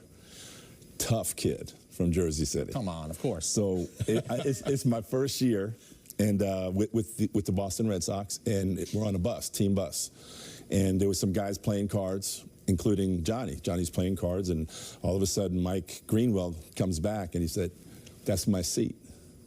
And I was like, "Greenie, you probably shouldn't have said that to Johnny." He's like, "Get up." And Valentin looked like, "What are you, crazy?" And next thing I know, bam! It was on. And one of the heel of Greenwell. On Greenwell's boot hits the window. It was crazy. It was like, what just happened? It sounded like a bomb went off. But yeah, he was a tough kid. Yeah. Jersey City, that's what would have happened if you tried to sit in that seat. He would have done the exact same thing. I know he's got his name on the back. I saw that. That is my seat. That's an awesome story. Wow, that's fantastic. I love it. It's good stuff. Anything else? I mean, we could take. I don't even know. We talked. Is there still rain? We talked about this guy the other day. Yeah, Chris Bosio, the guy that I caught the no-hitter. So the quarter pounder with cheese, double quarter pounder with cheese before every game. Before we go, from Bosio's no-hitter, did you, as the catcher, save anything? Do you have anything from it? I have a ball signed by him and me. Yes. Nice. Yeah. Oh, that's awesome. Good stuff. All right, I guess we got to take a break. We'll figure out what's going on at Yankee Stadium, see if they're getting any closer to resuming this game. Tarp remains on the field. That was funny. You have more packs, so depending how long we go. Don't give one to Dave yet, though. He'll open it. I will.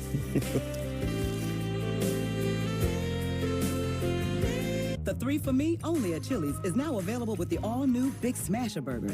Or you can settle for a drive-thru.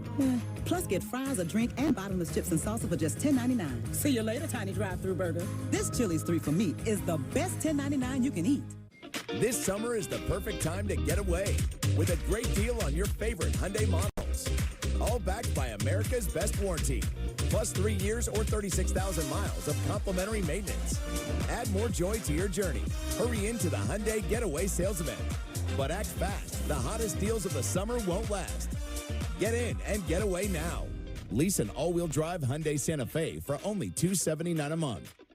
Hurry in to the Hyundai Getaway Sales Event. Well, if you want my 2 cents on interest rates, we got options. My 2 cents. This one's priced to sell. My 2 cents? My 2 cents? My 2 cents? My 2 cents? My 2 cents? Here's my 2 cents on planning for the future. Interest plus interest equals more interest. Come on, now. You can get that. Hi, Joan. Perfect timing. I have a few questions. Of course. Let's look at your plan. I'm Patriotic Kenny. And hi, I'm Amanda on TikTok. My scooter broke down. I went into a depression. How do you feel about that? Pretty sad. And I posted it to show that Kenny's not always happy. Within 24 hours, people had donated over $5,000. Oh, you're kidding. We'd set up the Patriotic Kenny Foundation to give mobility scooters to veterans. It has changed my life tremendously. None of this would have happened without TikTok. Did you receive a call or message that mentioned Social Security and demanded immediate action? Did the caller know your Social Security number or other personal information and tell you that your Social Security number had been used in connection with the crime? Did you feel worried that your Social Security number might be suspended, your bank account might be frozen or seized, or you could be arrested? That is not the Social Security Administration. Social Security will not threaten you, demand your personal information or instant payment, email or text you pictures or documents, or use a real government official's name to gain your trust. Social Security does not accept payments by gift card, prepaid debit card, internet currency, or by mailing cash. Criminals use these forms of payment because they are hard to trace. Do not be fooled. Hang up. Ignore them. Report this criminal activity to the Social Security Administration Office of the Inspector General at oig.ssa.gov. Produced at U.S. taxpayer expense. We asked seniors how to prevent Medicare scams. If you get a phone call, do not talk to the person. Never, ever give out your Medicare number. Just hang up. I check my Medicare statements monthly. To report Medicare fraud, contact the Senior Medicare Patrol in your state. Good to have you back with us on Yes. Nothing happening at Yankee Stadium right now as we wait out this rain delay. Does look like the rain has stopped or at least has slowed, so I'll leave it at 3 between the Yanks and Blue Jays in the bottom half of the 8th inning. And when we know what's happening with the resumption of this game, we will let you know as Dave just continues to pick through more of Jack's facts. And by the way, we're going to do more of that coming up, but we just want to get an update on another game taking place, obviously implications in the American League East and the playoff race. It is the Orioles against the Guardians today in bottom of the 3rd. Jose Ramirez off Corbin Burns. He makes the play, but Stephen Kwan scores, and the O's are up 3-2. And then top of the 4th, Jackson Holiday is back in the majors. Yeah, in round 2, looking a lot more comfortable. He takes that breaking pitch right there from Williams, sends it over the right field fence. Second homer of the season for Holiday, 4-2 O's. Well, there was more to come. Gunnar Henderson tees off, Dave. How about the Baltimore Orioles? Do they have some great young stars coming up or no, or what? That's his 29th of the year. Bottom of the 5th, Josh Naylor going to get 3 back in a big way. Big fly to center, 420 feet. Now Baltimore's lead cut to 6-5. But in a 7-5 game, they add on top of the 6. And look at the names we're mentioning, Jack. Jackson Holiday, Gunnar Henderson, and here's Adley Rutschman. Yeah, Rutschman rips that shot off the right field wall for an RBI double. Nothing boring about that as the Orioles go ahead 8-5 en route to a 9-5 win. So they take 2 of 3 against Cleveland, and right now, because of that win and the Yankees' pending status, tied at 3 in the 8th, they're a half game up in the division. So, Jack, it was kind of interesting how when the Yankees were struggling, the Orioles were kind of mirroring that. So now interesting to see where they go down the stretch run. Yeah, the Yankees had an 11-24 streak, yet have still found a way to get themselves right back to the top of the division. I love the fact that these two teams are trying to fend each other off. I think the next couple of months are going to be terrific. I think the Yankees have steadied themselves. I think we've seen better pitching recently, and then you're seeing better choices around Judge and Soto. Stanton is back. Volpe has been terrific. Wells has blossomed into a really good hitter. So I think the Yankees now go toe-to-toe with the Orioles. You want to win that division. Of course, a wild card gets you in. You want to win the division. Yeah, I think after that tough stretch, those 5 games, that winning streak, going into Philadelphia, taking all 3 there, sweeping them, and now with the win yesterday, I think this team has definitely turned the corner, and it's going to be an exciting August and September. I want to get your take on one other thing before we take a break. When it was game 1, we had a rain delay. The game hadn't started yet, right? So nobody got, well, they got heated up, but then they go back in. This, you're right in the middle of a tie game. Now you're waiting it out. Like, how different is that for a player in the clubhouse? Very different. You're always constantly asking, hey, what are you hearing? What is the news? Because you got to stay loose. Like, for somebody like myself as a catcher, I always had back issues, so I would have to make sure that I wouldn't just sit there for, what are we at now, almost an hour. Yeah. My back would just stiffen up, so I would constantly walking around, even going to the weight room and do like really, really light weights, maybe some rubber bands and stuff. So these guys are still walking around with their game face on because they know they're going to jump out there into the 9th inning in a tie game. So they've got to keep it on, keep the game face on. And then to be a good teammate when it was with Bosio and you're waiting it out, you're eating a double quarter pounder with cheese. That's why you wear double XL shirts. That's right. Exactly. All right, we're going to take a break, but when we come back, more Jack's Packs. More Story Hour with Dave Valley and Jack Curry as they're already breaking into their packs of cards. Stick around. You're stealing my collection. Big season. More reasons to say yes. Yes to in-game live stats. What a home run for Soto. With Strike Zone, pitch by pitch, and player stats. Live stats. Check it out now on the Yes app. Ventures, Chevy's got you. Get $5,750 total value on this Silverado LT when you trade in an eligible vehicle. That's 10% below MSRP. See your local Chevy dealer. Another health insurance commercial, another aqua aerobics scene. Yep, most health insurance companies see us all the same. Smiley seniors, golfing, hiking. Don't forget antiquing. That's why I chose Humana. They see me, not a stereotypical senior. I'm pre-diabetic, so I talked one-on-one with the Humana health educator who really helped me. Now I'm taking free cooking and meditation classes. Not aqua aerobics. Better care begins with listening. Humana, a more human way to health care. Hello, I'm Dennis Quaid. For years, Tunnel to Towers has demonstrated a commitment to first responders and military families. They've paid off mortgages and built specially adapted smart homes. Now the foundation is expanding its mission to eradicate veteran homelessness. Please give our veterans a chance to reclaim their dignity by donating at T2T.org. This Charmin Ultra Soft Smooth Tear has wavy edges. It's no ordinary square. Charmin Ultra Soft Smooth Tear has wavy perforations that tear so much better, with more cushiony softness. Enjoy the go with Charmin.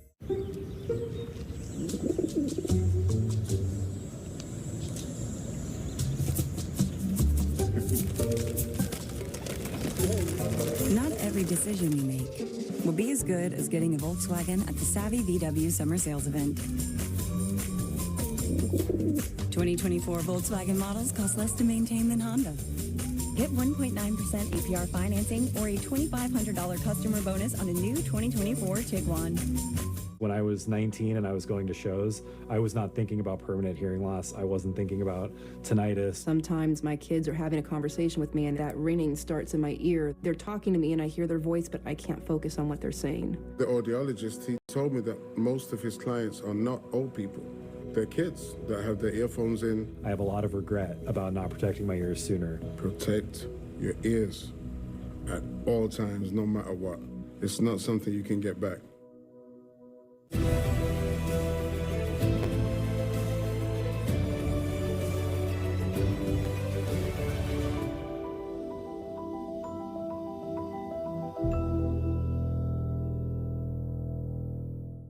My daughter Natalie was diagnosed with stage 4 neuroblastoma. She was my only daddy's girl. When I walked in the door, she was the first one to run and give me a hug. By the time we realized that she was sick, it had grown into about a softball-sized tumor and spread through her bone marrow, her lymph nodes. We thought we were losing our daughter. And then when we came to St. Jude, everything changed.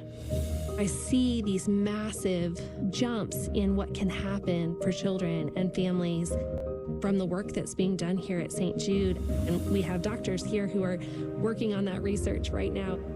I hope they can keep going and keep doing the research and keep advancing all the treatments so that kids don't have to deal with this anymore. At St. Jude, there was hope. Hope changes everything.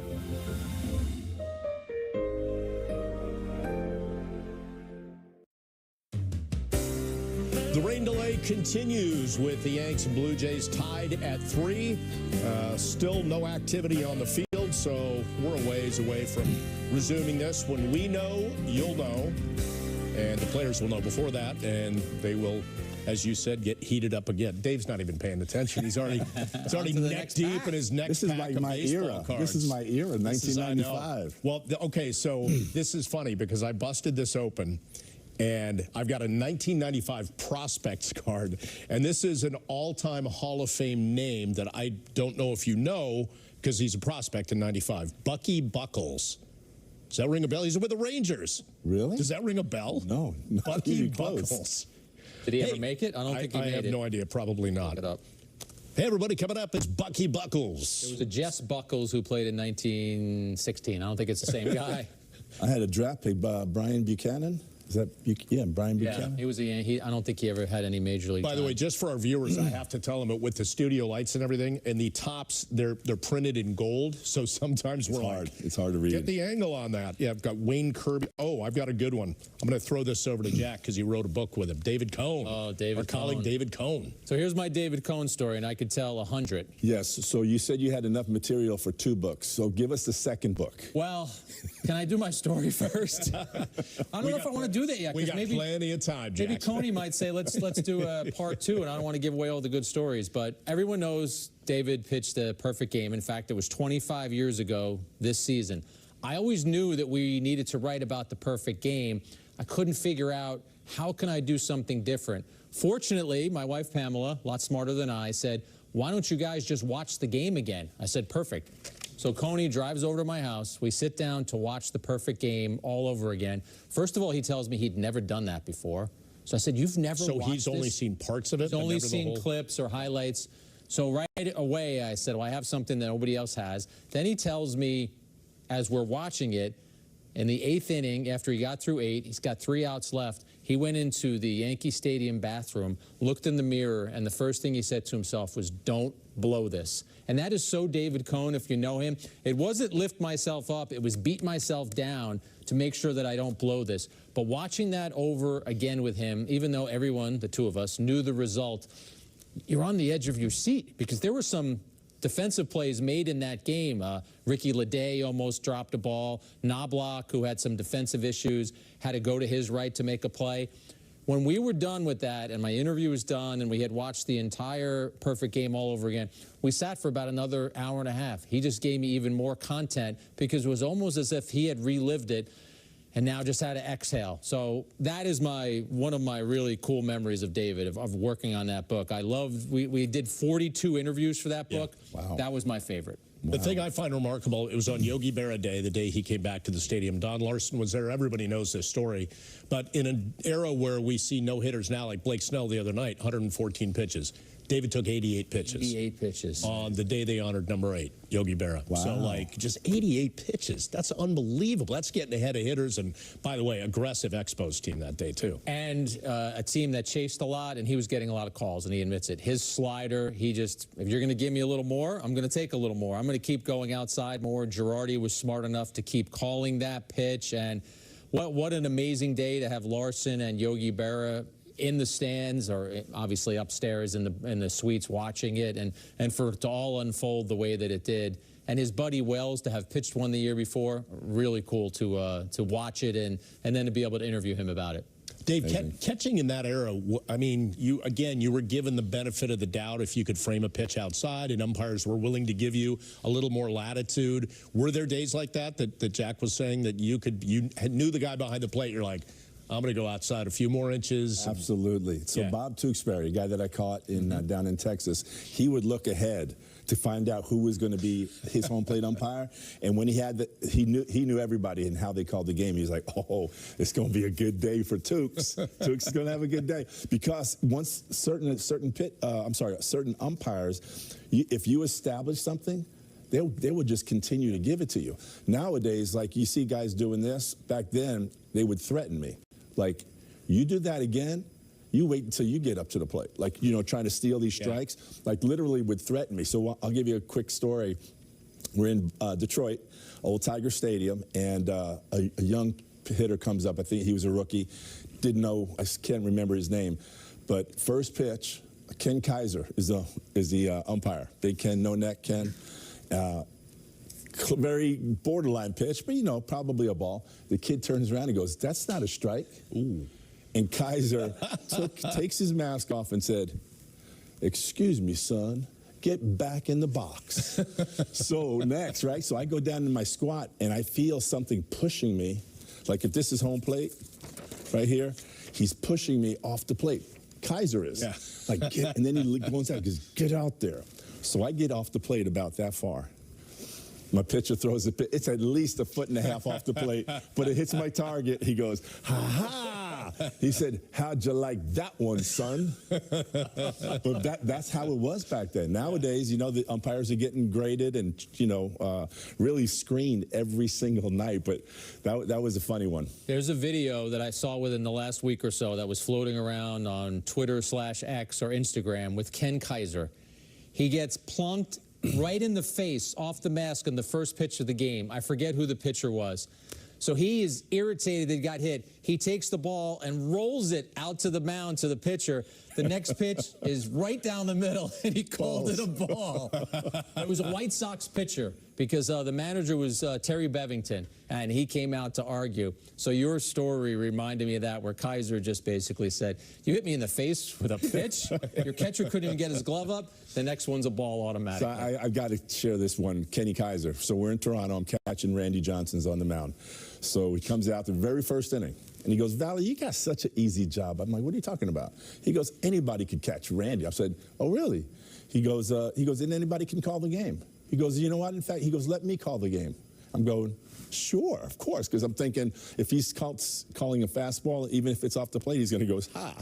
So he calls the game for the first 3 innings. I didn't do it. He just would whisper in my ear, "Slider." Really? This is gold. Did the hitters ever catch on? This is gold. No, he was just him. And I'm like, "Yes, sir. Here comes that slider." And Randy didn't know either? He had a no-hitter through 3 innings. No, Randy didn't know. I didn't tell him. No-hitter through 3. He said, "Okay, you take it from here, kid." And what happened after that? I can't remember. I'm sure Randy ended up winning that one, but I can't remember exactly. But for those first 3 innings, he was. You're like, "Kid, we got a good thing going." He had the little pitch calm. Fantastic. He was my human pitch calm.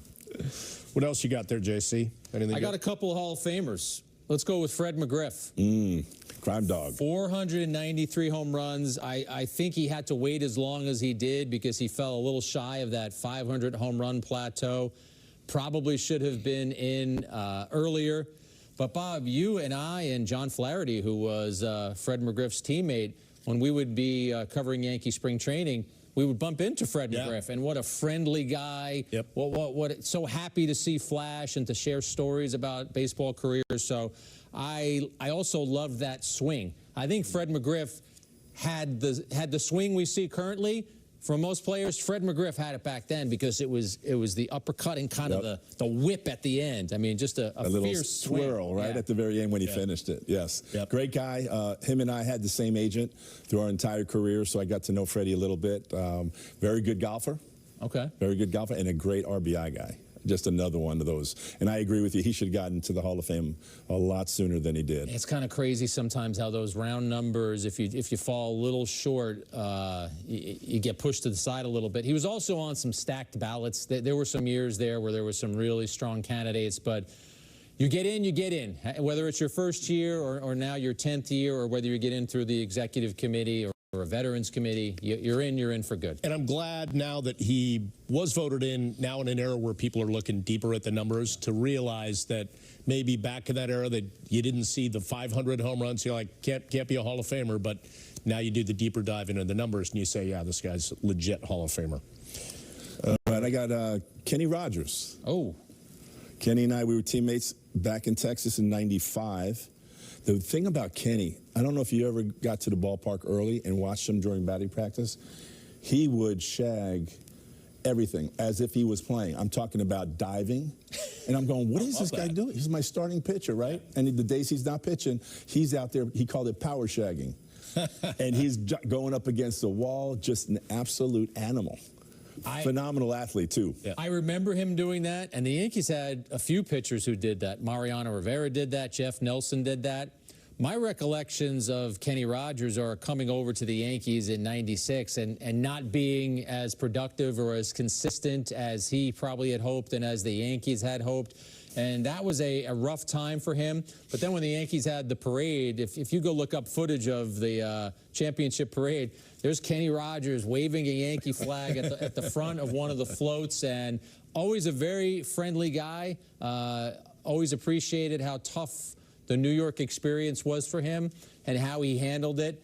He was from a city in Florida where they were known for strawberries. And I do remember Steinbrenner, I don't have the quote exactly, but I do remember Steinbrenner saying something along the lines of, tell the strawberry farmer he better pitch a lot better, or we might have to go back. I think it might have been Plant City, Florida, where Kenny was from, and Kenny handled it well, and then went on to greater success. I mean, pitching in the World Series for the Tigers and really doing a good job for them that season. Yeah, another phenomenal career. Yeah. I've got Charles Nagy, and refresh my memory, was that Flash's, John Flaherty's first hit or home run in the majors? Wasn't it off Nagy? Hey, Quags. we're going to have to Charles Nagy, I will kill some time. Charles Nagy was a UConn guy, did pitch at UConn. It was his first hit, I'm being told in my ear. So thanks to Jeff Quagliata and Mike Medvin and Connor Foley, who are making us look smart with all this information out here. But yeah, Charles Nagy had himself a nice career. I'm going to counter your Charles Nagy with another Hall of Famer, Bob,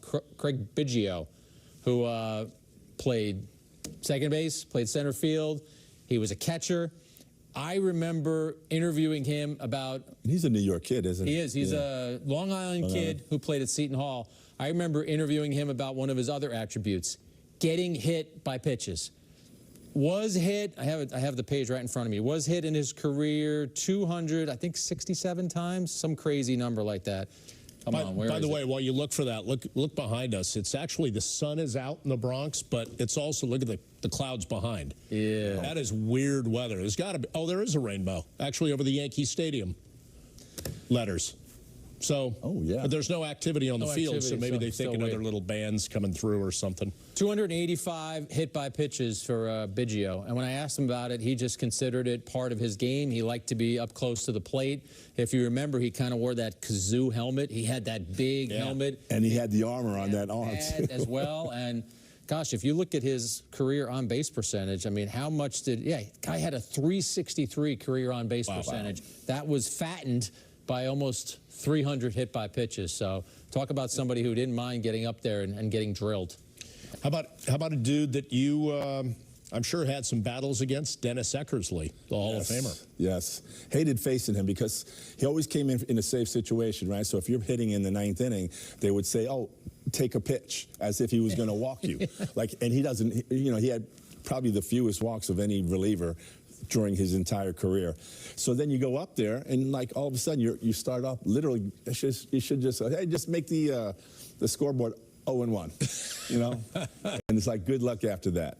Did you defy? Tough competitor. Did you defy those orders? Did you go up and say, "Hey, listen, I got to look at the first pitch"? No. We tried. We tried. So trying to give an explanation of, hey, this might be the only good pitch I see, because umpires. Speaking of umpires, they were giving him like an extra 2 to 3 inches off the plate because he could just pinpoint that pitch. I was in Cooperstown for his Hall of Fame induction and talked a lot about baseball, but I give him a lot of credit when he did a subsequent interview after his speech.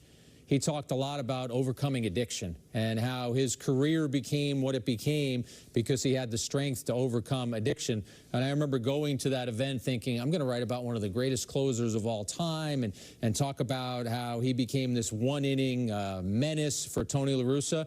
And then the article I ended up writing was a lot about the personal side of him saying, listen, I conquered those demons, and then this is where my career went after that. And I thought he sent a really strong message to a lot of people that day. I don't know if you want to know this, but your career against Eck, 0 for 9 with 3 strikeouts. Of course it was. Dave's like, I've got a few of those kind of pictures. Dave's like, I don't like the research department here as much anymore. Oh, the truth really does hurt sometimes. All right, I got Brett Boone, brother of Aaron Boone. There you go. I was in the big leagues when Booney first got called up. He's hard to describe because a lot of people thought he was just really arrogant, but he's like kind of the arrogant guy that you like, that you find funny. It's not in a bad way. I don't know if that makes sense, but I just love this guy. Great teammate, one of my favorite teammates that I played with.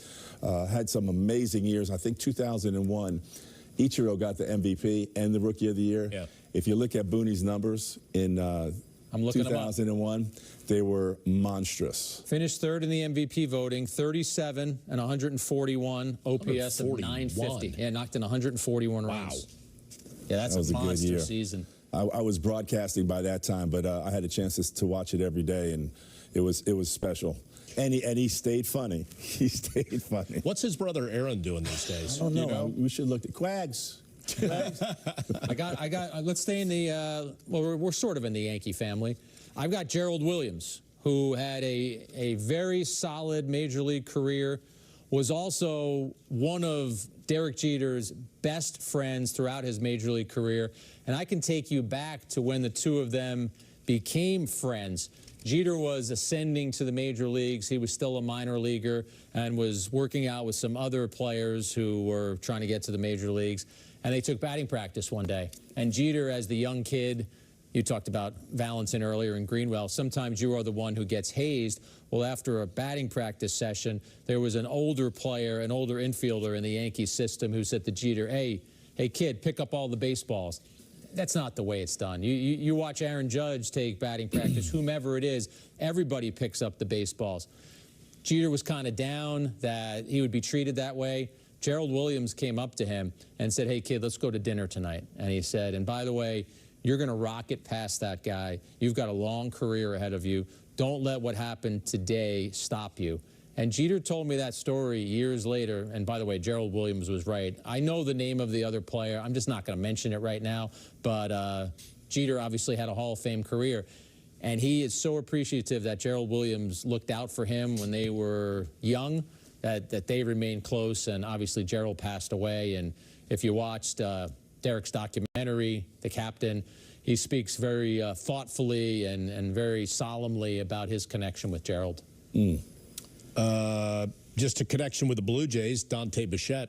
I mean, I know Bo Bichette's not playing in this series because he's on the IL, but yeah, Dante with the Rockies, with the shades on. Oh, yeah. Yeah.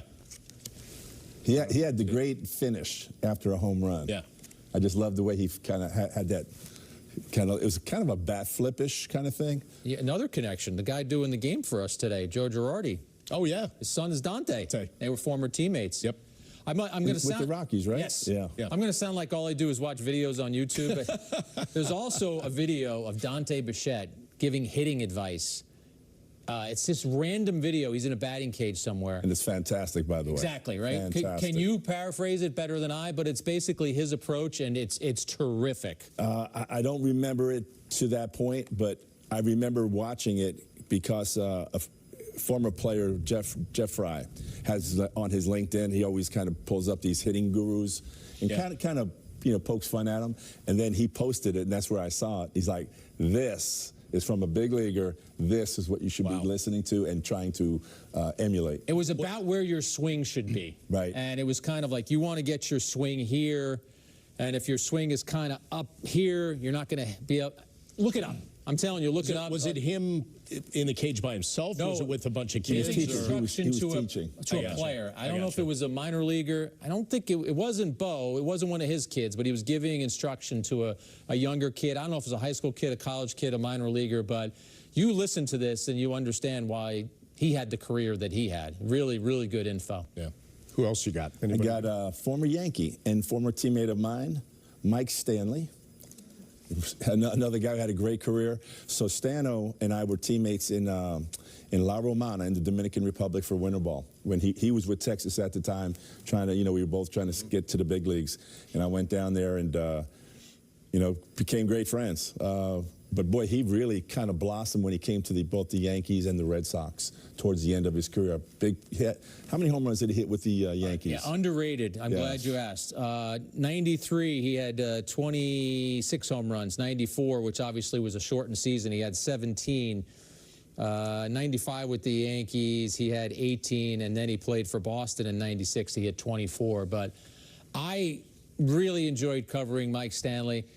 When you're a beat writer covering a team, you're sort of at the mercy of the guys that you cover. And if you have guys who are instrumental or integral to what the team is doing, and they just decide that they're not interested in dealing with the media, your job gets infinitely tougher. Mike Stanley was not only one of the better hitters on the team, he's the catcher. So every day you want to ask him about what did the starting pitcher do, what did the reliever not have in that situation. And Dave, I'm telling you, I think Mike Stanley, 162-game season, I guarantee you he did post-game interviews about 140 times. Wow. And really appreciated that, how thoughtful he was. I have one somewhat funny story. I was trying to hunt him down to do a Zoom interview, and I had interviewed a bunch of former Yankees, older Yankees, Gallego, and even Deion Sanders. Mike Stanley finally called me back, and he said, yeah, I'll do a phone interview. I said, yeah, but Mike, we really need you. We need your face. We want to be able to show you. He goes, yeah, I don't do any of that Zoom stuff, so I guess it's probably not going to happen.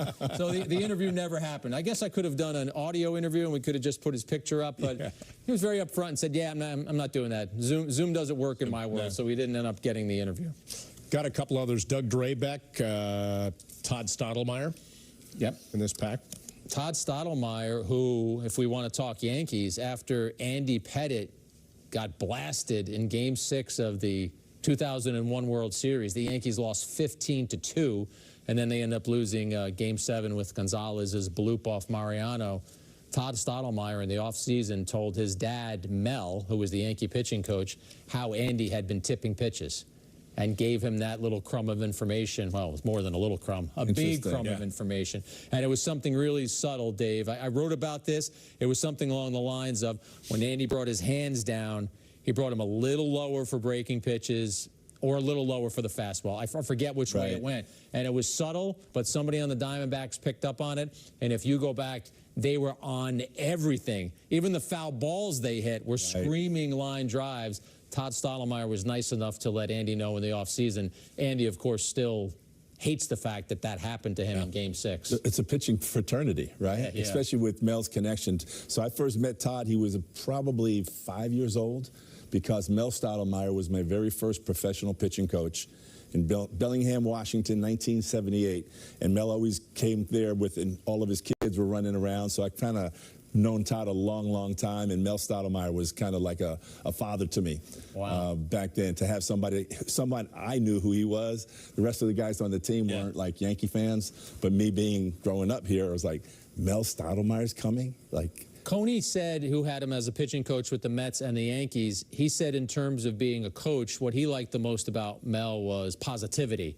He said, sure, he would work on you with some grips and some sequencing, and maybe you want to do this in this situation. But he said the biggest thing that he did was he built you up. Yes, always encouraging, always encouraging. In fact, one of the things that he did as a coach was hit pop-ups, for us catchers. So he would have us face down, and then as soon as we heard the ball hit, we had to do a full body roll, pick up the ball, and go catch it. Wow. And I'm telling you, he could hit a pop-up like nobody else. It was amazing and fun. He made it just everything. Whenever he was around, it was positive, it was upbeat, it was energetic, high energy guy. And then he would throw BP, and if you hit a couple good ones, like he'd throw that little sinker and break your bat. I mean, he was a special man. Did that make you, that drill, make you a better pop-up catcher than had you never done it? Absolutely. I felt like I could catch anything. So anytime it went up in a game, regardless of where it was in the stadium, it was like, that's mine, and I got this. There are certain guys that, I think even Aaron Boone said this last night. He was like, I don't really like pop-ups. I never really liked them. But some guys don't like them, or, whether they start to get a little bit dizzy and the ball's starting to move around. But no, that built a confidence in me that I got anything. That's amazing, because you're thinking about, like you said, face down, then the tuck and roll, so your eyes are going everywhere. Then you have to pick the ball up. Yes. Right? Wow. That's so amazing. Sometimes he'd hit him a little bit further, as if it would have been past the pitcher's mound. So you're just, once you find it, it's like a dead sprint to get to it. I think I just mentioned Mike Stanley being underrated. I think that skill is underrated. Oh, pop up to the catcher in foul territory. Go catch it. And you don't know where the wind is going. Do you get rid of the mask? Spin on the ball. Yeah. So, for instance, massive spin, right? Because because of going it's going straight up. So the spin, if that's the pitching mound in front, the spin is going this way. So if it goes up, it's going to kind of come back towards the field. So that's why sometimes you see guys overrun them. And then they start, backpedaling, and they fall on their butt, and probably don't catch it. But it is something that you kind of pause and you wait to start to see that ball floating back into you. So definitely a skill that can be worked on, and you can get better at it. I have another name from Yankee history. He might have, he actually pitched better in other places, but Sterling Hitchcock. I got a couple quick Sterling Hitchcock stories. Let's go back to the 1998 World Series. He's pitching for the San Diego Padres to help get the Padres to the World Series. I think I have this right. Quags, you might want to confirm this for me. He won games against Maddox, Glavine, and Randy Johnson, who was with the Astros at that point. He is the only pitcher in the postseason to ever win games against 3 straight Cy Young Award winners. Wow. So he was a big part in getting the Padres to the 98 World Series. Obviously, the Yankees swept that series. But one other funny story about Sterling Hitchcock is he was a Yankee at a time in 92, 93, 94, 95, where sometimes the Yankees weren't giving the younger players a chance. At least that's what Sterling Hitchcock thought. The early part, when the Jeters, Riveras, and Posadas and Pettits came on, they did. So there was one day in spring training, Yankees made some kind of transaction. I can't remember who the pitcher was, but Sterling Hitchcock was disappointed. So he blasted the Yankees and basically said they don't give young pitchers any opportunity. They're just going to go out and sign another journeyman. So that was everybody's story the next day. The Post, the News, Newsday, all had these blaring back page headlines, something along the lines of "Young Gun blast Yankees" or Hitchcock drama. And then the New York Times, the broadsheet paper, our headline was something along the lines of "Young pitcher expresses discontent." So all my beat writer brethren were making fun of me and saying our headline hit people right between the eyes, and you kind of sat back, "Young pitcher expresses discontent." So I always remember that about Sterling. We're expressing a little discontent up to this point, but it looks like they're maybe getting ready to pull the tarp off the field. So that's good news. I'm just going to ask one more time, Dave. Bucky Buckles, anything? No, I got nothing. Come on, we've been talking for 20 minutes. Coming up next on the Bucky Buckles Comedy Hour, our rain delay coverage will continue. But again, good news. Looks like they might be getting ready to pull the tarp off the field. So we'll see you back here after this.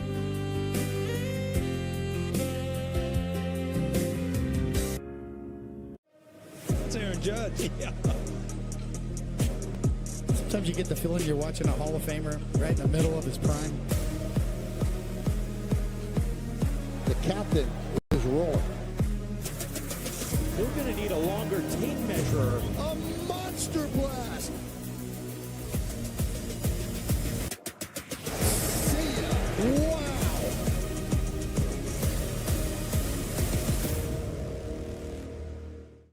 Truck. Current eligible GMC lessees can get this low mileage lease on this 2024 Sierra Elevation for around $389 per month. We are professional grade GMC. You've got your Sunday obsession, and we got you. Now with Verizon, get NFL Sunday Ticket from YouTube TV on us. And a great deal on Galaxy Z Fold 6 for a total value of $1,250. Only on Verizon. See you Sunday. Hi, I'm Sally. I'm from Phoenix, Arizona. I'm a flight nurse on a helicopter that specializes in trauma. I've been doing flight nursing for 24 years. I had a fear that I wouldn't be able to keep up. I wanted all the boost I could get. I heard about Prevagen from a friend. I read the clinical study on it, and it had good reviews. I've been taking Prevagen now for 5 years, and it's really helped me stay sharp and present. It's really worked for me. Prevagen, at stores everywhere without a prescription. Hi, I'm Vanessa Williams, and I want to share with you the role that diabetes has had in my family. I lost my grandmother at the early age of 64 due to complications with diabetes. She was warm, generous, and a constant encouragement for me to follow my heart. Did you know that African Americans experience chronic kidney disease at a rate that's 25% higher than white Americans? And we're almost 4 times more likely to develop kidney failure. Diabetes and high blood pressure are leading causes of kidney disease, which can result in kidney failure, needing dialysis, or a kidney transplant. The good news is that you have the power to check out how well your kidneys are doing and learn ways to prevent them from failing. So go to your doctor and get yourself checked out. Visit linkmylovetv.org to learn more. Get the facts, get checked, and get healthy. Think buying fake products is harmless? Think again. Counterfeits are made in unsafe conditions, potentially using hazardous and even lethal ingredients that could harm you and others. Each year, billions of dollars worth of counterfeit products are sold in the U.S. I smell big crime. Think about it. If you don't know where the products came from, how could you know where the money goes? You're smart. Buy smart. Go for real. Is coming off the field at Yankee Stadium. They're going to have to reset and get the field prepped.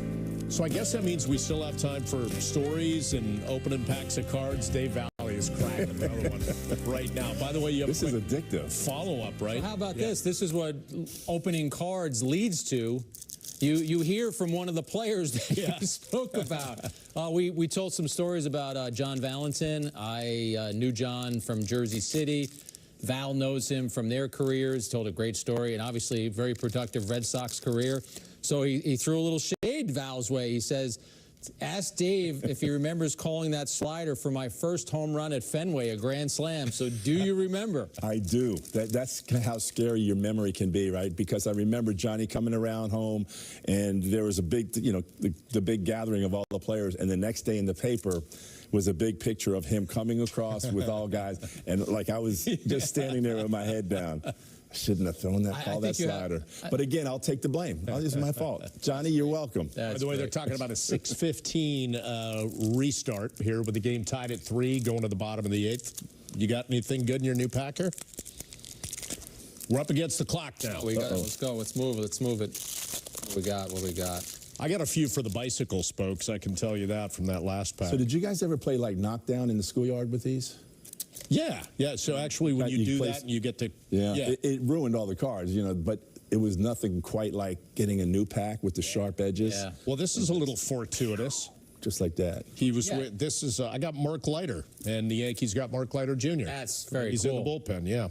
You know what? When Meredith comes in, or one of us, the next time we go to the stadium, we just got to give that to Mark Leiter Jr. Yeah. Let's see what we got. Andy Van Slyke. Let's see. You mentioned Mo Vaughn. I got a little Mo Vaughn here. We got a lot of Seton Hall representation. Yeah, how about so we've had John Valentin, we've had Mo Vaughn, we've had Craig Biggio, Seton Hall. The Pirates are representing in these packs. Guy from Seattle, Tino Martinez. Anybody know him? So Tino, right? So when he got called up, I invited him to stay at my house. His very first call up in September. His wife's Cuban, my wife's Cuban. Like they just bonded like instantaneously. Yeah. So that's awesome. How long did he stay? He was in just for the month. Oh, so he got called up at the end of the year, and he was like, I don't, where should I stay? And I was like, just stay at my place. And then he goes, should I come back next year? And you're like, no, get your own place. My wife wanted them to come back in, but no. So Tino to me is one of the great guys that I've met in the game of baseball. Just played golf with him in spring training down in Tampa. Love his family. I think he just had his first grandchild. Oh, that's great. Yeah, so who won that day playing golf, by the way? I think he's a good golfer. I love golf. Yeah. But I don't play a lot. Okay. So that's my excuse. Yeah. But he's pretty good. The craziest thing is, so he was there. Okay, Tino is coming back. We were playing together when I got my first hole-in-one. Oh, wow. Really? So he's up. It was the following year. So it's the last week of the season, and Ken Griffey Jr. calls me. And he goes, hey, Val, we got off on Thursday. Let's go golf. And I was like, I don't, there's only 3 more games left. He's like, what? It's going to ruin your swing? I'm like, okay, thanks a lot. So we go and play. He's like, I'm going to pick you up Thursday morning. Tino's coming. We're going to go play Bear Creek. So we go out to Bear Creek at the 4th hole. And I haven't swung a club since spring training. 4th hole, it's a 145 downhill. I took out a little sand wedge, hit it, boom. It's like... Did it bounce or did it fly into the cup? It bounced and then rolled and just Drano. It was amazing. Like, well, awesome. What just happened? You said your first hole-in-one. It's my only, first and only. Okay. But I still have the ball. I still remember because it's got an apple on it. And Junior signed it and Tino signed it. Oh, that's fantastic. Wow. That's fantastic. Great. I have a couple, nothing as dramatic or as cool as that, but I interviewed Tino's brother once about him. Rene. Yeah. And sounded exactly like him. On the phone, I actually thought they might be playing a joke because his voice was exactly like Tino's. But one of the stories he told me is growing up in Tampa, surrounding their property, they had a chain link fence. And Tino, when he wasn't playing on a field or taking batting practice somewhere, would hit balls off a tee into the fence. His brother Rene told me that some point in his teenage years, Tino hit the ball through the fence. He hit it in the same spot so often that the baseball went through a chain link fence. So you talk about dedication and wanting to make sure your swing is where it needs to be. Tino Martinez was doing that as a teenager. Some of the players are out getting loose again. As we can see, they're dragging the infield. Actually, the field looks to be in pretty good shape. So Dan Cunningham and his guys doing a great job. Scott Service, who's now... She's with the Mariners? Managing, yep. I got one more with Tino. So we're in California playing the Angels, and Edgar Martinez says, hey, let's go to the beach tomorrow.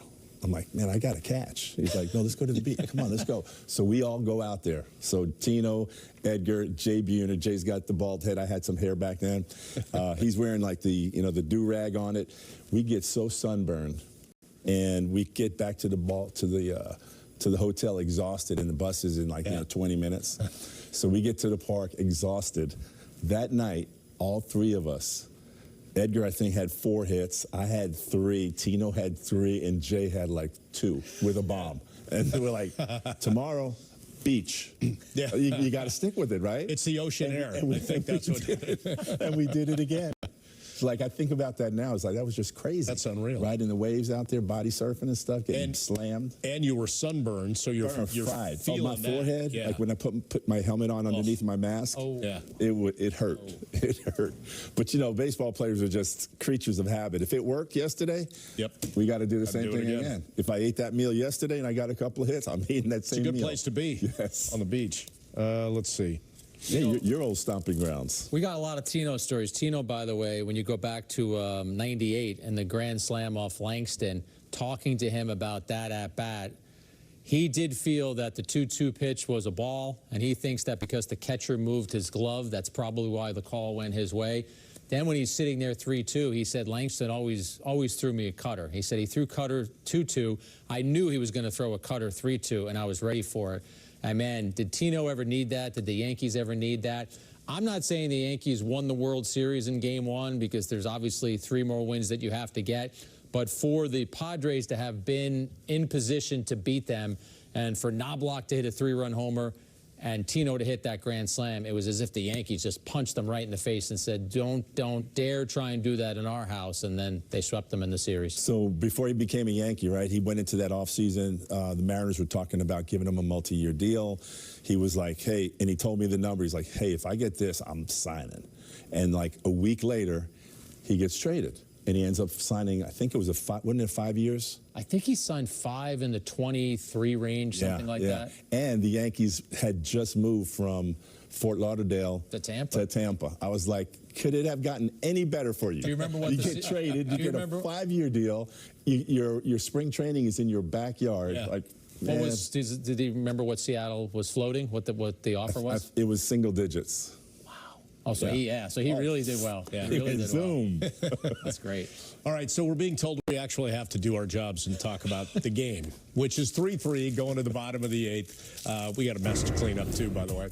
That's where we stand as the Yankees get ready to come up in the bottom of the 8th. But, Jack, as you mentioned, interesting to see who's getting hot in the bullpen for both of these teams, because it's been a long enough delay where we don't think we're going to see Clay Holmes. Yeah, this is now a bullpen game for both sides, and you see for Ryan Burr. It's Burr for the Blue Jays. De Los Santos was warming up for the Yankees before we had the rain delay.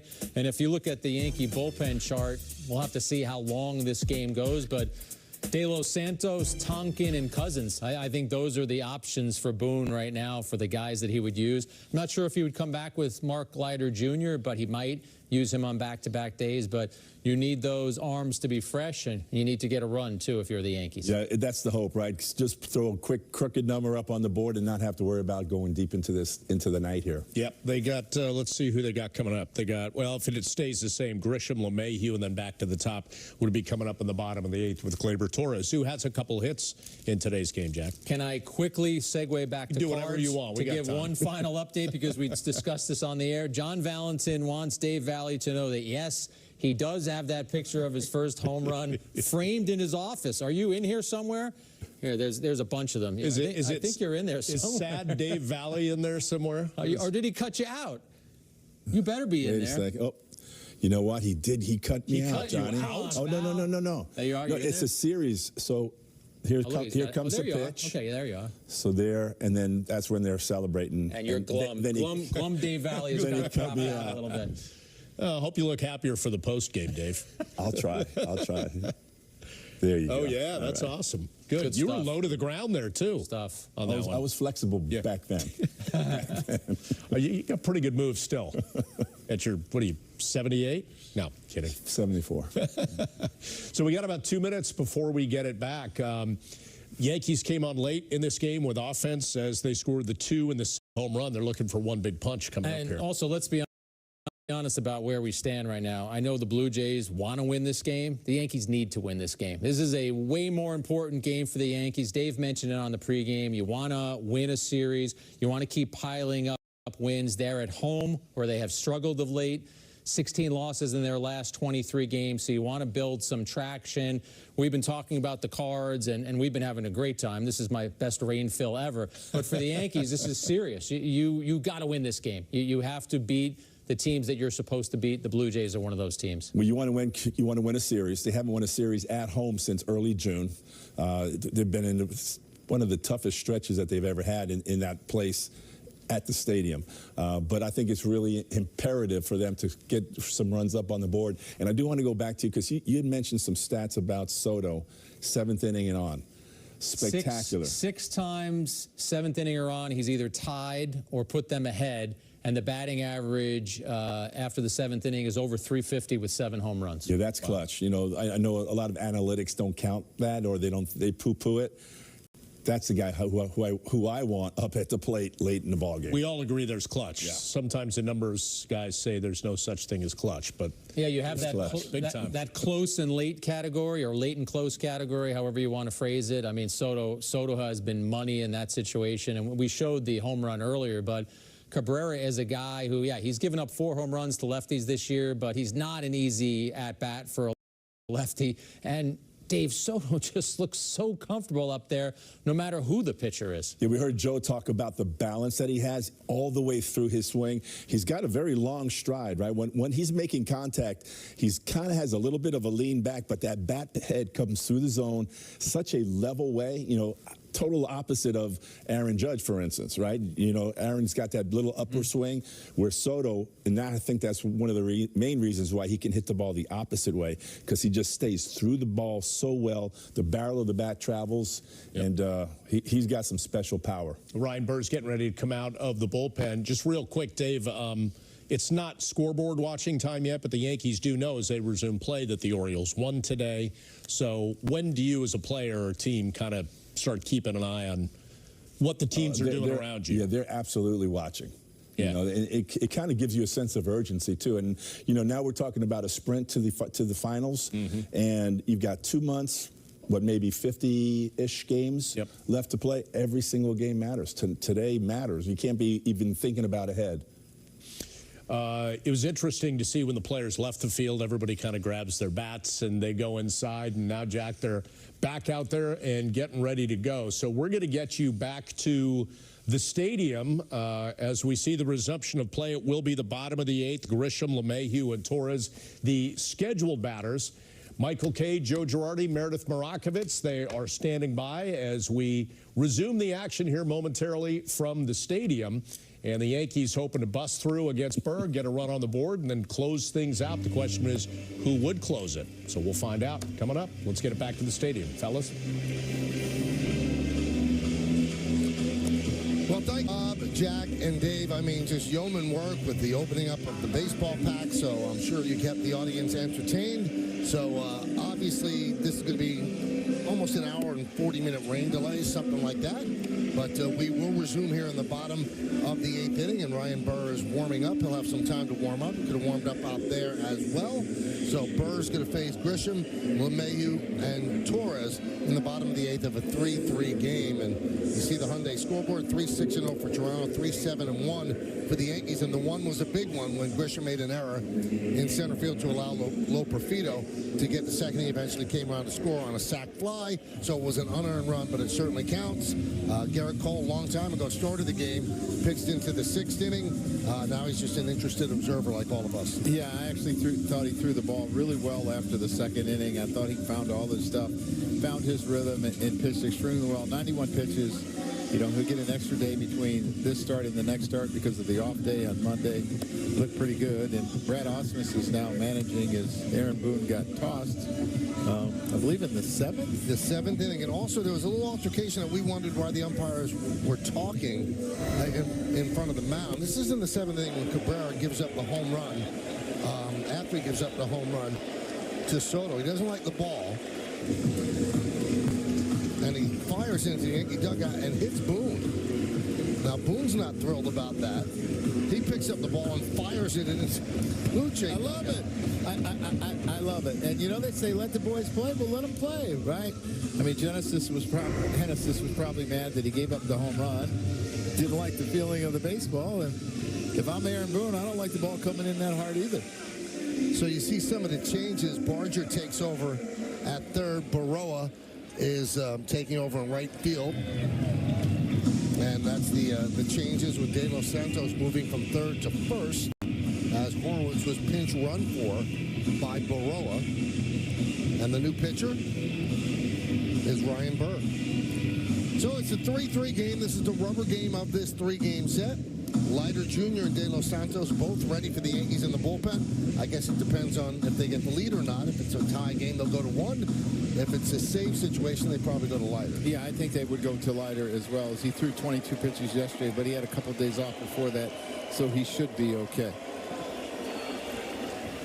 All right, so we are ready to resume here at the stadium. Field looks like it's in great shape. And Burr deals.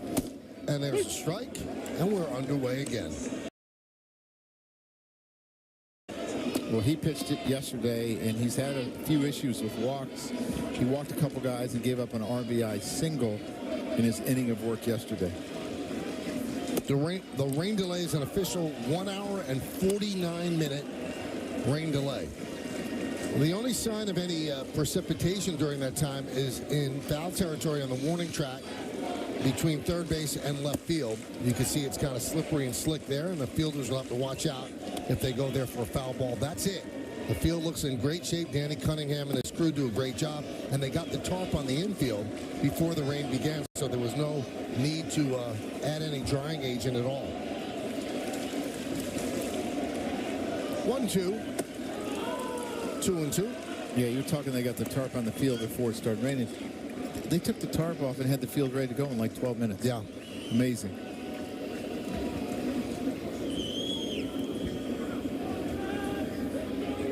The 2-2.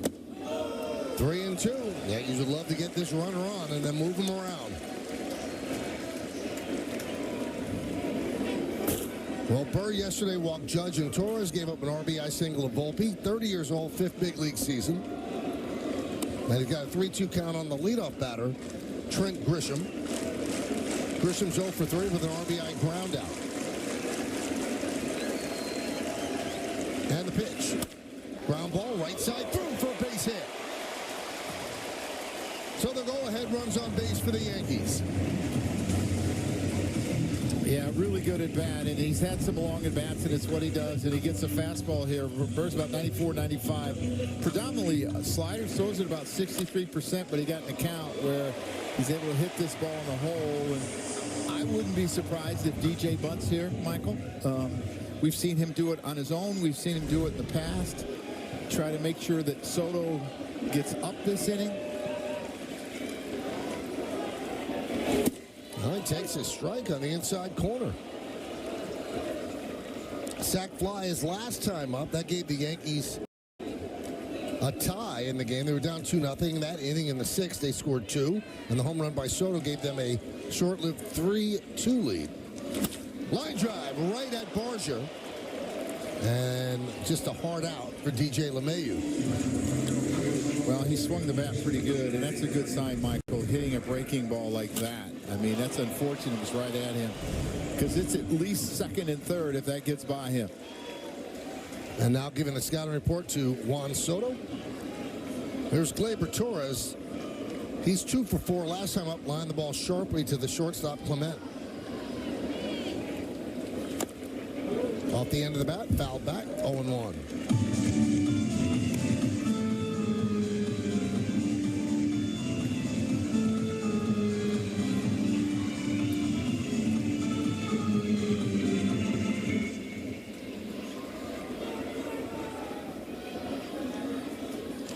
And the pitch. 1-1. If you forgot over the hour and 49-minute rain delay, Trip Gibson is behind the plate. You see the numbers that Torres has against the Blue Jays. The 1-1. 2-1.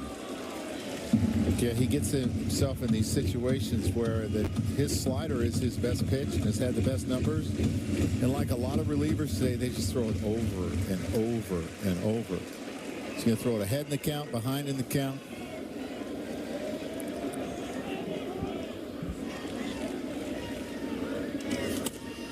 Two and two.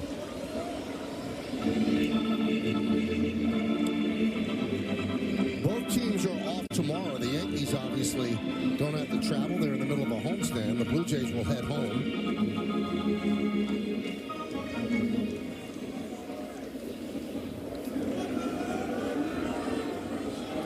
And the pitch. Right field. Baroa is there to put it away, and Frank Grisham will head back to first.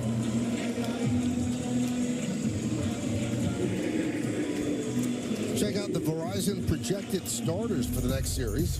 Davis Daniel against Luis Gil on Tuesday night, then Fulmer against Cortez on Wednesday, Anderson against Stroman on Thursday. All night games, and Wednesday's game is on Prime, the other two on Yes. So with Soto due up, Schneider takes the ball from Burr, signals to the bullpen. He's only got righties out there. Soto coming up next.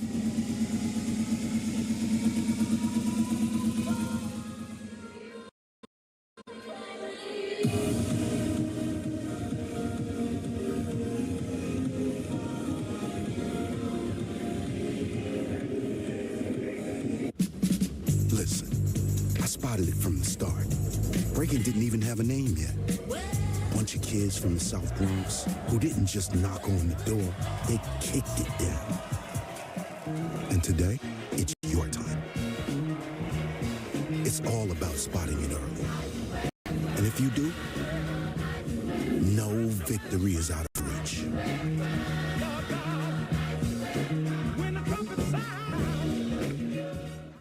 It was the best of times.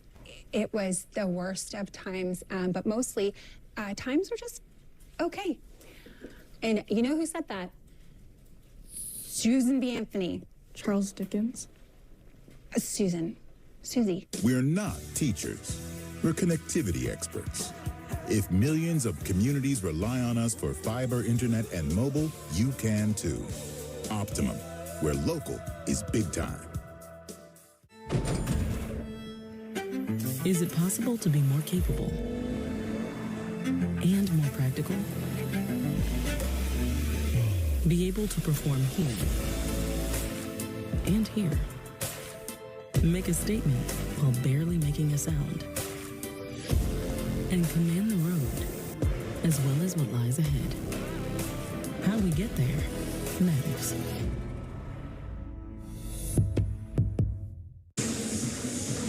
All right, so the Blue Jays bring in their closer, Chad Green. He's 8 for 8 in save situations, and he was impressive in Friday's game. Struck out Verdugo, Soto, and Judge, and he has a 1.62 ERA, ranked 7th in the American League with pitchers 30 or more innings. So this is an intriguing matchup.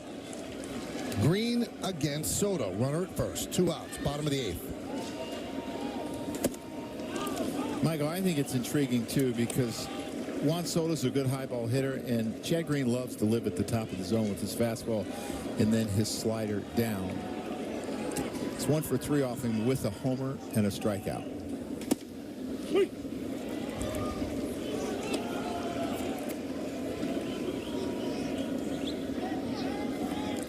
Two pitchers left for the Blue Jays in their bullpen, Eric Swanson and Yeri Rodriguez. Check swing, fouled away. Yeah, the home run he hit off the Genesis Cabrera in the 7th to put him up 3-2. Just hits on the top of the padding and bounces over. And he's been so important to the Yankees late in games.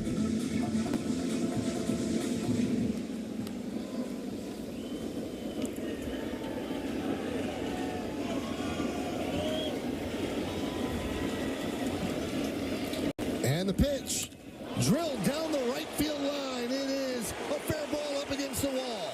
Baroa plays it quickly, fires it in. The throw to second, not in time. It's a double for Soto. Moving to third is Grisham. Oh, what a bullet down the right field line. Yeah, I hope he didn't hurt himself when he slid, Michael, because he went in hard into the bag, and it looks like maybe he just kind of winded himself. No, he's holding his hand and a little bit worried. He's had some hand problems. And there's a situation where, like, he didn't necessarily need to get to second base because the only runner that really matters is the guy that's on third right now. In a sense, that's the guy you want to score, and you hope that this doesn't affect him down the road. Sometimes when they slide hard into the bag, they really jam their fingers. So Brad Ausmus and the athletic trainer Tim Lentich out there. And Yankee Universe holds its collective breath right now. yeah, they're making him squeeze Timmy's hand to see if he's got his hand strengthened. Sometimes they'll tell you how bad it's hurting.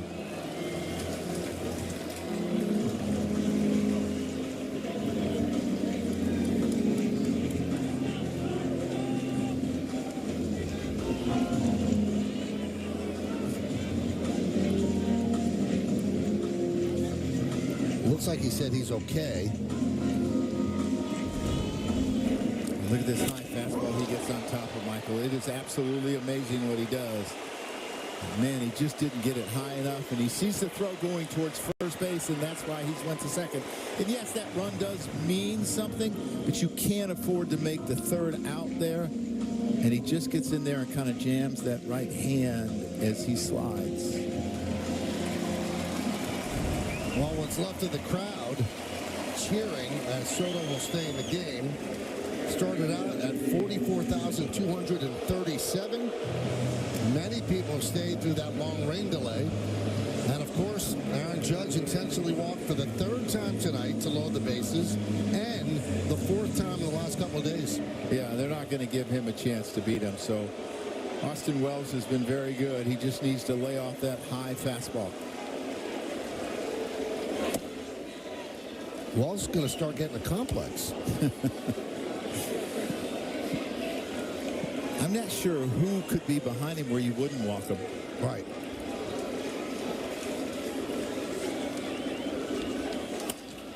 Maybe Soto? Yeah, I mean there are enough, he leads in so many categories. There's no one better than him in that situation.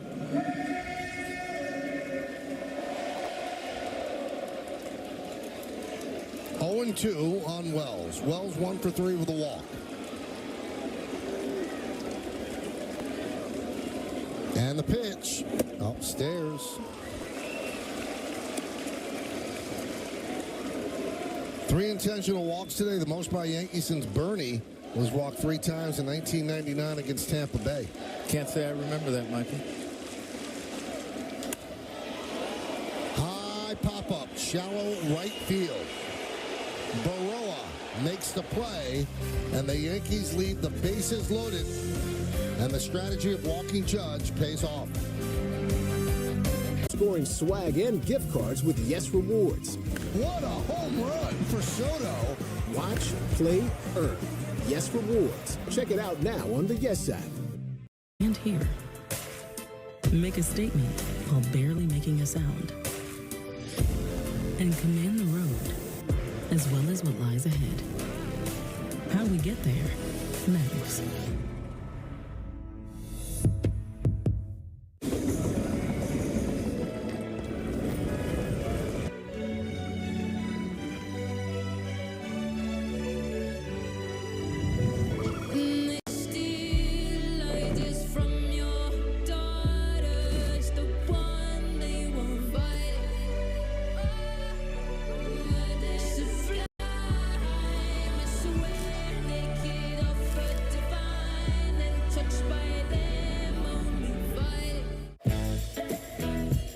Chevy lets you begin every day fully charged, so you can go farther.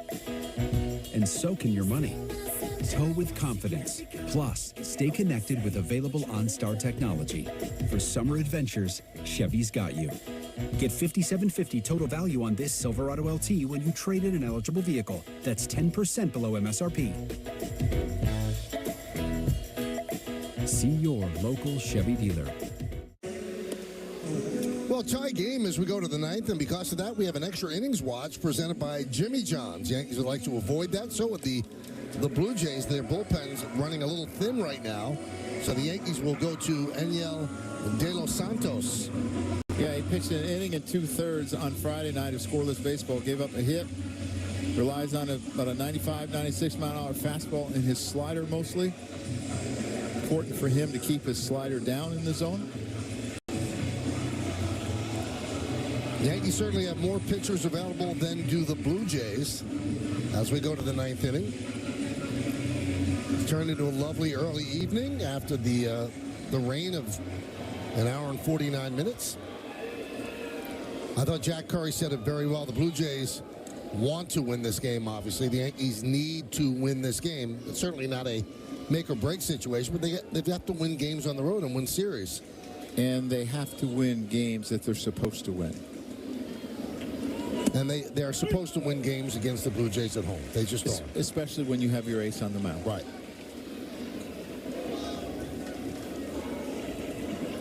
Oh, 1 on Schneider.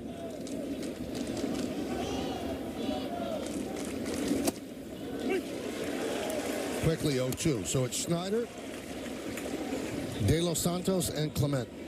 That's going to be a little confusing, that De Los Santos versus De Los Santos.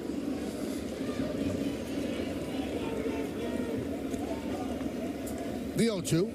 Swing and a miss. Got him on the slider.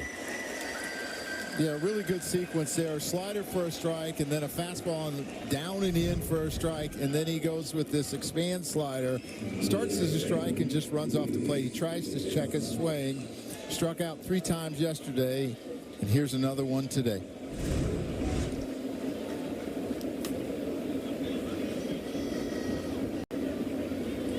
The De Los Santos matchup starts with a 1-0 count now.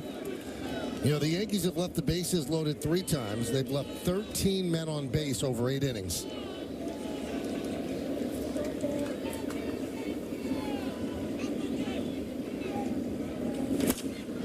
Skied the other way and out of play.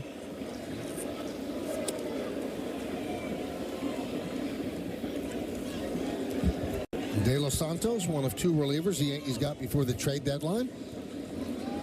Mark Leiter Jr. and Aniel De Los Santos. 1-1. Ground it to third. Tough hops. Grabbed there by Chisholm. Throw to first. Got him. Couple of tough hops. And he stayed with it. 2 away. But you know what we've seen from Jazz, Michael? We've seen no panic. And this one just kind of comes up on him a little bit. He stays with it. He's got that colorful glove that I love, Michael. And he makes a really accurate throw. And look how deep he is, Michael. I mean, it is so great and gives third baseman so much range when you can play that deep. And guys just don't bunt anymore or bunt for base hits. Here's Clement. Line drive. It's a base hit to left field. He is a tough hitter. That's his 3rd hit of the game. Judge gets it in. And that'll bring up Loperfido. And he's a really high first pitch swing guy, and it's why he's starting with the slider. He just kind of threw him a spinner down the middle. He does not swing and miss. His contact rate is extremely high. Doesn't necessarily hit the ball extremely hard, but ends up getting base hits. And they're going to signal to bring in Leiter Jr. against Loperfido. So 2 outs, a runner on first base. Leiter Jr. comes in. It's Aaron Judge. Yeah. Sometimes you get the feeling you're watching a Hall of Famer right in the middle of his prime. The captain is rolling. We're going to need a longer tape measure. A monster blast. See ya. Wow.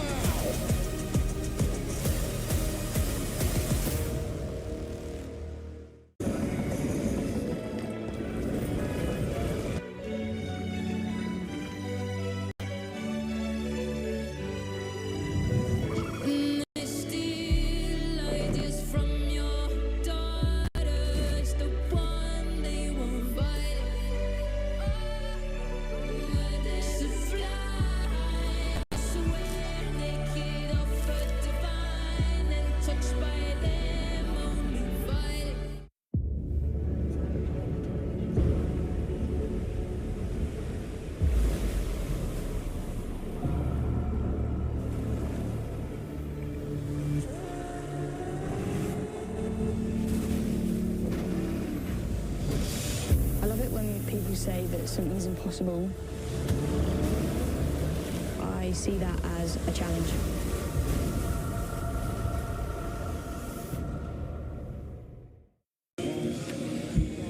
Well, fans, check out the latest episode of Jack Curry's News and Views podcast on the Yes app.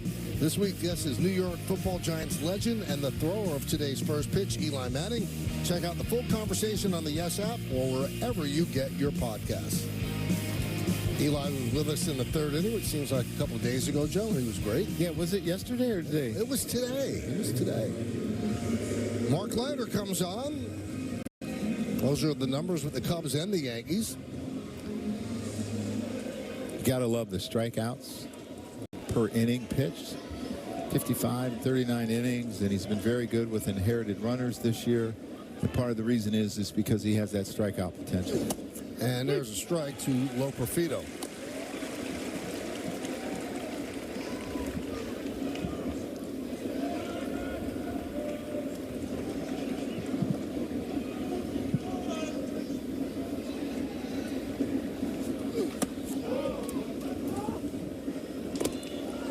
One and one.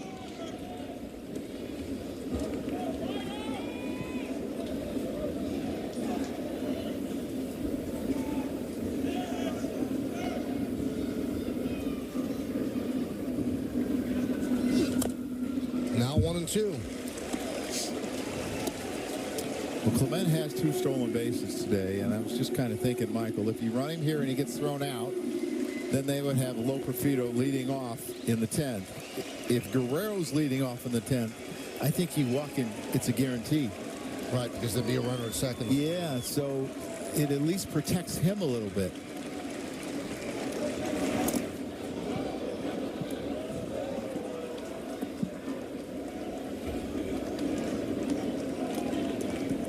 And if Loperfido was able to get on in the 10th, you'd probably pitch to Guerrero then. Swing and a miss. Big strikeout for Leiter. And we will go to the bottom of the 9th inning. The Yankees have a chance to end this long day with a victory in a walk-off fashion. 3-3.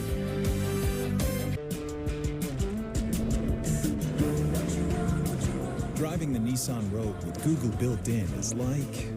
Hey, Google, turn on Rocky's Food. It's like the ultimate connection. See why it's been awarded a Consumer Guide Best Buy and recommended by Consumer Reports. Drive the Nissan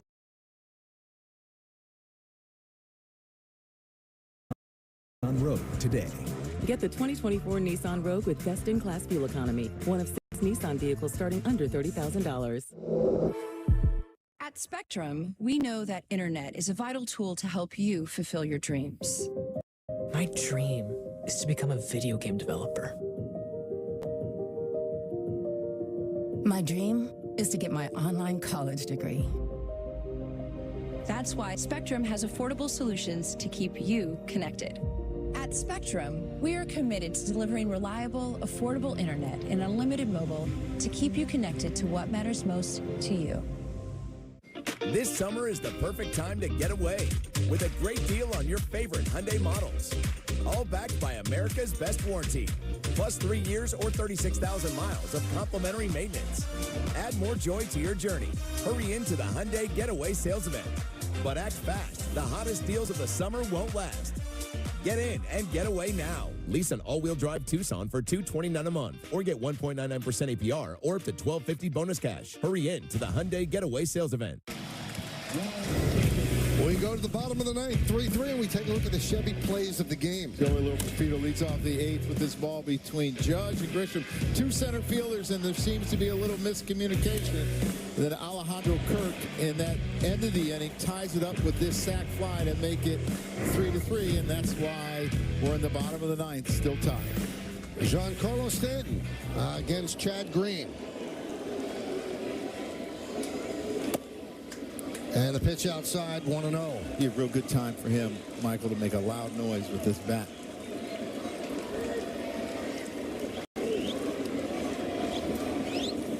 Whoa! 2-0. Stanton's 0 for 4.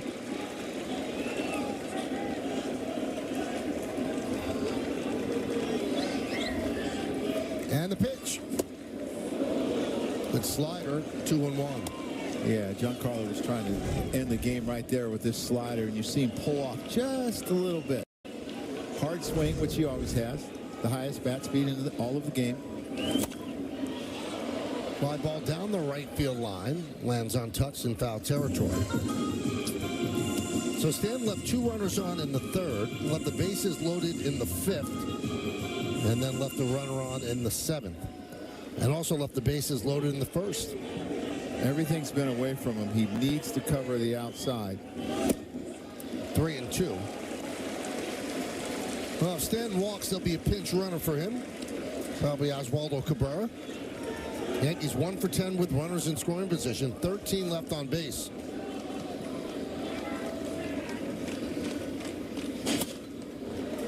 Fouled away.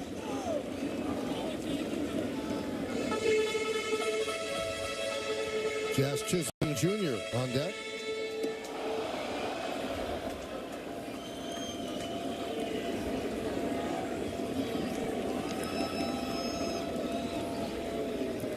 And the 3-2.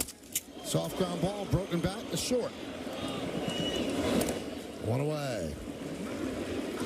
Well, fans, after the final out, get highlights, analysis, clubhouse interviews, and we'll hear from the manager. Plus, a look ahead to the series with the Angels. It's all coming up on the W.B. Mason Yankees postgame, because I'm sure that Bob, Jack, and Dave really want to talk more.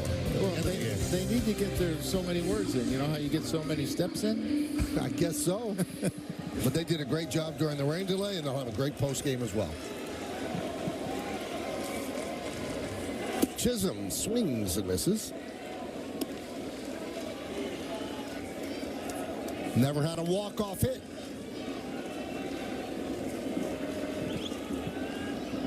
The 0-1. Popped up. And the catch is made for out number 2. This copyrighted telecast presented by authority of the New York Yankees. It may not be reproduced or retransmitted in any form, and the accounts and descriptions of this game may not be disseminated without the express written consent of the New York Yankees. Well, lip reading Jazz Chisholm there, he was like, oh my gosh. He thought that he had 2 pitches to hit and missed them both. The slider coming into him, and he just got underneath it.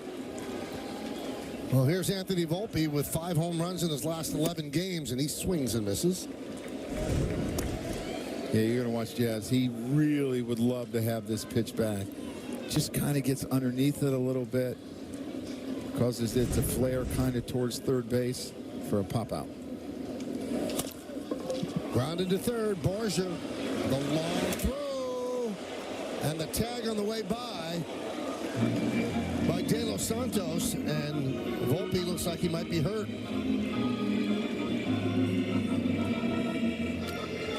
Maybe he had the wind knocked out of him. Maybe the tag was in his face.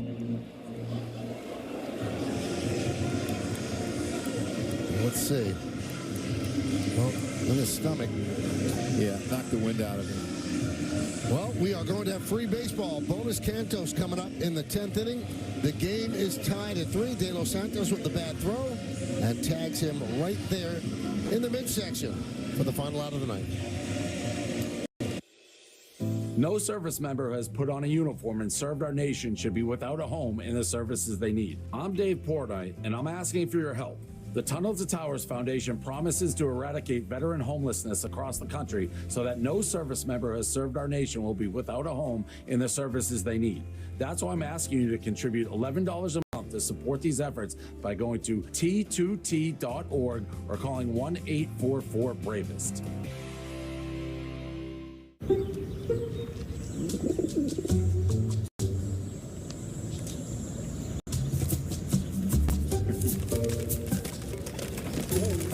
Not every decision you make will be as good as getting a Volkswagen at the Savvy VW Summer Sales Event.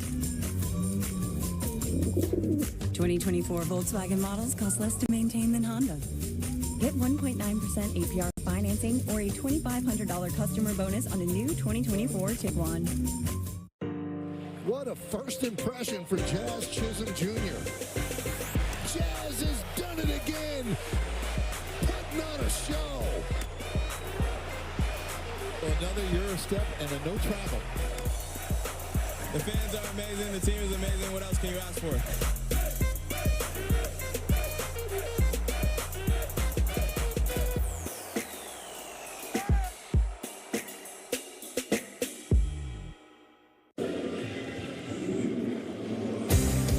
Extra innings presented by Jimmy Johns. Let's go to the 10th, 3-3. The Manfred man is Lo Profito. He starts the 10th inning at second base. Anthony Volpe is okay. First base is open, but looks like they're going to go after Vlad Guerrero Jr. Big cut. What would the thinking be here? You don't want to put another extra guy on base at home? Yeah, you're at home and you know exactly what you have to do, and they must like to match up what he throws. I would think that his split would be effective to him. Tommy Kahnle's changeup was really effective, and there it is.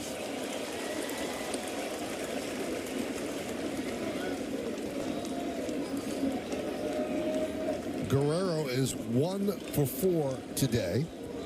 He's 12 for his last 23. He has a 17-game hitting streak. George Springer's come out on deck. The pinch hit for Baroa. 6 for 11 in this series, Michael. Fly ball in the center field coming on is Grisham. He makes the play for the first out. Low Perfido stays put.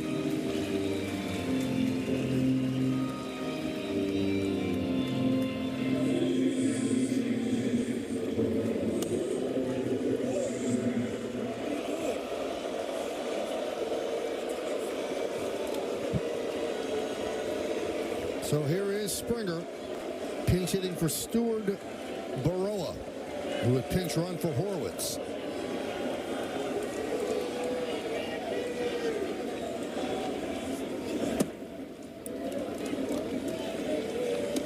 One and oh.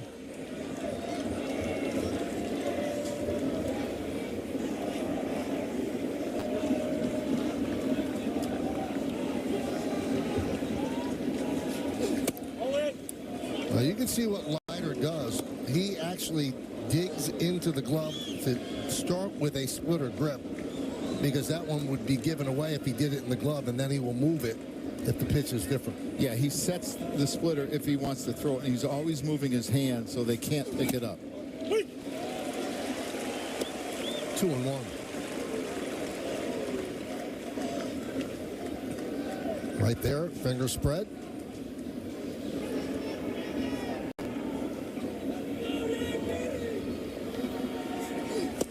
You know, sign reading is so advanced that they could look to see your muscles moving in your forearm. Now, in his case, he's got the long sleeve shirt on, so it'd be tough to see, but that was a splitter. Yeah, that was a really good split. The other thing you have to make sure is the runner at second can't see inside your glove. There's another splitter that he left up.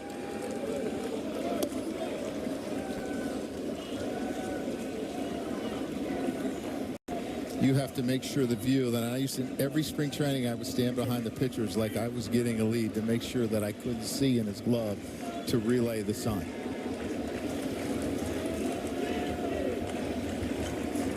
Swing and a miss. That filthy splitter. Springer down on strikes, 2 away. Yeah, he got behind him, but was able to use his splitter once he got to even. It just makes an outstanding pitch. You see it dive down and in, and George swings over the top of it. Here's Dalton Varsho, 0 for 3 with a walk. 3-3 game, top of the 10th. Ground ball foul.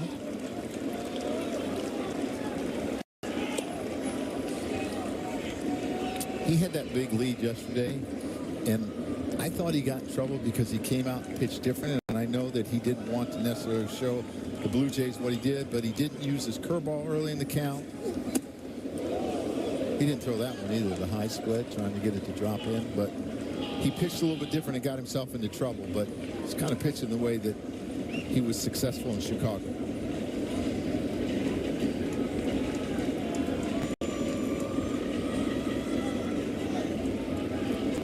Low Perfido still at second. 3-3 game.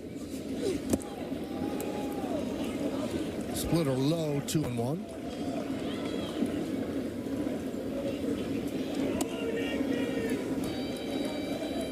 Leiter, they got him because he has swing and miss stuff. 12.83 strikeouts per 9 innings.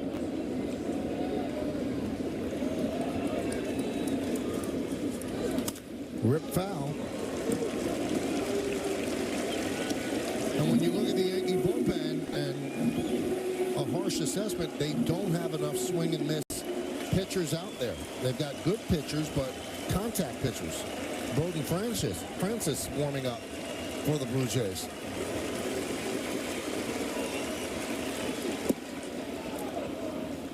Three and 2. Yeah, the Yankees are like 7th or 8th in the American League. Strikeouts per 9 by the relievers, and it's under 9. Starters have been good.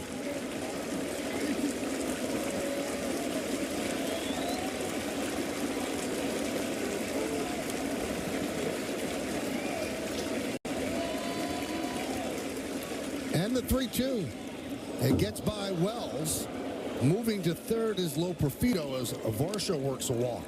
And now that brings up the dangerous Alejandro Kirk. Yes, looks like a curveball that he holds on to a little bit too long. He kept trying to throw him the split, and he wasn't chasing it. He throws him this curveball that he holds on to too long. Look at the spin on that, Michael. It's beautiful. Check to see if it hit him in that situation, because if it hits him, it moves Loperfido back to second base. And it looks like the Yankees are going to challenge this.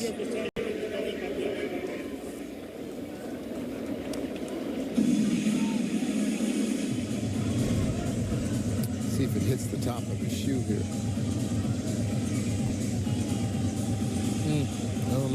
I don't know if there's enough to overturn it there. I didn't really see anything.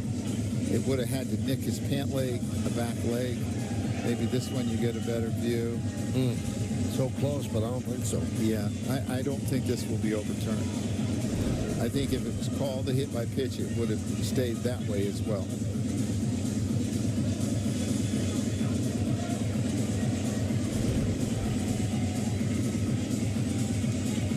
I don't know, Michael. It's really close. I think it did. You see how it... Yeah, it just kind of... Absolutely got it. Yeah. That's really good work by the truck to show us that view. Yeah, I think that runner's going to go back to second.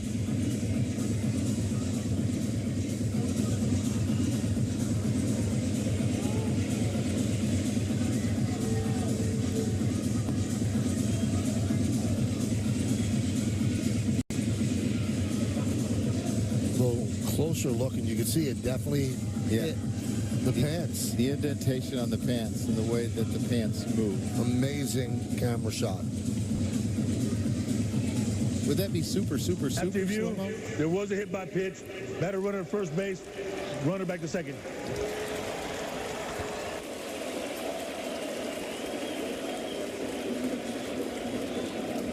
So it's not a walk, it's hit by pitch. And also a trip to the mound by Matt Blake to talk to Leiter about how they want to go about pitching to Kirk. And that's actually a really big call, because now there's not that big hole between first and second. And the Yankees haven't thrown through very often with first and third and 2 outs. And if Kirk was to get to a hit and he steals second, it probably leads to 2 runs instead of 1.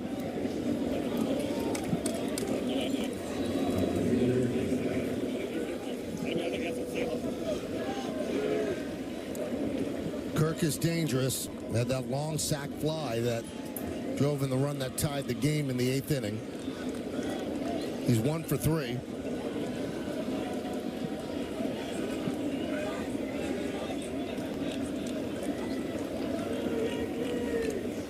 Austin Wells getting things straightened out with his shin guard. Now he's ready. First and second, 2 outs. We're in the 10th.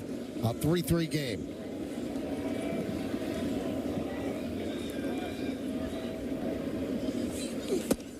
And a strike.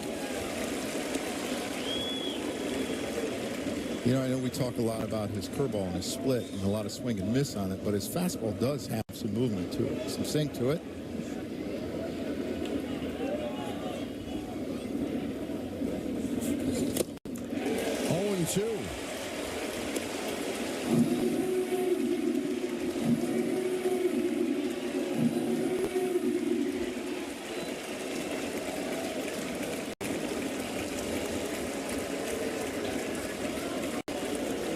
Loperfido at second. Varsho is at first. And the 0-2. Swing and a miss. Got him on the splitter. Leiter keeps the Blue Jays off the board in the 10th inning, and the Yankees have a chance to win it in the bottom of the inning. A nasty splitter. The kids love it. The Yankees love it. Leiter loves it. And we'll see how much they love it in the bottom of the inning.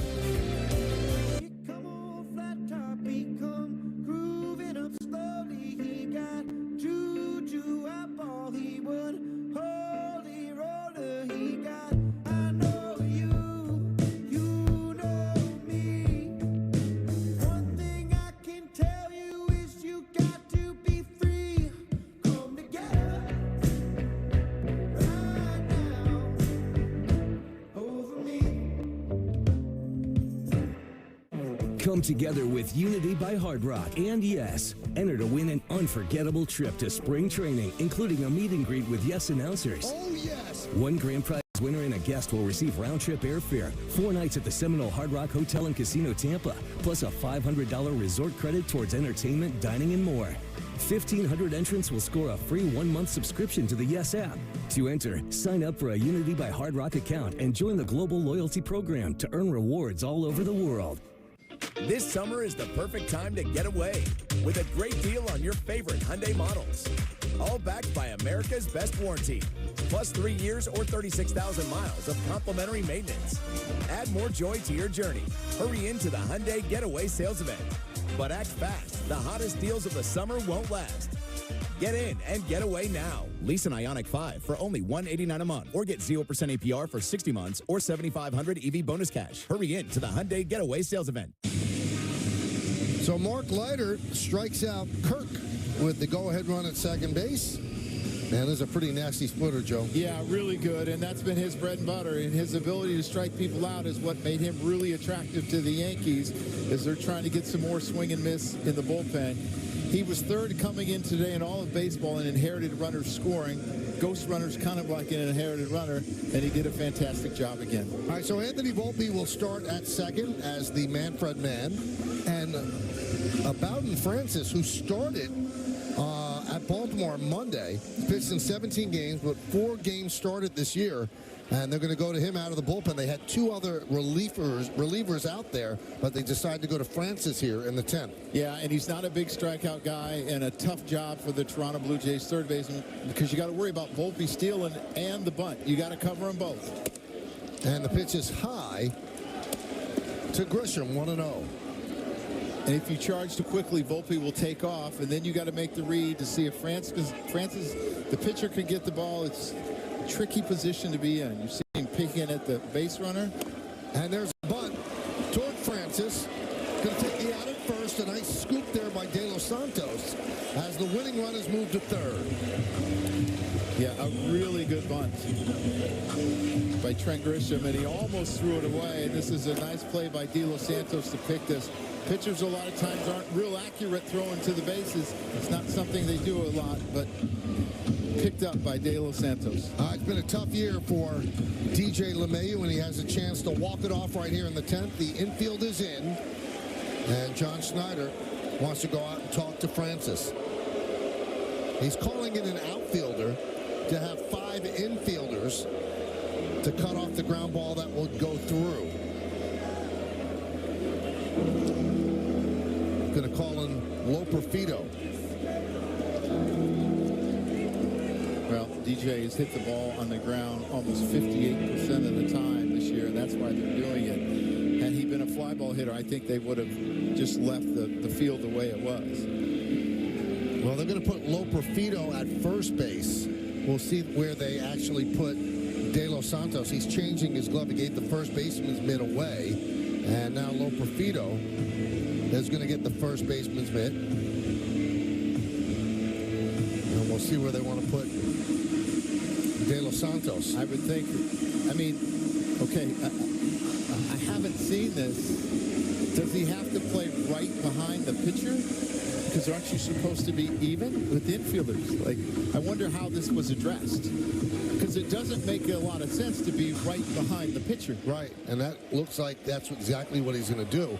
And I think that Ausmus is asking that too.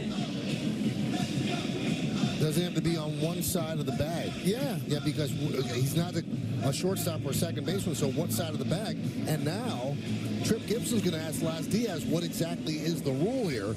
Now, the outfielders they have out there are Varsho and Springer. Springer had pinch hit for Baroa. He's in right field. Well, I'm glad I'm not the only one that doesn't know the rule.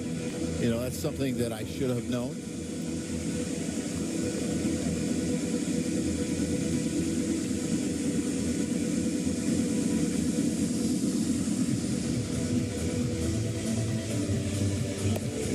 The umpires know. Yeah, I wonder if it's happened all year long. So now they're going to talk with Schneider because he's not a shortstop, he's not a second baseman, he's a 5th infielder.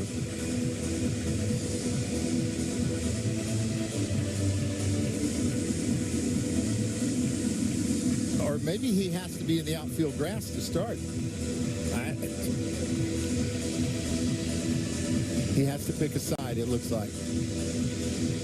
And you can see they expect DJ not to pull the ball as the left field is wide open, right? And any fly ball to left field, you can basically figure the game is over. Now Barcel's going to move over a little bit. All right, so here's LeMahieu with a chance to win it. Runner at third base, one man out, bottom of the 10th. 3-3 game. 1-0. Snyder has pulled this move before during the season. He brings in the fifth outfielder, and with guys that are interchangeable that could play the infield, you can do it. Francis is not a real high ground ball guy. He's actually below average. Skied out to right field, and that's going to go foul and into the seats. Well, LeMahieu had that one big day in Philadelphia, and that's really his best day of the year so far, where he had 6 RBIs. That was a career day for him. He had an RBI in the 6th inning on a sac fly, so 20 ribbies on the year, but he struggled. He's under 200. This is a chance to go home a hero on this Sunday. And he does. Ball game over. Yankees win 4-3. DJ LeMahieu walks it off with a single, and the Yankees take the series 2-1. Well, you think ball game over. Yankees win. The Yankees win.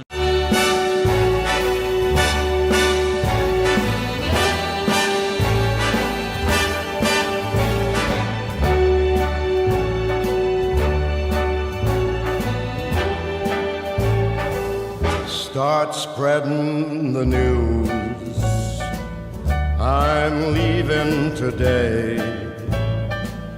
I want to be a part of it. New York, New York. These vagabond shoes are longing to stray right through the very heart of it. New York, New York. I want to wake up in a city that doesn't sleep and find I'm king of the hill, top of the heap. These little town blues are melting away. I'll make a brand new start of it in old New York. If I can make it there, I'll make it anywhere. It's up to you, New York, New York.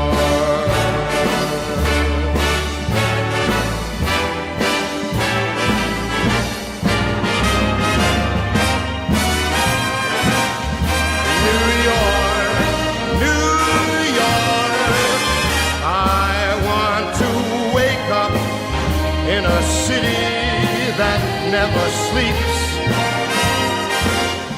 and find I'm a #1, top of the list, king of the hill, a #1. These little town blues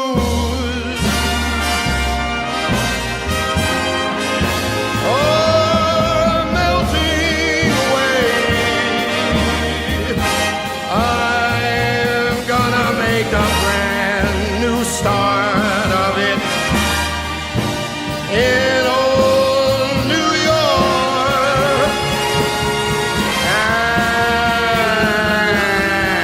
And if I can make it there, I'm gonna make it anywhere. It's up to you, New York.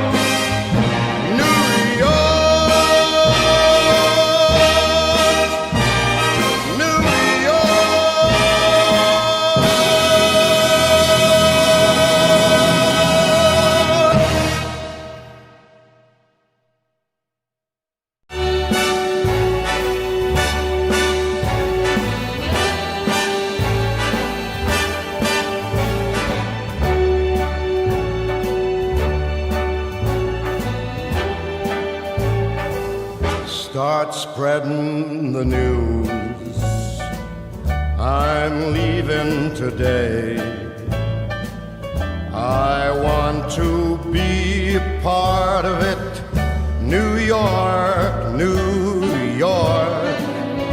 These vagabond shoes are longing to stray right through the very heart of it. New York, New York. I want to wake up in a city that doesn't sleep and find I'm king of the hill, top of the heap. These little town blues are melting away. I'll make a brand new start of it in old New York. If I can make it there, I'll make it anywhere.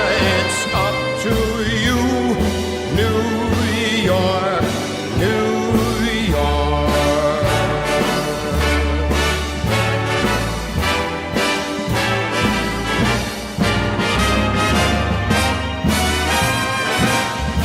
New York, New York.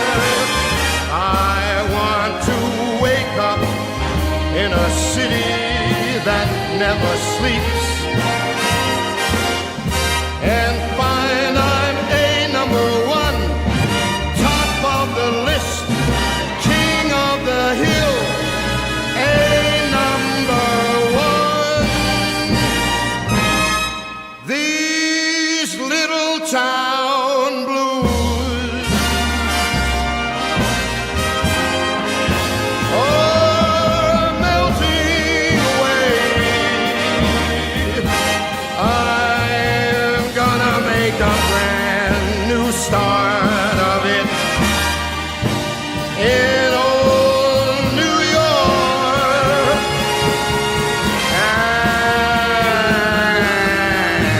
And if I can make it there, I'm gonna make it anywhere.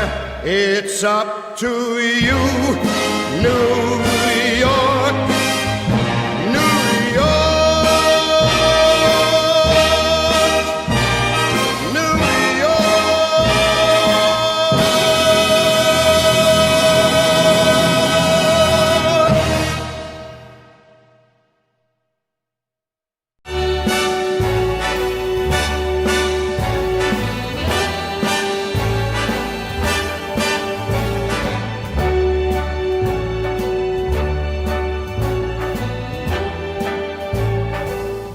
Start spreading the news. I'm leaving today. I want to be part of it. New York, New York.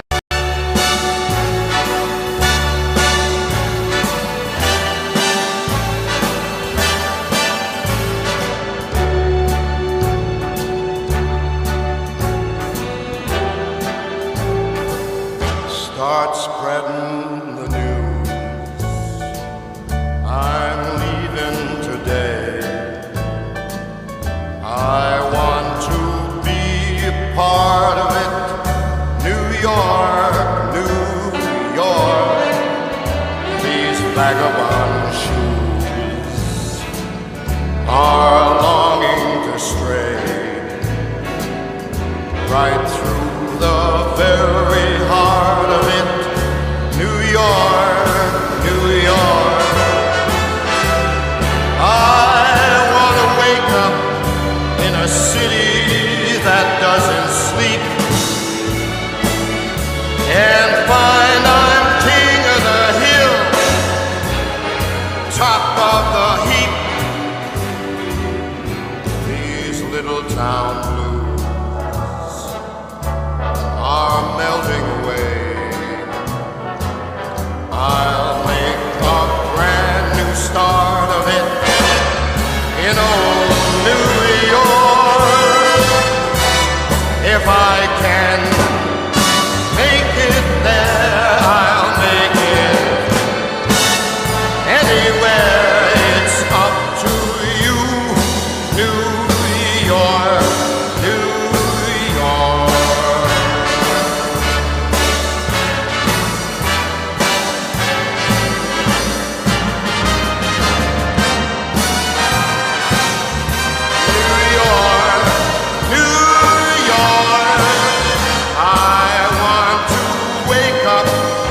in a city that never sleeps, and find I'm a number one, top of the list, king of the hill, a number one. These little town blues are melting away. I'm gonna make a brand new start of it in old New York. And if I can make it there, I'm gonna make it anywhere.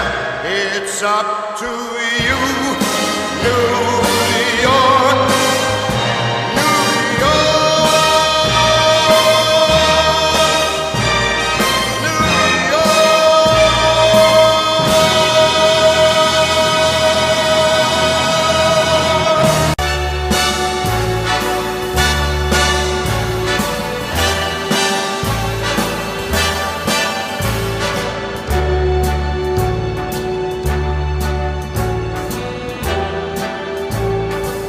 Start spreading the news. I'm leaving today. I want to be a part of it. New York, New York. These vagabond shoes are longing to stray right through the very heart of it. New York, New York. I want to wake up in a city that doesn't sleep and find I'm king of the hill, top of the heap. These little town blues are melting away.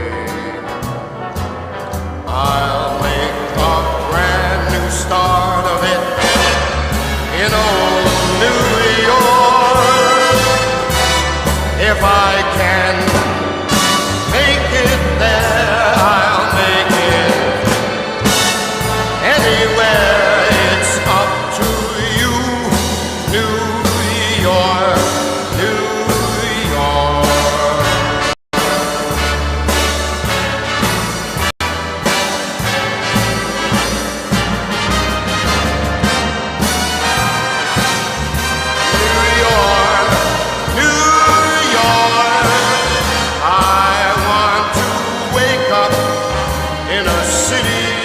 That never sleeps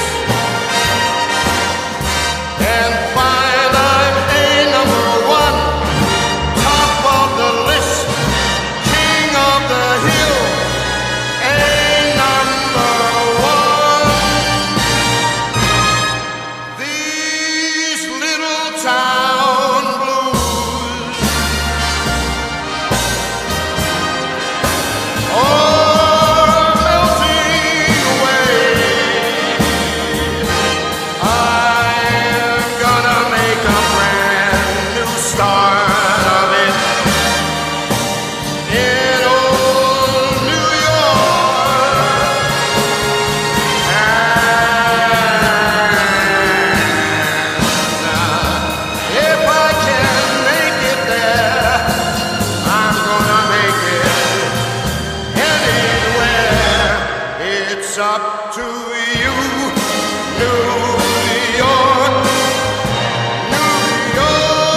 vagabond shoes are longing to stray right through the very heart of it. New York, New York. I want to wake up in a city that doesn't sleep and find I'm king of the hill, top of the heap. These little town blues are melting away. I'll make a brand new start of it in old New York. If I can make it there, I'll make it anywhere. It's up to you, New York, New York.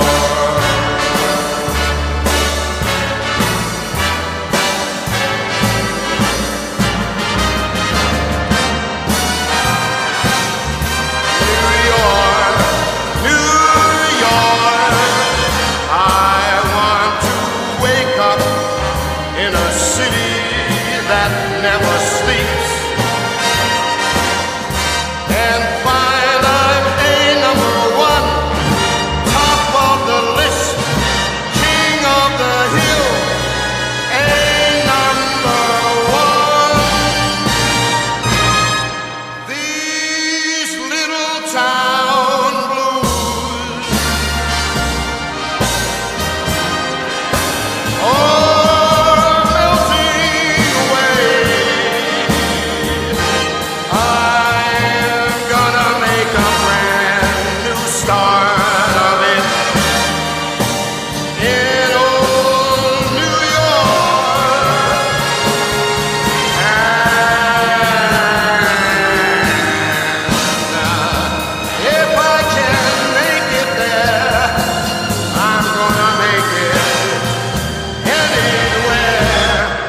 it's up to you, New York, New York,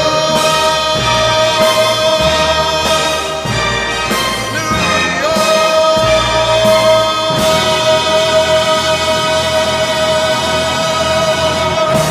Thank you for watching this live stream on Yankees Highlights. Subscribe to this channel and never miss out on these videos and streams. Have a great night, everyone.